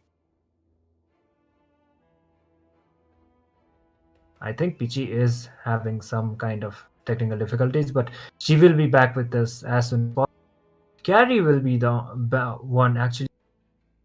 So I think like Team CRQ will go out for. There you go. Guinevere is more of a flex, but onto this patch we are mostly seeing the Guinevere on the jungle. So I think this time, okay, another jungler ban, say Bakshya, the Kumar is getting banned out. So CRQ having the first pick priority, I guess most probably should be onto the EXP lane or maybe onto the mid lane. Leo mode first pick priority, there is kind of a less kind of a chance. So True. they will take the time to what they are going to actually proceed with. Perfect. What is it going to see? Are you already on the ones taking down the Suyo onto the hand with Oh all my Freya being god! open? Oh. Will be capitalized a long time from Freya into the hands of Team CRQ. Now, tanky and attack speed will be there into the hands. And with a mod, there you go. With a mod already coming. Completely forgot about the Jushin and the. These are the heroes. This time, yeah. The thing is, like with the Freya as well as the Jushin, they are not onto the ban scene. Then definitely they are prioritized, and the same kind of thing is happening on this match as well. Once again, True. Yahiko goes out with the Harley, and this time Peter, instead of the Kagura, will be prioritizing one of his another heroes that is on that is going to leave, and Art instantly responds with a Khalid. So the second banning phase will already be up, and I think Godlike, they will be trying to prioritize the bans onto the gold lane because these are the two positions which are still open. And for the side of Team CRQ, of course, they will be trying to go out for the gold lanes as well as gold lane as well as onto the EXP lane. So less kind of a chance that we actually might be seeing a Black Dragon from Romcom because that is one of his signature picks. He can be going out with a Yuzhong immediately. And there you go. They won't be, prioritizing the Alice. They won't be dealing with the Alice, so they will just be banning it out. Arlet is something we don't quite see onto the ban sections quite often, but they are prioritizing most of the heroes. And that is one of his signature picks onto the EXP. Arlet getting banned out, respect kind of a ban. Hylos will be the respawn. And CRQ, they still need a proper front line of the sides. And two of Romcom's heroes, I would say. Dragon is still open, so maybe might as well Romcom might just lock in the dragon or might be going out with something else, but it will be Fate actually with the Harith on to the respawn. So CRQ this time finally with two of the final picks coming off from their side. They still need a frontliner tank as well as sustain the damage. Freya is more of a damage dealer. She might be using the flicker or vengeance in order to actually hold out more onto the fights. And Freya, despite of the nerfs, she is still really strong. But some teams have actually figured out how to deal out with the Freya. And Esme is actually going to be the answer. Maybe on and I So, think yeah, sorry to cut you off, Okay. but you mentioned they need some kind of a sustainable frontliners to go with the Esmeralda just to counter it out with the Harith, and it will work brilliant. Apart from it also counteract with Zushin, given out the mobility. So the frontliner coming in from CRQ along with his Croc is likely going to be the questionable or the answer coming in from the draft from the CRQ. But it all comes down to the final pick from the godlike, the EXP lane. You can still go for the Lapu Lapu, but it is kind of a disadvantage pick. But Uran is still up for the grabs to steal mate the lane. Yeah, that's the thing. And as you said, Esmeralda can soak up the shield of the Harith. So she is more of a response even against a but we were expecting out the Yuzhong, and that is going final let's say the cherry on top for the side of Team Godlike. The drafts are already over. I would say drafts looks out pretty out balanced, but it all relies on to how well they are able to execute it onto this one, Sasuke. Now this time godlike have the combination where they could force on to the EU. So EU alongside Harley will be in some dire situation because there will be a constant Black Dragon along with the Raging Sandstorm from the Khalid and also the Phantom Steed from the Leomord. So this time it all comes down to the Grog, how well he's able to protect the back line and how well the kill box composition from RWM is going to play out from the side of who is Peter. Yep, of course. But this is going to be the 6th game for the night. And Kronos and Skadiet, we are ready. So are you.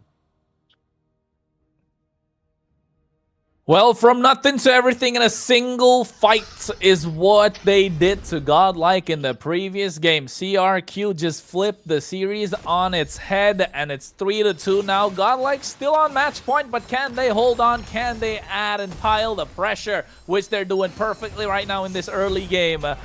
Or will CRQ find the opening that they did once again? Man, it's gonna be brought down to those neck-to-neck battles at the very end. Alright, he's gonna be okay. It's fine. The Sand Rider is gonna be enjoying his time by eating up the sands to get the HP back. But yeah, a little bit of an overstay happening there. Looking at the draft, the idea from both of these teams is exactly the same. Jump onto the enemy mage and maybe try and take care of their gold laner. That is all. The only thing is, Fate on that Harith is going to have a little bit more time with the mobility as compared to Gone onto that Freya, whose main job is to jump onto that back, soak up a bit of damage. Romcom? I think Romcom should be able to survive this quite easily with the help of the shot residue.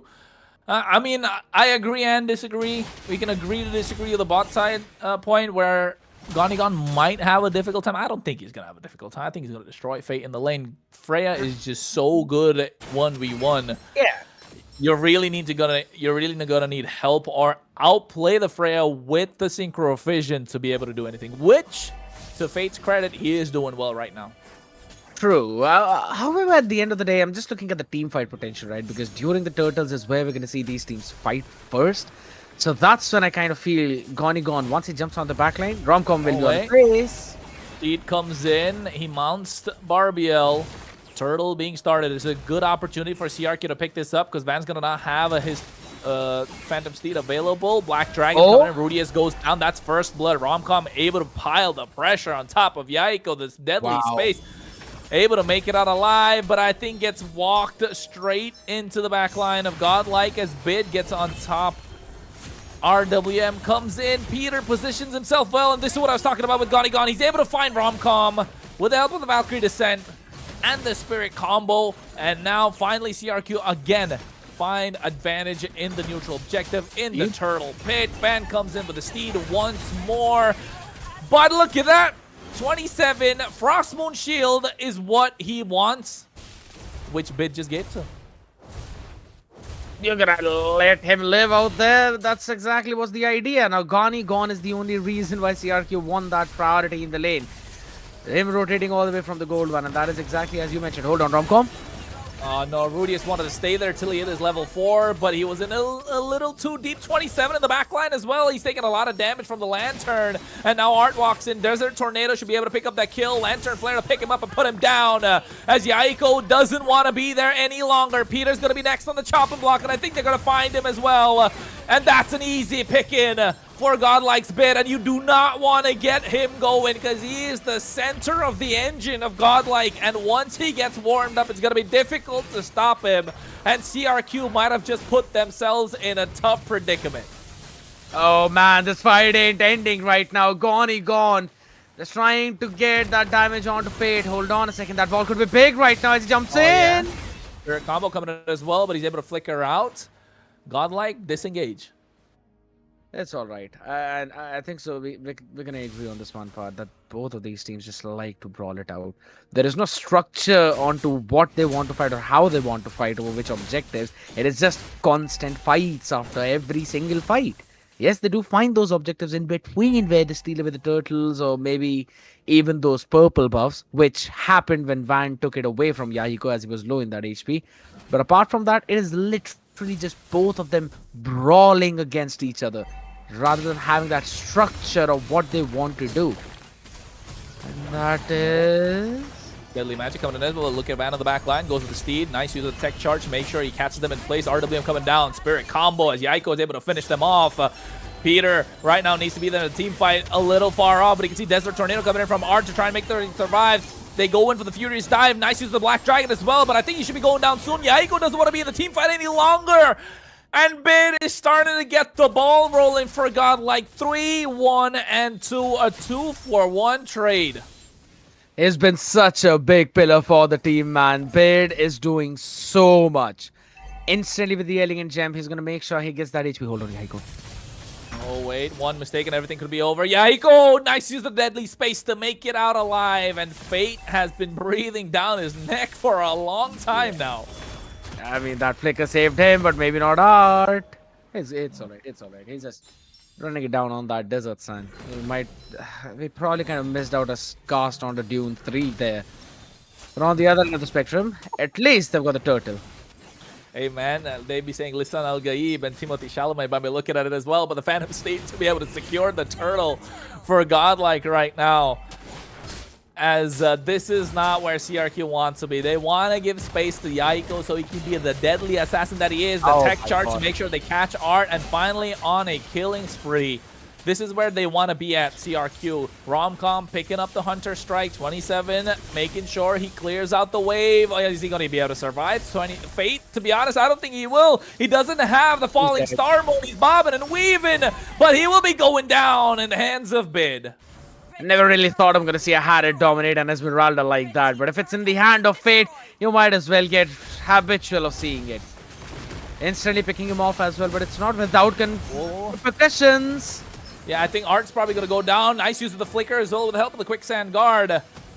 And now they're finding it difficult to let Yaiko get that space that he needs because of the way that Jushin is being played. This is what Peter wanted to do when he had this broken hero in his hands, and he wasn't able to do it, and now GodLike get it in theirs. And they're really showing how to make this Jushin work. It's been working out phenomenally well for them. Gone. Hasn't really died yet, but this time they're going to collapse on him. Talk about a sandwich. That's what they're looking for. But Gonigon goes over the Spirit combo. Raging Sandstorm comes in, walks straight into the trap. But look at Bid. He's just around Peter. The RWM used him preemptively. And now they should be able to get this tier 1 on the bot side. So both tier 1s gone for both these teams in the side lanes. The next one's going to be the battle for the mid, possibly before or after the turtle. couple of thousands gold already ahead for Godlike, and if this continues, they will keep on out farming CRQ. Yes, in those later stages, you will have Isma really tanky, and including Peter as well with the constant pokes from Void Crystals, they would be able to chunk down Godlike. But let's be honest, Fate hits like a truck in that late game. Van will have a lot of time running around in the steed. Oh no, again using the deadly magic. Here comes Romcom with the help of the Black Dragon. Phantom Steel already being used. They drop down the Zaman Force as well. Look at it chase down Yaiko. He's not allowed to breathe whatsoever. Meanwhile, at the same time, they chase down Peter. Romcom has been on top of him the entire time. Nice use of the Guardian's Bear Spirit combo coming. They miss out on the tech charge. Raging Sandstorm missing as well, but Fate able to seal the deal for Rudius. A lot of flickers expended, scared. And I think Godlike are the first one to be able to crack down this mid lane tier 1, exposing the jungle of CRQ, and now slowly getting control of this mid game. Yeah, now I see why constantly Rudius was picking up the Khalid, man. There's just so many loopholes out there in the Grok outright that Godlike is having so easy time dodging those tech charges. Hold on. Oh, wait. Yeah, this is what you want to see. Valkyrie isn't coming through as well, but the Lantern making sure a bit is left untouched. Ganigan went in a little too deep. He might get the kill. They give it in the hands of Yaiko, as Art is there as well. Raging Sandstorm misses completely, but look at Fate. He joins in the party, comes in a little late, but that's where you want him to be. They get a double kill in the hands of Bid. And now the Bid Fate combo is slowing down the momentum of CRQ. Bidding them a farewell at this point. You might as well call that a fate well there. But man, Godlike getting back into their form, which they really wanted to see since that game number 1. Forcing the pressure onto that tier 2 as well. Van looking to catch them. Oh, wait, tech charge to come in. This is the moment that they're looking for. Van, a little mispositioning. They should really make him punish. Yeah. They should punish him and make him pay the price. And finally, in the hands of Ganigan, they get that kill. Not the shutdown that they were looking for, but make it a -1 in the next play. This is where CRQ need to start piling up the pressure, but they don't have river control. Yeah, they're never going to have that as long as Bid is standing there with a 7-1 and 4 on this Jushin. 50 more seconds onto his flicker to pop up. Sky Piercer stacks, yeah, I'm pretty sure he should have at least around 20 to 30. Exactly 20 there. Glowing Wand picked up. He's also going in for the... I'm pretty sure this should be a Holy Crystal or maybe a Blood Wings. One of those two things.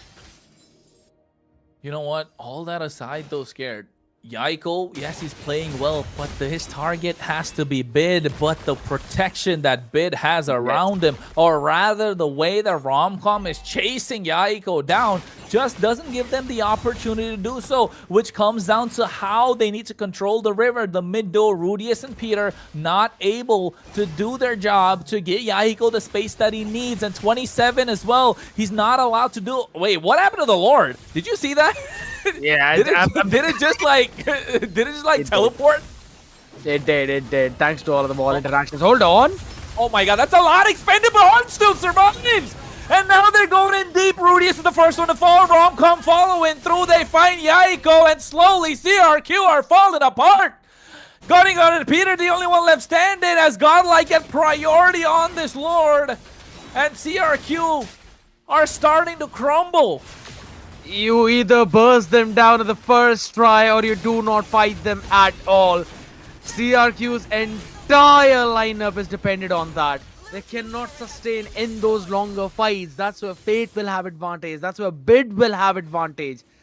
Just finish them off instantly. It's a poke composition for Godlike. And hold on, Ganigan wants to punish. Oh, wait, nice. They find the angle, but again, Van's not the problem. Van's trying to be the executioner, but he doesn't have a single kill in his pocket. He hasn't opened his ticket yet. He's cool! Tech charge gets 3 members, and now you can see they're trying to get on top of Romcom to use the deadly magic as well, but that's not the right target. Once again, it's got to be Bid. Art is buying a lot of time being in the face of the opposition. Look at Bid, he's left untouched, and again, he's dancing around 4 members, and they can't do anything to stop him, and now finally Fate comes in. Zaman Force drop down, looking at Peter, and he's on a killing spree. And now they're looking to find a bit more as Ganigan pays the price. Yaiko can only stand and watch his teammates fall down. 27 next on the chopping block. As CRQ have no answer to what Godlike are bringing to the fray. It should be done now. Lord up top, minions in mid, and Romcom on Yahiko. This is done as Rudius is the only man that is left, and Godlike are just few seconds away, Kronos. And you don't do that unless you're trying to make a statement, and that's what Godlike are doing, making a statement in the Rayuga Grand Finals as they're able to take down CRQ 4-2 in the series.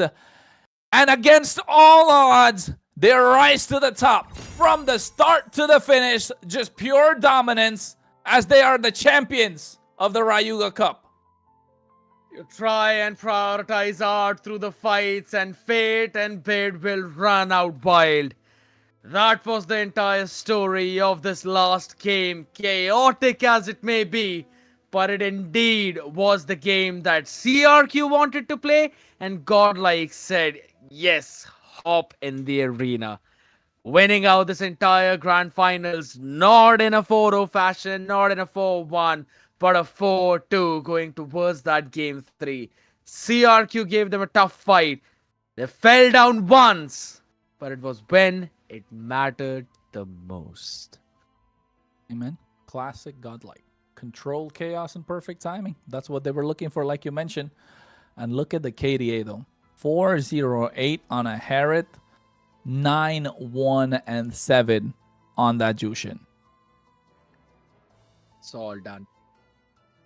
You keep on chasing them away left, right, and center, man. But Bid is the man who eventually becomes that big playmaker. I want to see how much damage he did, right? Because he was poking every single individual throughout that game. Level 13 being hit there, it should be over around 100,000 at the bare minimum. Man, forget that. Into where, like what, at the 11th or the 10th minute, he was dancing around all 4 to 5 members of CRQ by himself. They didn't have any crowd control skills. They didn't have anything to take him down. And he was like, you know what? Let me drop down the disco license and let's watch you dance. Right? Yeah, I mean, I don't know. Isn't there scared? Correct me if I'm wrong and translate it properly if you can. Bid ne CRQ ko uske chutkiyon se nachaya. Am I right? Am I right? Yeah, ungliyon pe nachaya. That's what he wanted to say. Ungliyon pe nachaya. There you go. That's what happened in that one play. That's what he did. He was making them dance on his own tunes, and that's literally what he was doing throughout that game. Fate hopping in at the later stages when he knows that every single ultimate has been used up. It was the picture perfect timing. Van was the sacrificial lamb. You mentioned about it multiple times. Romcom's only target was Yahiko, and he was making sure that the Harley is not able to do any kind of tricks as the magician he was. And art, let's just say he was doing art things. Now, ladies and gentlemen, that was the entire event. The Rayuga Cup, another season eventually ending up. It's going to be Godlike lifting the trophy with CRQ coming in second. And we've got K9 who will be the second runners-up in this entire event. It was a fantastic one being made possible by the entire team of Rayuga Esports and also the entire production, casting crew and all the people from the League Ops who managed every single thing. A huge shout out to all of them. A huge shout out to every single one of viewers who eventually showed up to go in for the support. Make sure you subscribe to the channel and also follow all of us on our social media so that you do not miss out on any kind of updates for the future. This was me, Scared Yet, alongside me, Kronos. We're going to be signing off for now. Thank you so much for tuning in. Have a good night.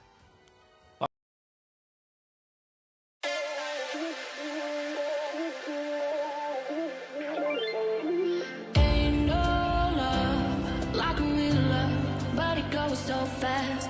All tied up like a captive. I'm on to you. Used to pay to my mom life, standing on rainbows, playing it cool. I haven't felt this in ages, and I've no more patience. So won't you please stay a bit longer? You're making me stronger, making me stronger. Stay a bit longer.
you out.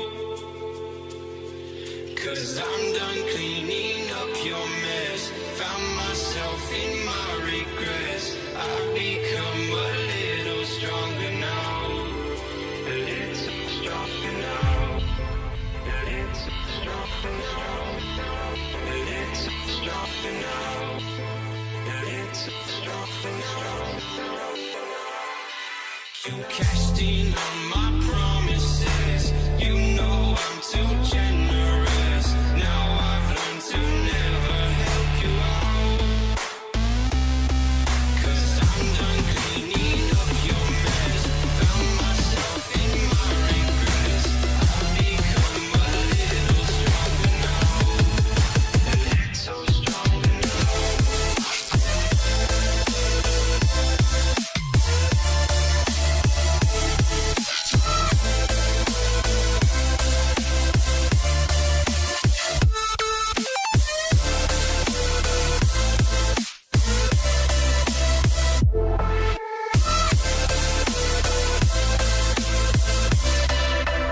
Casting on my promises. You know I'm too generous. Now I've learned to never help you out. 'Cause I'm done cleaning up your mess. Found myself in my regrets. I've become a little stronger now. A little stronger now. Open eye, feel the waves cut through me. Hypnotized by the sounds I'm breathing in. Hold tight, chemicals collide. Hold tight, hold tight, hold tight. Dripping lights paint the skies, all because of you. Dripping lights paint the skies, only you can make me move. Can make me move. Can make me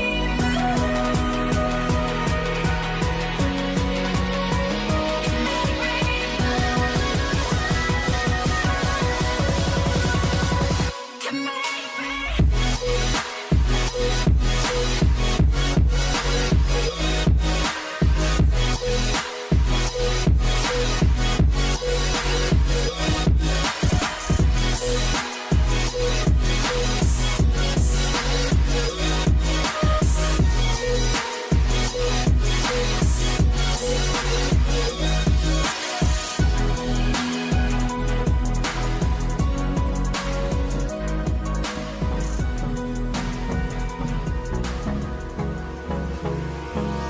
Hold me close till I get up. Time is barely on our side. I don't wanna waste what's left. The storms we chase are leading us, and love is all we'll ever trust. Yeah, no, I don't wanna waste what's left. And on we'll go, through the wastelands, through the highways, till my shadow turns to sun rays. And on we'll go, through the wastelands, through the highways, and on we'll go.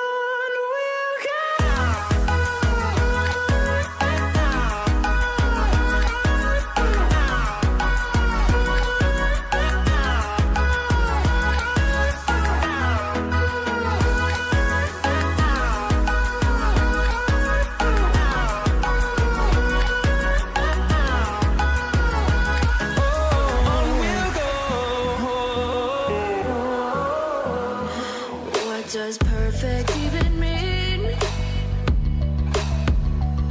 Is there even such a thing? Ooh, can we switch up all the rules and imagine a utopia? Darling, I'm just so fed up with these expectations. emotions, they keep weighing me down. My heart is begging me to get the hell out of my head. I'm gonna live inside the upside down for a minute and pretend, honey, I'm a perfect 10. Whoa, whoa, honey, I'm a perfect 10. Whoa, whoa, and if I say it enough, it gets ingrained in my head, and I start to see, honey, I'm a perfect 10. Honey, I'm a perfect 10. Whoa, honey, I'm a perfect 10. Honey, I'm a, yeah.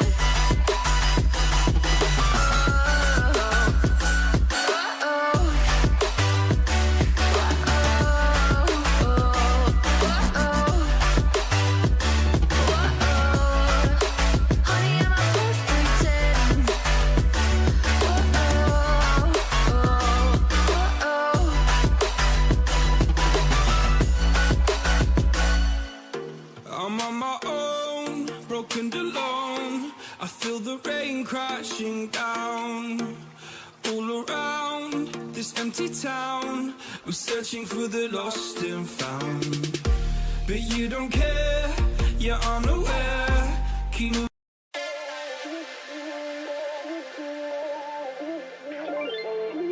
Ain't no love like a real love, but it goes so fast. All tied up like a captive. I'm on to you. Used to pay to my mom life, sending no rainbows, playing it cool. I haven't felt this in ages, and I've no more patience. So won't you please stay a bit longer? You're making me stronger, making me stronger. Stay a bit longer. You're making me stronger, making me stronger.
to never help you out. 'Cause I'm done cleaning up your mess. Found myself in my regrets. I've become a little stronger now. A little stronger now. A little stronger now. A little stronger now. A little stronger now. You cashed in on my promises. You know I'm too generous. Now I've learned to never help you out. 'Cause I'm done cleaning up your mess. Found myself in my regrets. I've become a little stronger now. A little stronger now.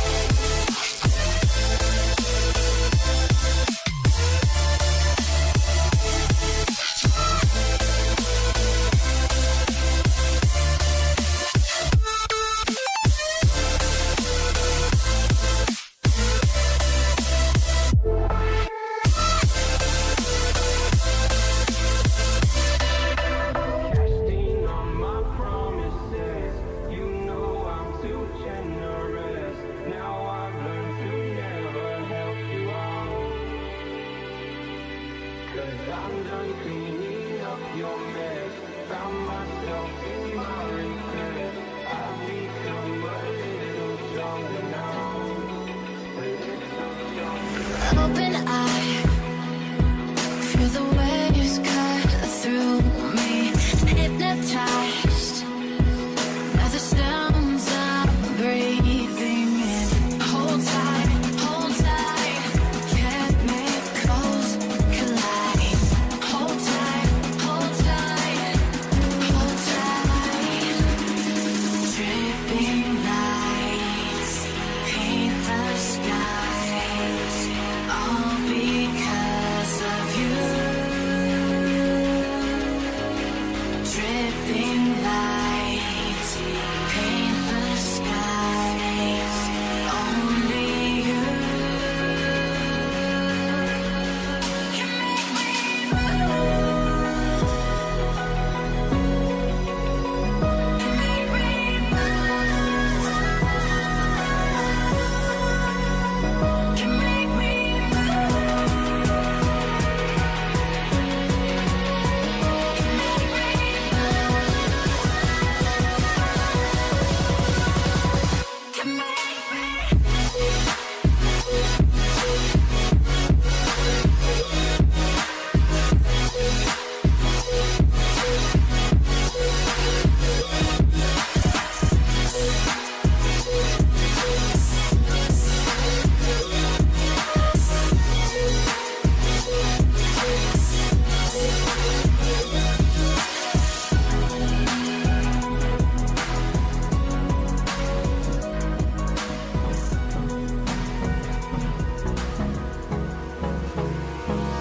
Hold me close till I get up. Time is barely on our side. I don't wanna waste what's left. The storms we chase are leading us, and love is all we'll ever trust. Yeah, no, I don't wanna waste what's left. And on we'll go, through the wastelands, through the highways, till my shadow turns to sun rays. And on we'll go, through the wastelands, through the highways, and on and on. And surprise giveaway. थोड़ा सा late हो गया यार, सबको thank you बोल रहा था. And this is a giveaway that you guys are waiting for. 25 people are here. They are waiting for that giveaway. 20 people list is here with me as well. Okay, 10 बंदे मैंने English stream से उठाए, 10 बंदे मैंने Hindi stream से उठाए. 1000 diamond give away. And we have 2 options right now. हम सबको 50-50 डायमंड्स दे सकते हैं. या वी कैन स्पिनिंग अप. क्या करना है रियल बताना. What should we do? We can need a do for 50-50 diamonds each. क्या लास्ट मैन स्टैंडिंग को we can give 1000.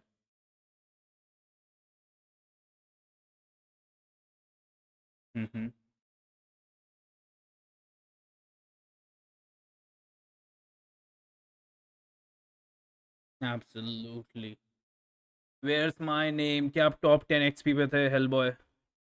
If you are in the top 10 XP, आपका नाम हो जाएगा. Both in Hindi and English, भाई. That's the thing.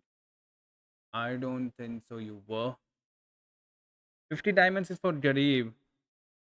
Oh, I won. Let me just add the poll, भाई. आलू भुजिया दे दो 10 वाली. आलू भुजिया चोर. No, भाई. 1k each. अच्छा, इतना बजट नहीं मिलता. We don't get that budget, भाई. Yes, the mods are not allowed. Streamlabs is not allowed because it's a bot. Gamble God, let मैं ही जीतूं. Let's see, भाई. Let me add the Gamble God here. Gamble God. So,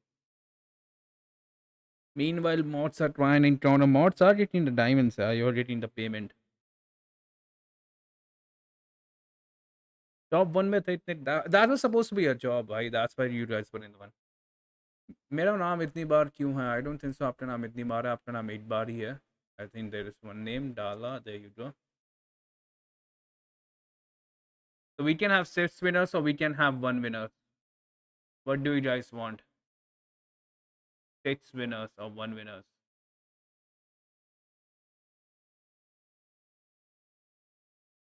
Mods are getting paid with money. Don't please Supernova. Please don't spread fake news. Mods are not getting paid with money. Sunny, मेरा नाम add कर दो. मैं royal हूँ. Right but मेरा नाम कहाँ है? Sadly your name was not there by in the XP.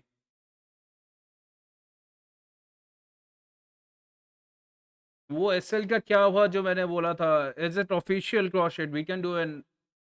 Oh, crochet wanted to have an SL as well.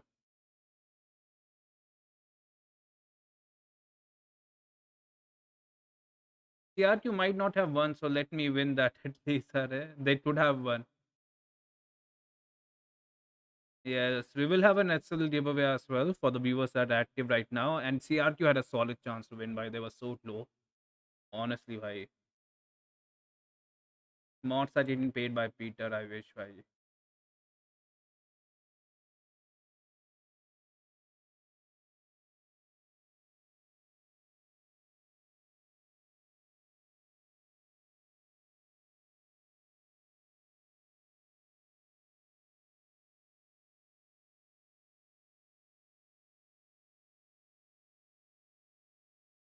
Chalo, we have the votings here, guys. And it is going to be 6 winners. 5 winners will be getting that 100 diamonds each. And the last winner will be getting 500 diamonds. Let us spin. Inactive hota hai seedha. Chalo. The lucky person who will get 500 diamonds. तुम्हारा नाम आता है तो you have 20 seconds, भाई. Simple as that. You have 20 seconds to come on Steam and redeem your 500 diamonds. The first person to come up will get that 500 diamonds here. Okay. Let's see who is the lucky boy or the girl. Or he or she or they or them. Is it gonna be Dala? Is it gonna be Dala?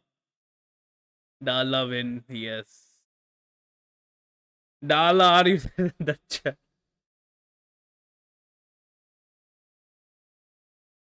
Eesh. Dala, are you there in the chat? Please provide your ID and server. The 500 diamonds are yours. Congratulations. You called it and you got it. That's the power of manifestation right there. Aye, aye, aye. Hey, bhai, I shuffled it. I even spin it. Nahi, bhai.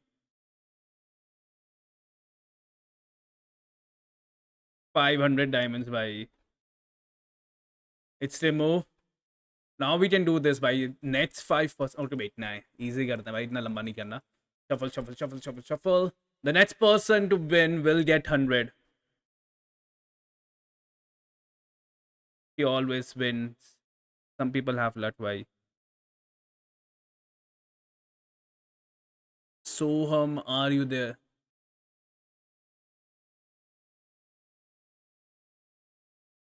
Hello, Emily. Welcome back. Soham, are you there?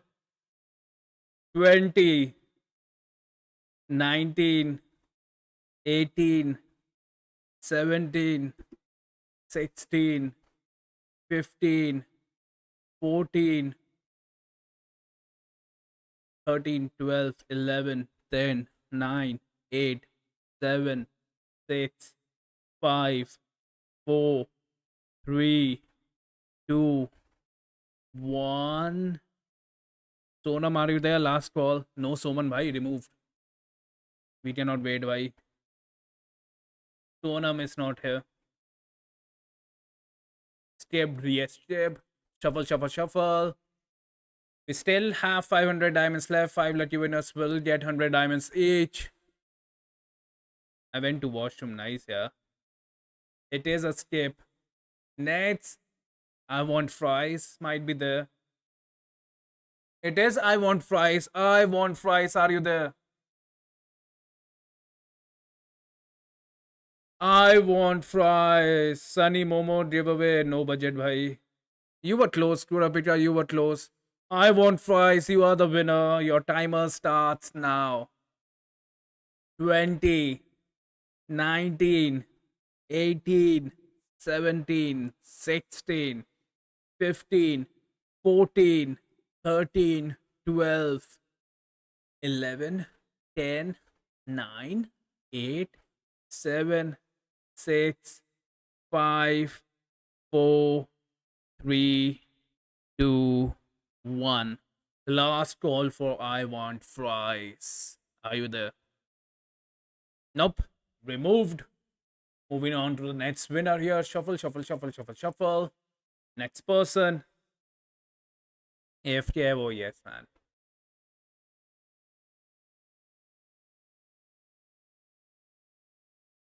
Bana. Is it going to be Bana? It is going to be Bana. Bana, are you there? Congratulations, Bana. You just won 100 diamonds. If you're here, your countdown starts now. 20, 19, 18, 17, 16. सब कुछ हो गया. टेनपाची की बात सच मान के. Bana, you're here. Do provide your ID server for your giveaway. Yes, it is going to be Bana, the winner.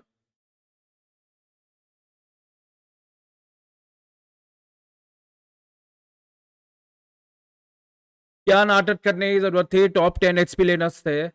तुम top 10 में आए भाई. Why should you get the free giveaway? Simple सी बात है. टॉप 10 एक्सपी में आओ. The names are there.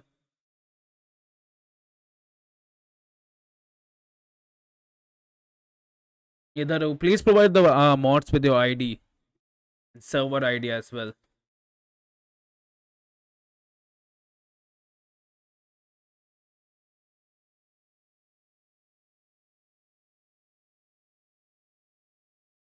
Next person to win.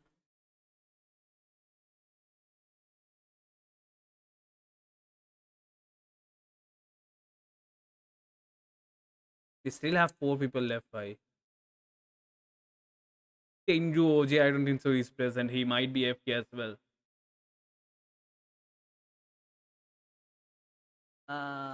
Is it gonna be Tenju OG? It is gonna be 20 OG.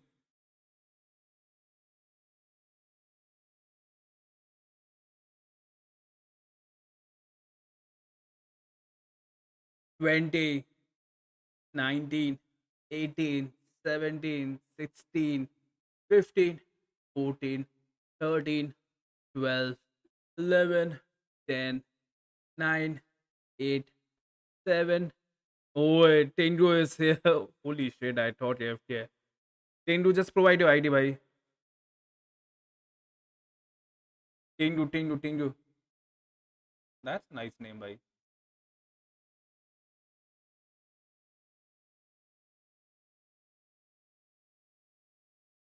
Yes, Tengu, just provide your server ID and normal ID, bhai. दोनों चीजें भेज देना. बाकी mods से बोलो OG here, bro. Yes. Next person, 2 are done, 3 are left. Reel से ID ले लो भी बात करके चैट पे.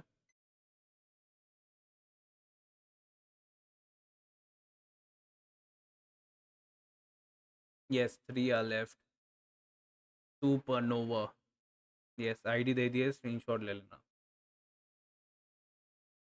It is gonna be Supernova. Supernova, are you here?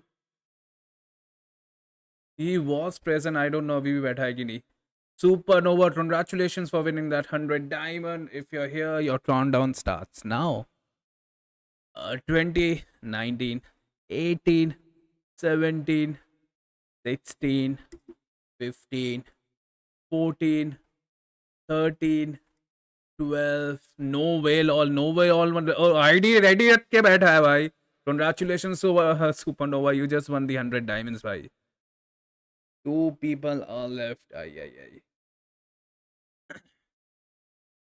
Supernova has provided the ID, भाई. उसकी ID ले लो. ले लिया ना. Congratulations, Supernova. Let me shuffle. There are 2 people left.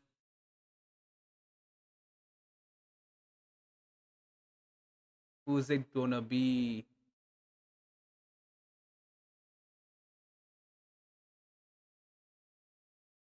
Just 4, 6, 5, 2. Yes, 2 is left. Congratulations, GSS4652 for winning the 100 diamonds. Your countdown starts now.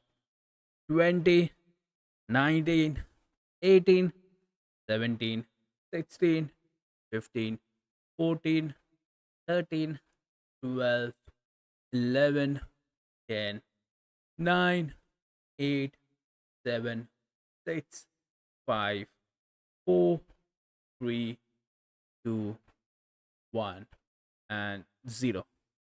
Sadly, GS4652, last call. Are you here? Nah. Removed, भाई. Too late, भाई. मेरे नाम में चोर नहीं लगाया. तुम्हारे नाम में चोर नहीं लगाया.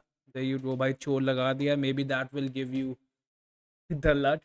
Shuffle, shuffle, shuffle. We have still 2 people left.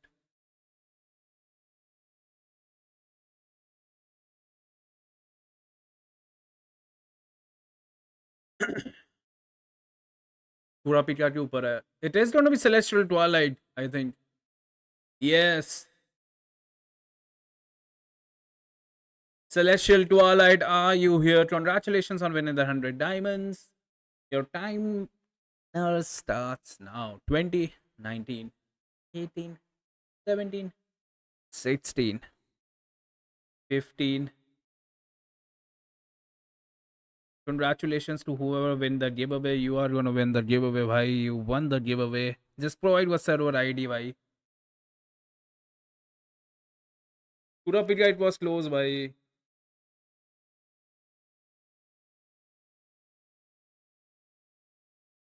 Eesh.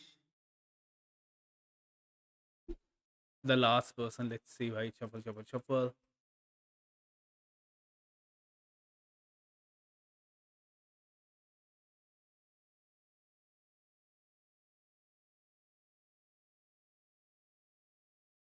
पूरा पिका के ऊपर है क्या शायद. पूरा पिका के ऊपर है. पूरा पिका ने स्ट्रीम को नहीं छोड़ दी रेज वेट करके. It is Pura Pika.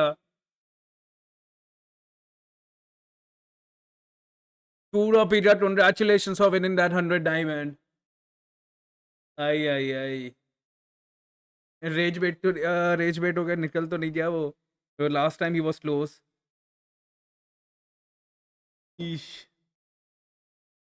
Yes, Pura Pika is here. Just provide your ID, bhai.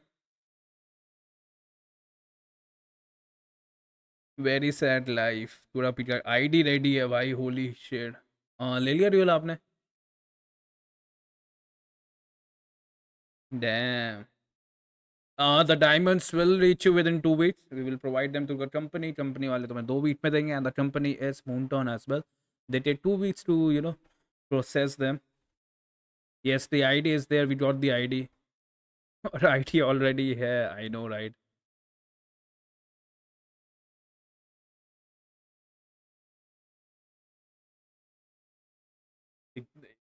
हालत खराब हो गई भाई. Now we are gonna give Starlight giveaway. Hashtag mobile. So I will start writing your name for the Starlight giveaway bhai as well.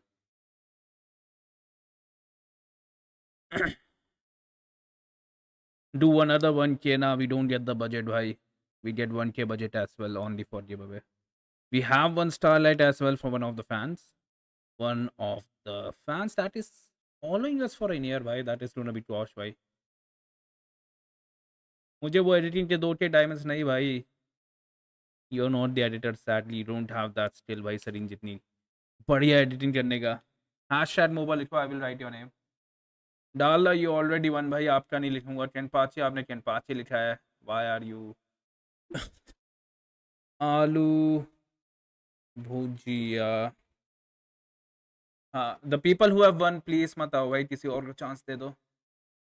आलू भुजिया का नाम लिख दिया. टॉशिप तुम ही स्पॉन्सर कर रहे हो, तुम ही आना चाहते हो वापस से, ठीक है भाई. Anshu करे. Anshu tomorrow is there. Kingu you won as well, तो आपका नाम नहीं लिखा जाएगा. Celestial you won as well. Kenpachi is there as well. इसका Campbell God लिख देते हैं. Campbell God, there you go. Code I am broke, there you go as well. Code I am broke. मेरा नाम पहले लिखो भाई. mods are not allowed भाई.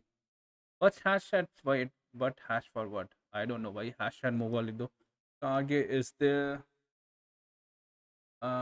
simple जो is there as well. Harshal is there as well. Harshal bhai, how are you? Harshal. लालची Sunny, why am लालची? Red डाला के 500 डायमंड स्टार्ट ना रेड लिख रही है वो, ठीक है. भोला gaming, there you go as well. पाची is there. पाची आपका लिख दिया. टॉशिक का नहीं. सिंपल जोस भोला गेमिंग का लिख दिया है. सिंपल जोस आपका भी लिख दिया है. Waifu is there as well. Waifu का लिख देते हैं. Nizo is there as well. Nizo, there you go. Ditsu is there as well. Ditsu लिख देते हैं. Meta trace जीता था. Nice यार. Polar Yemin, your name is there. Hiresh Chaudhary. Hiresh ही लिख देते हैं. Hiresh. Hiresh. There you go. Simple Joes, your Bana mobile लिखना हर्षल बटवास ना करता. बोला name से हम broke. अरे we all are broke भाई. Nesu, your name. Tindu points, nice. Sunny की चड्डी, damn. I think that's it यार. Next 5 seconds इसने hashtag mobile लिखा. We will be writing there. I'm winning this. Never mind भाई. These all are active here. Let me shuffle. Customize. 50 seconds. And the first person जिसके ऊपर time बनाएगा भाई. मेरा भी लिख दे भाई. लिख देता हूँ यार. There you go. कहाँ गायब थे भाई तुम? हैशटैग मोबा क्यों नहीं लिखा तुमने? प्रीता चंदन गिसलनंदन. कोयला मरम is there.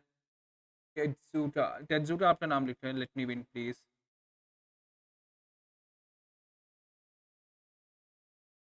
Tom. Think, there you go. Shuffle. No more. Let me see who is the lucky winner. The first person जो will pick करेगी will get a starlight as well.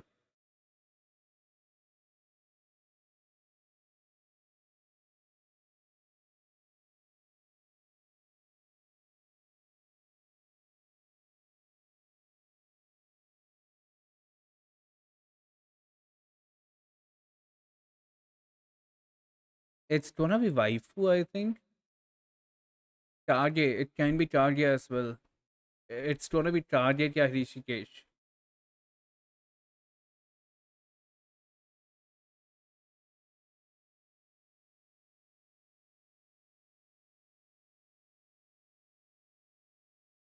It is gonna be Target. Target, are you here? Target, are you here? Who won? It is gonna be Godl who won. 4-2. I think 4-2, right? Yes, 4-2. They won. CRQ, man. They tried really hard. Target, are you there? Your timer starts now. 10, 9, 8, 7, 6, Kage is here. Kage. Provide your ID server, bhai. Yes, sir. I saw you. The stream is delayed. You won. Congratulations. Godl won as well. 4-2. Wonderful gameplay. It was so much brawl, man. So much brawl. Eesh. Honestly, for me, I love to see brawl. So it was pleasant for me. But yeah. Who won which team? It is going to be Godl who won. Godl won Rayuga Cup Season 1 with a massive prize pool of 50,000 INR.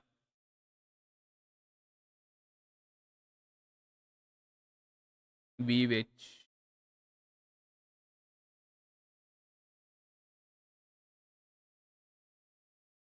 ID वहाँ पे है. ID and provide your number as well.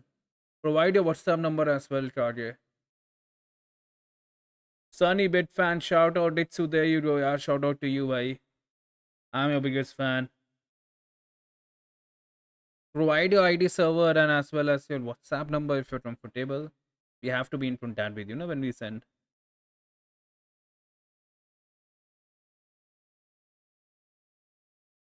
Peter, shout out kar do. The comments were crazy, bhai, about the Peters. If you're one of those guys, the Peter ka recommend kiya, hats off to you.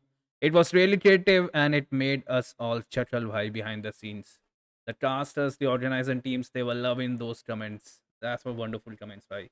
And I think with that, we will be taking a leave.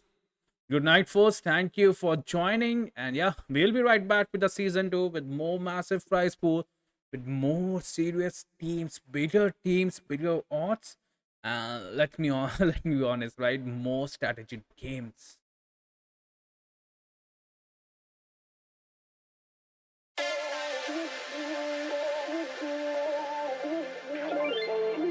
Ain't no love like a real love, but it goes so fast. All tied up like a captive. I'm on to you. Used to pay to my life, standing on rainbows, playing it cool. I don't felt this in ages, and I've no patience.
'Cause I'm done cleaning up your mess.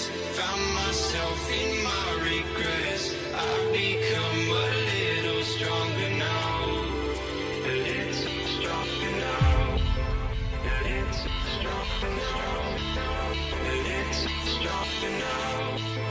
A little stronger now. You cashed in on my promises. You know I'm too generous. Now I've learned to never help you out. 'Cause I'm done cleaning up your mess. Found myself in my regrets. I've become a little stronger now. A little stronger now.